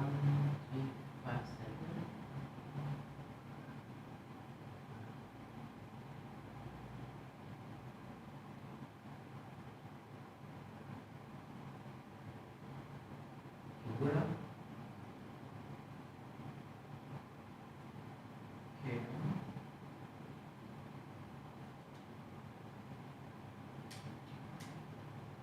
Go down.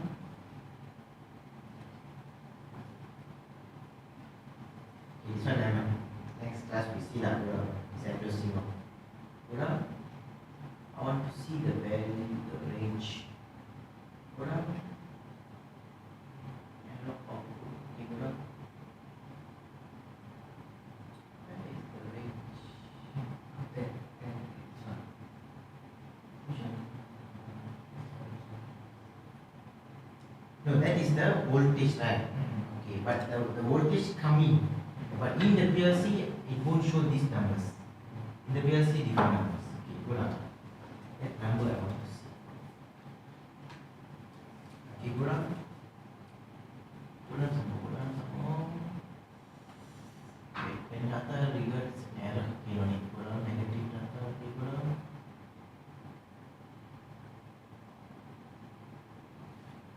Go down, 2000. Go down.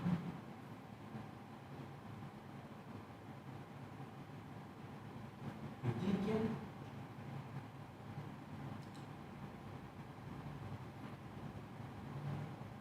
Specification, click here. No, analog input here.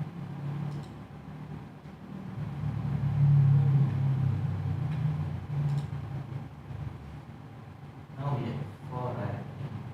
Go down. You click here, add file now.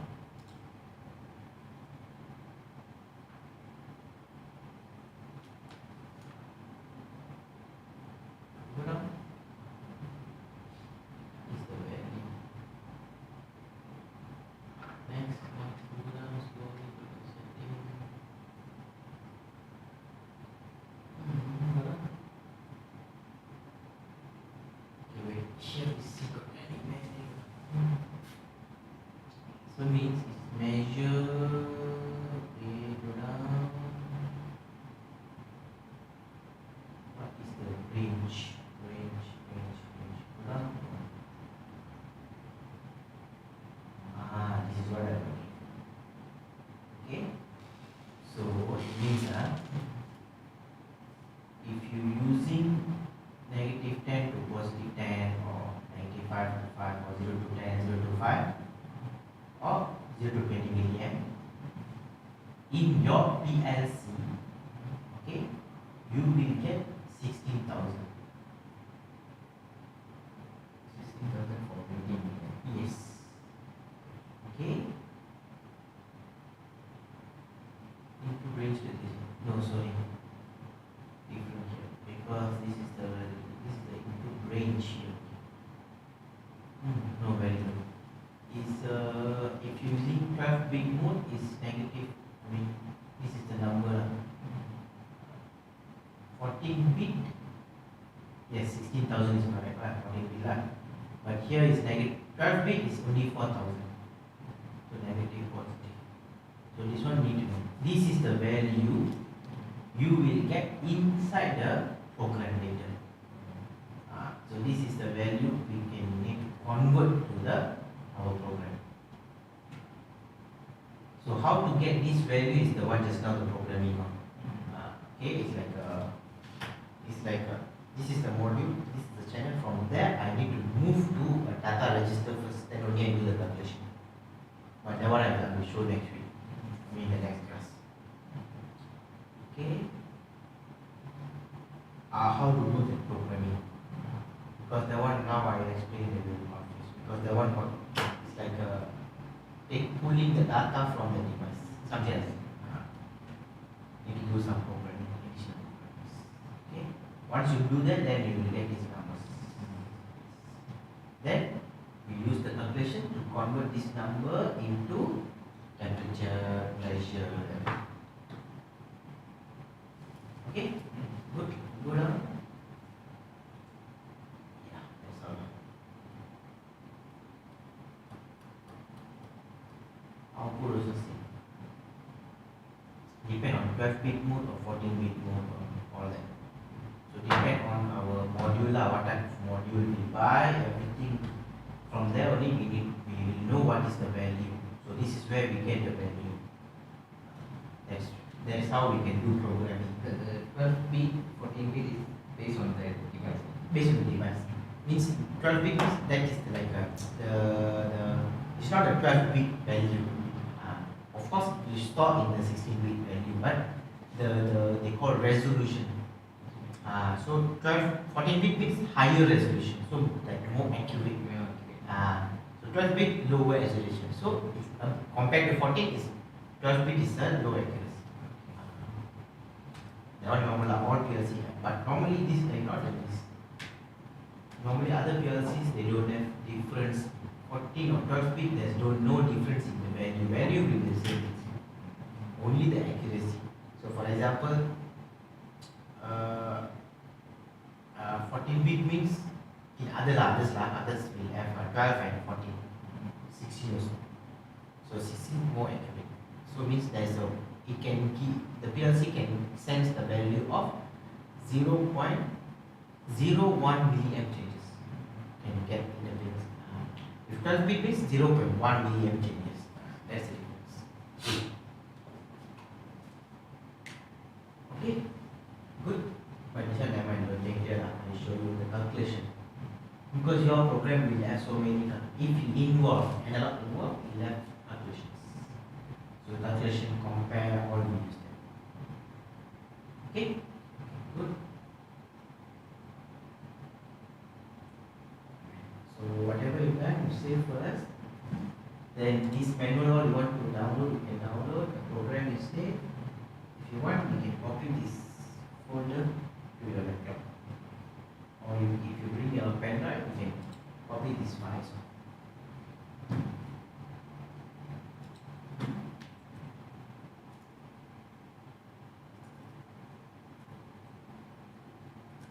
Why you didn't continue to take 3 days? Saturday. No, why didn't continue Thursday, Friday, Saturday? Usually weekends I will go out.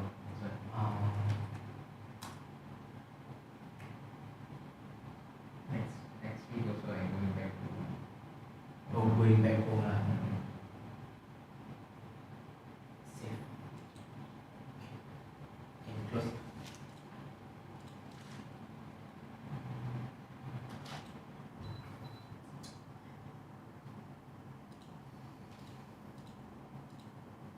I do training. Sometimes I do training weekends. Like last weekend I have training. Because there's one guy he come learn Friday, Saturday, and Friday until the following Friday. 8 days.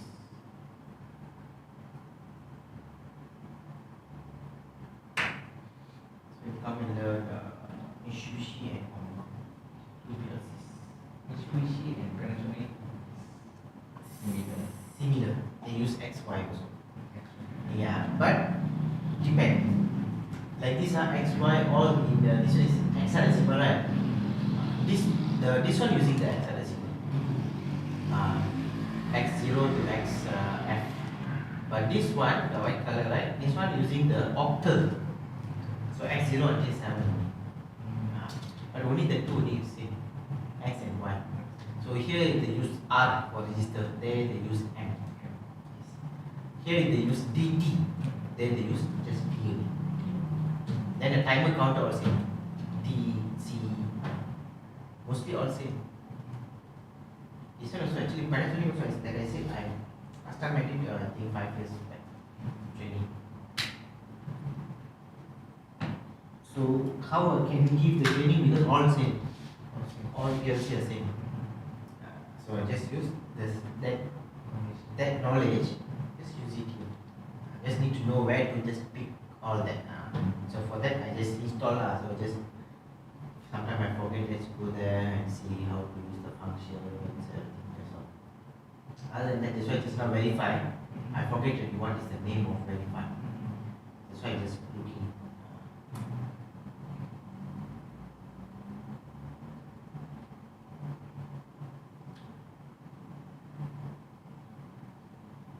Okay, good.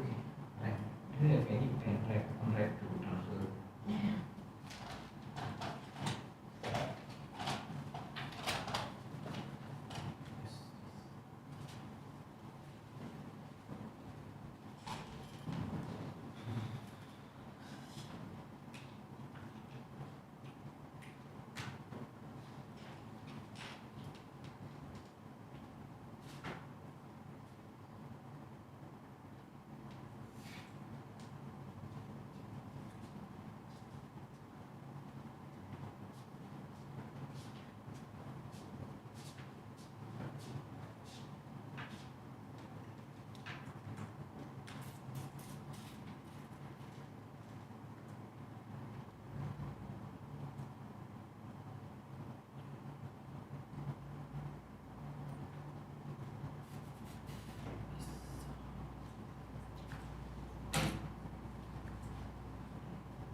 You go to Singapore on Monday or Sunday? Monday morning.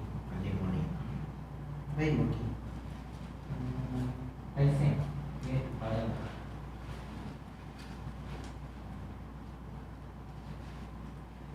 It's near to the Changi airport. What did you see? Morning what time you go? Monday? 6 o'clock.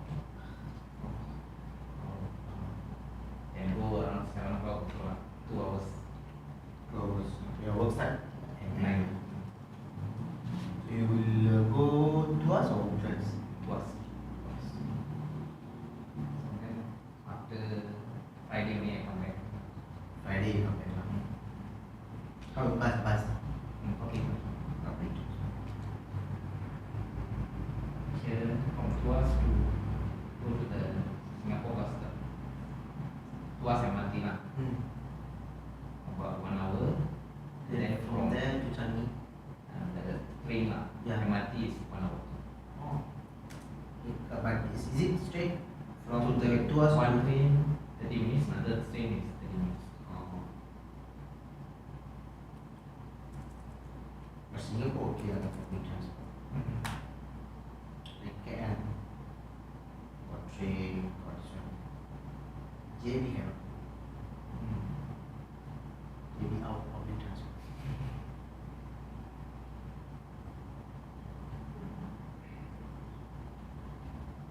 Normally I go, last time I go to Sarawak for training. Last time we used to go to Manting. One thing is my hometown. Oh, your hometown? Ah. We go to NSSDC. NS. NSSDC, the Siemens Skill Development Center. Manting. Manti M. Yes, yes. Skill Center. Yeah. Is after the town area or before? Manting Town.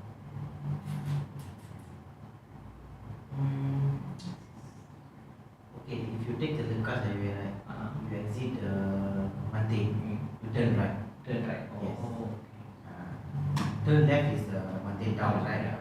Turn right. Then turn right means you can go to Sarawak, okay. right? Correct. Turn right.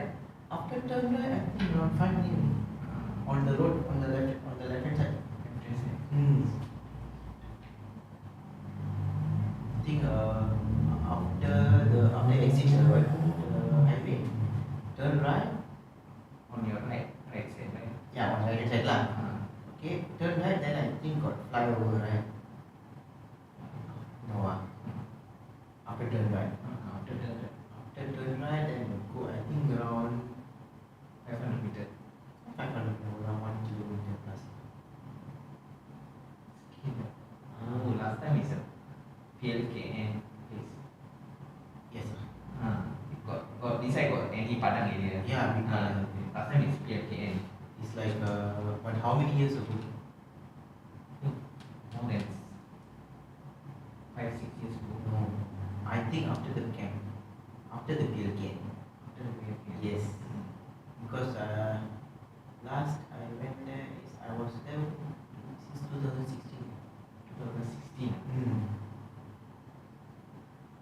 2016 for PLKN. So after that, I mean after the PLK camp, I think so. After or before that only, I was also going to.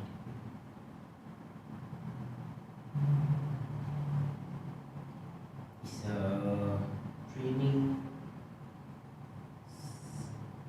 and college lah, small college. I think how many buildings there? One big building. Some NSDC. NSSDC.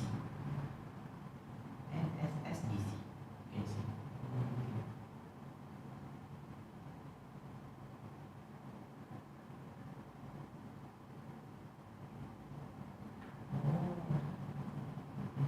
Just beside the PLKN. Just beside the PLK, right? Yeah. Yeah. So because they also training center, they also like training. How to say? They more to college type of. So what happened? They also do trainings, PLC trainings. Okay, they teach to students at the same time for company workers also. Because this training can claim under HRDCorp. You know HRDCorp? Right. So if you Malaysian companies can claim under HRDCorp. So last time Samsung, right? Because in Sarawak they have Samsung, right? So they engage with the NSSDC to provide training for their workers. Samsung employees. So, but they don't have a trainer. So they engage this company. So last time when I joined, my boss used to go lah. So I just follow my boss last time. So we do training for Mitsubishi. Like I think every 2 weeks we travel there.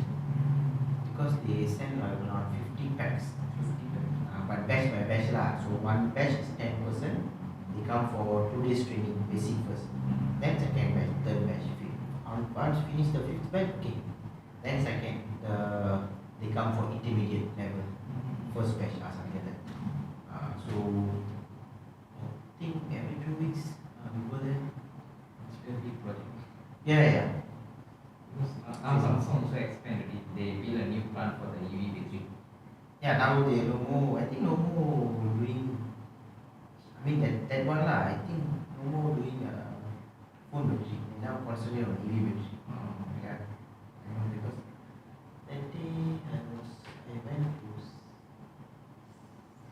but not Samsung one. Another company. Then I was talking to him. Then he said now because he last time he worked in Samsung. Then I went to another company for training, so he meet me, then he come and just nudge me lah. Then he said, then I asked him, hey, what you doing? Then he said he's now working to another company lah. And I said, what happened? That time I think few years back, 3 years back. Then only he said now the Samsung they no more doing phone battery, they now jump to what? EV batteries. So whenever I come to them, we stay in Selamat. Selamat town. Near the temple, there's a temple, right? In the Bukit. Oh, okay. There's a Chinese school, I think. Chinese or some school there. There's a Bukit there, then only there's a temple there. I still forget my temple. Center. Because Selamat Center, because there's a I'm very confused. Because Selamat Center town is very small, right? Just you go. I mean, one line only lah. Yeah, one line, right? So before that, Temyang. Temyang. KFC Yeah. Inside got one temple, Chinese temple and the Indian temple. Yes. Near that area we stay.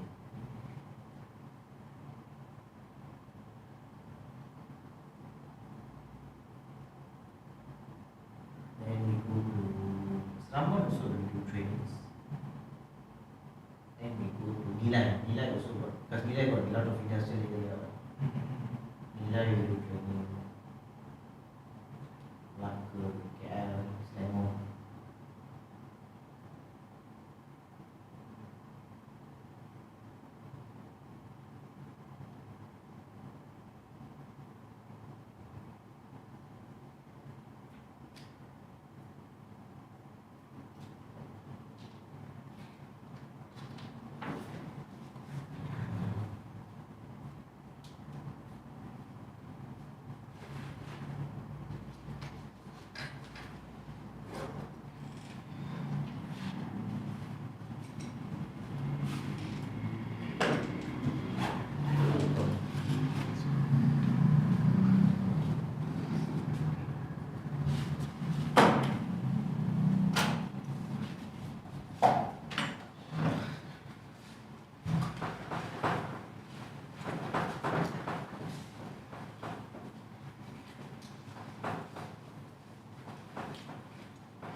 Because end of the year, right, for more of trainings. The company want to, there's